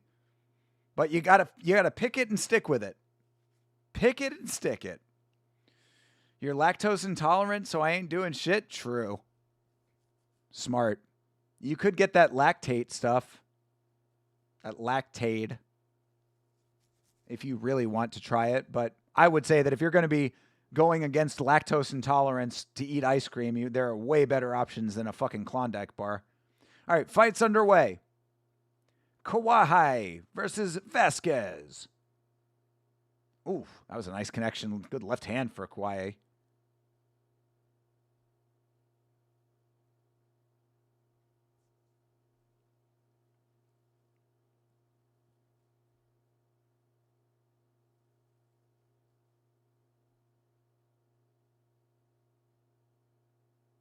All right. Kawaihae misses on a couple shots up top. Goes for the clinch. Please be active. Please, God, be active in this clinch. Come on, bro.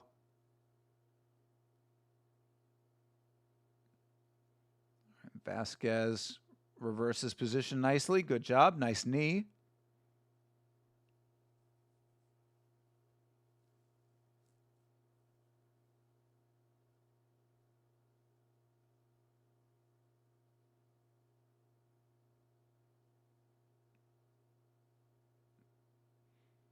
All right, Kawaihae, oh, gets the takedown. Gets the takedown.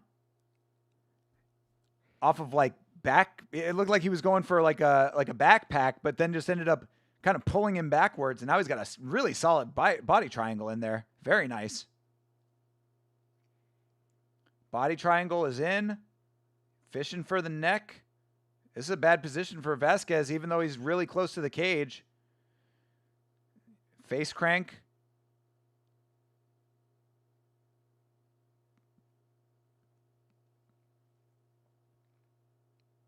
Yeah, I mean, face crank is working right now. He's got it on the chin.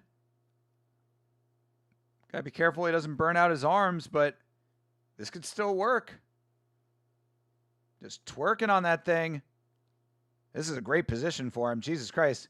If Vazquez doesn't tap, I mean, he's going to be sitting here for a while. Funny you say that. My sister got me banana vanilla mixed with horchata gelato in the freezer. Gonna pay the price for it and love every bite. There you go. Yeah, if you know that it's gonna be bad on the back end, at least get something that you really enjoy. I'm not a big fan of banana. I'm really not a big fan of banana most things aside from actual bananas. I usually have a banana every day for breakfast. He's got a good neck attack. I mean, right now he's certainly working. I mean, that body triangle is really solid, so he can stay here for the whole rest of the round if he wants to. And if Vazquez is going to accept the position, then he very well might. Got a grip over and under the shoulder from standing backpack and just drag him back. Yeah, that's definitely what happened. Could get crazy, work the seatbelt, and set up the Peruvian necktie. Sanjay wants to see a Peruvian necktie so bad. Gonna throw blowout fingers back end. Pardon me, sir. Yeah, that body triangle is solid. Cody Gibson would approve. Shout out to the GOAT, Cody Gibson. After we get City Life on the podcast, or the on the free for all, Cody Gibson is probably going to be next. It would be an honor to have Cody on. He's been a friend for a long time.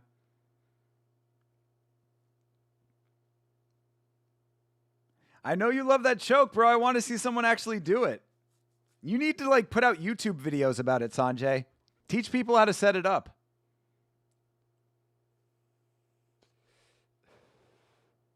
Sanjay and you are front choke connoisseurs. I like it.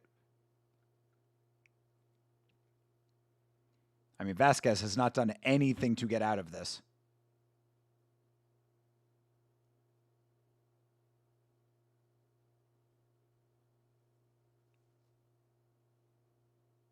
Oh.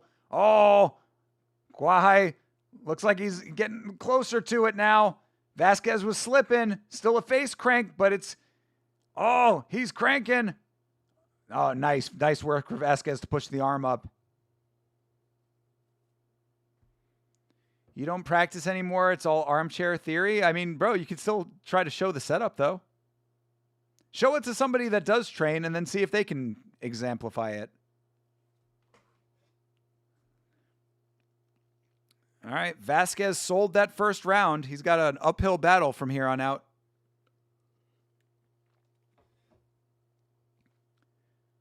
It got you out of jams when you rolled? I mean, bro, somebody needs to show it off to the world. You DM Jeremy your theories? I love it, dude. Hopefully Jeremy appreciates it. You know Jeremy has his own team.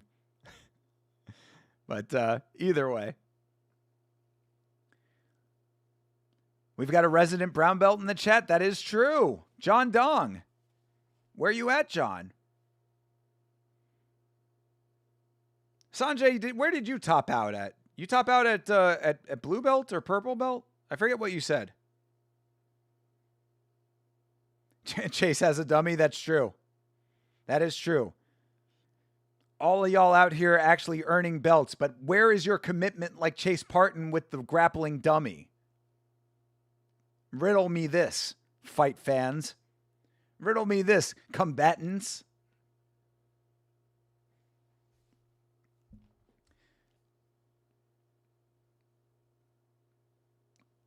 You never belted yourself. You just rolled with purples. Got you. Okay.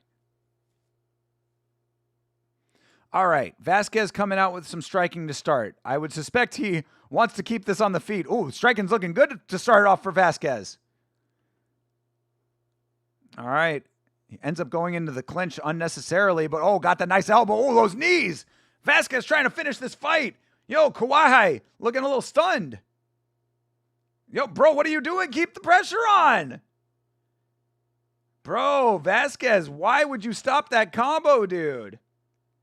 All the strength you could muster, you had him stunned. And Kawaihae looking still stunned. He needs to get off the cage. Yo, Kawaihae just resting on the cage right now. Bro. Vazquez, brother, fucking go. Go. Oh, more nice elbows. Go back to that clinch knee, dude. Oh. Yo, Vazquez still landing them. Kawaihae. Oh, Kawaihae going down. He's trying to Granby's. Ends up with a heel hook possibility. Nah, that wasn't stop worthy yet. Because Vazquez wasn't putting enough on him to stop it. You have a heavy bag in your living room? That's what's up. Chase also has a heavy bag, by the way.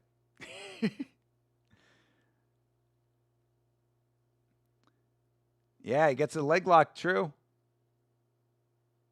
But, I mean, Vazquez still able to evade, and now he's got full mount. This is like the 4th time tonight we've seen full mount. Oh, heavy shots from the top. Kawaihae is right on the cage, not trying to get back to his feet at all. Oh, Vazquez with the elbow. Vazquez trying for a head and arm himself now here. Kawaihae, oh, another nice elbow. Bro, Vazquez, dude, I don't know if this guy's just gassed or what, but this is a finishable fight, bro. You need to be emptying the tank right now. Elbows, there we go. Boom, boom, boom. Yo, oh, ref right on top of it. Oh, man, Kawaihae trying to stay in this thing. Vazquez resting for a moment there. More elbows. Oh, elbow, elbow, elbow. Bro, if he would just not stop for like an extended period of time, every time the referee is literally right there waiting to stop it, and then Vazquez takes his foot off the gas.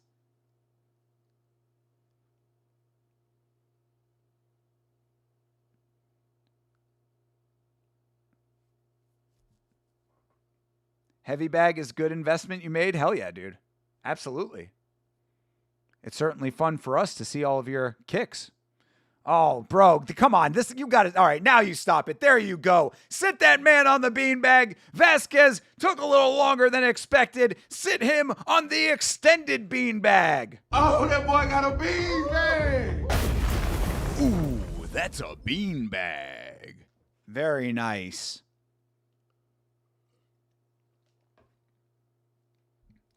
What time is it? Just in time. Goddamn right. Very nice. What I like about Khabib's full mount is he looked for armbar or triangle.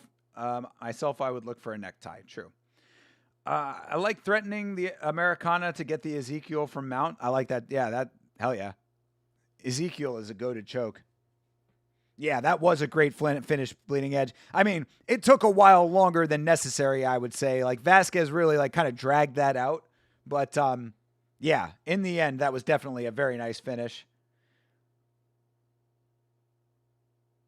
Yeah, that early, the combo that they're showing right now, he didn't need to go into the clinch there, first of all. And then he gets these beautiful uppercuts, and then the clinch knees were rocking as well. It's like, bro, if you had just kept on the pressure in the initial combo, I know you need to pace yourself and all that kind of stuff, but when you have your opponent dead to rights, which he really did, like that just could have been a little bit earlier, but still, it's regional. I'm not trying to be too hard on the guy. Good finish. Congratulations. Round of applause for the new champ.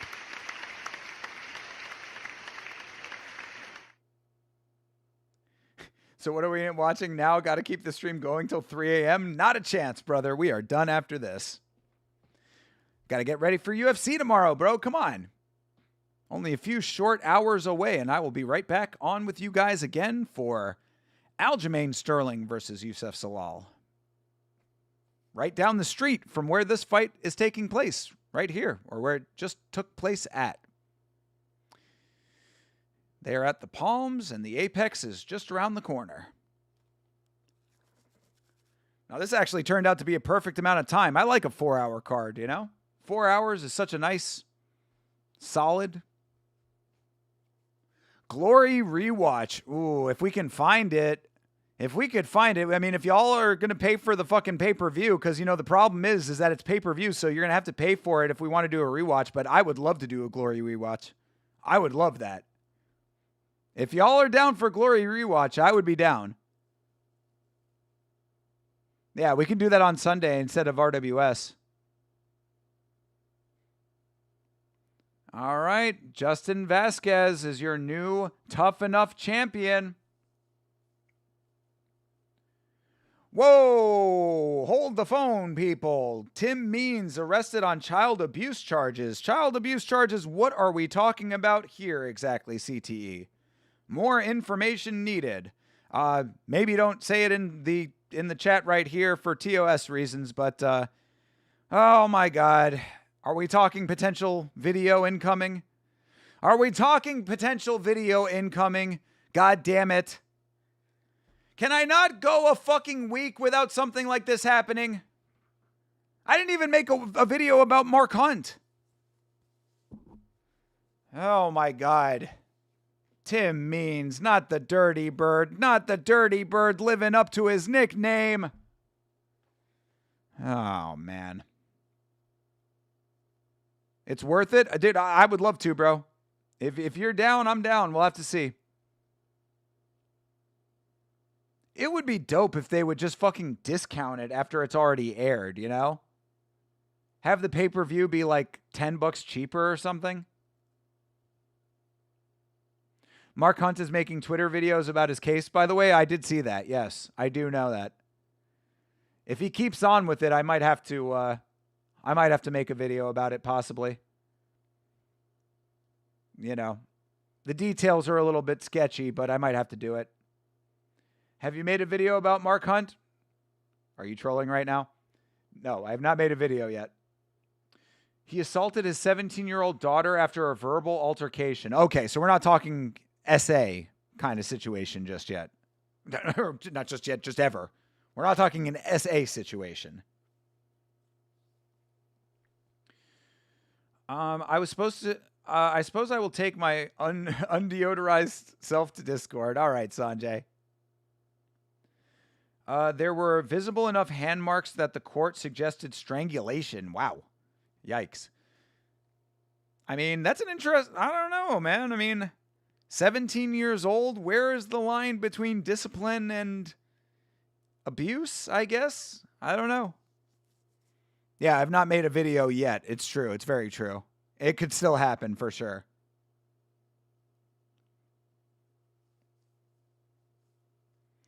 Hunt deserves a video, you think? I don't know. We'll see.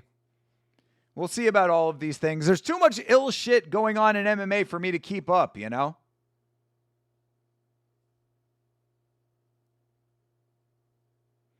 All right, Vazquez, another guy who wants to be in the UFC. All of these guys clawing their way up to the top of the ladder to make 12-12.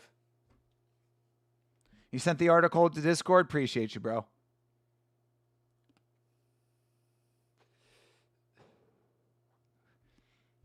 I'll check it out. We'll see what kind of time I have to actually get videos about anything going out. Train that left ear, I know, right? Honestly, both of those ears to an extent, but definitely the left ear.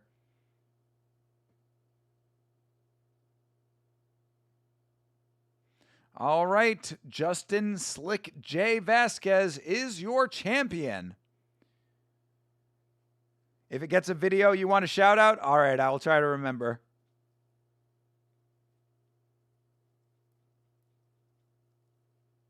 Oh, getting the win on his birthday, too. How about that?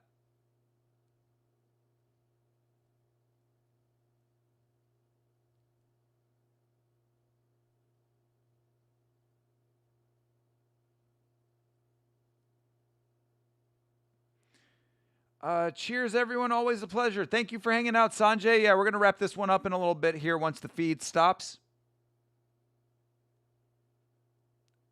I'll give you a shout out, CT.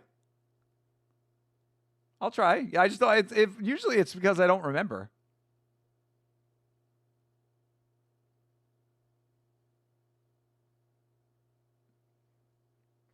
All right. And indeed, this was a fine, Tuff-N-Uff event. You know, like any event, it's going to be a little bit of a mixed bag. I think we got spoiled up front with all of the finishes, but overall, this was a fine night of fighting. Tuff-N-Uff getting, I would say, maybe like a B- as far as my overall grade of the promotion. Stream quality was a little bit lacking when it came to YouTube. We had a stream blip that made me miss a finish. Didn't like that. Did not start on time. That's another ding. But graphics and camera work all seem to be fine. So, I'm good with that.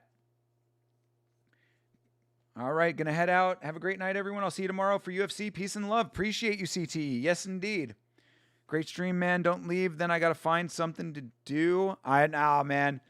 I appreciate it, but we need to rest up. We need to get some relaxation in before UFC tomorrow. And of course, you know I will be back for UFC tomorrow as always. So that will end the broadcast indeed. And that will end the live stream here as well. Guys, again, thank you so much for hanging out. YammaShow.com. YammaShow.com for your Yamma Show merchandise. Make sure you get some merch. Haven't had a merch sale in a little while. We need to get some juice in the store, people. Go and get yourself a sticker pack. Get the combo. Best value on the merch store. Get yourself a shirt. Get yourself a hoodie. All kinds of stuff on there. Monday nights, we have a podcast, of course. Last week's fights. Myself and Chase Parton break down each and every fight from the previous UFC card. So we will watch Youssef Zalal take on Aljamain Sterling tomorrow. Monday, we'll be breaking down all of those fights. Join us at 10 o'clock p.m. Eastern Standard Time for that. If you are new, make sure that you subscribe. Make sure that you like the stream, do all the YouTube stuff. And if you have not watched the Zingate video yet about Jasmine Jasdavicius, give that a like, give it a watch, give it your hype points if you want to. That would be very much a homie move. Appreciate all the support that it has already gotten. So, until next time, everybody, I will see you tomorrow, of course. Have a great rest of your night, a great rest of your weekend. And as always, fight on.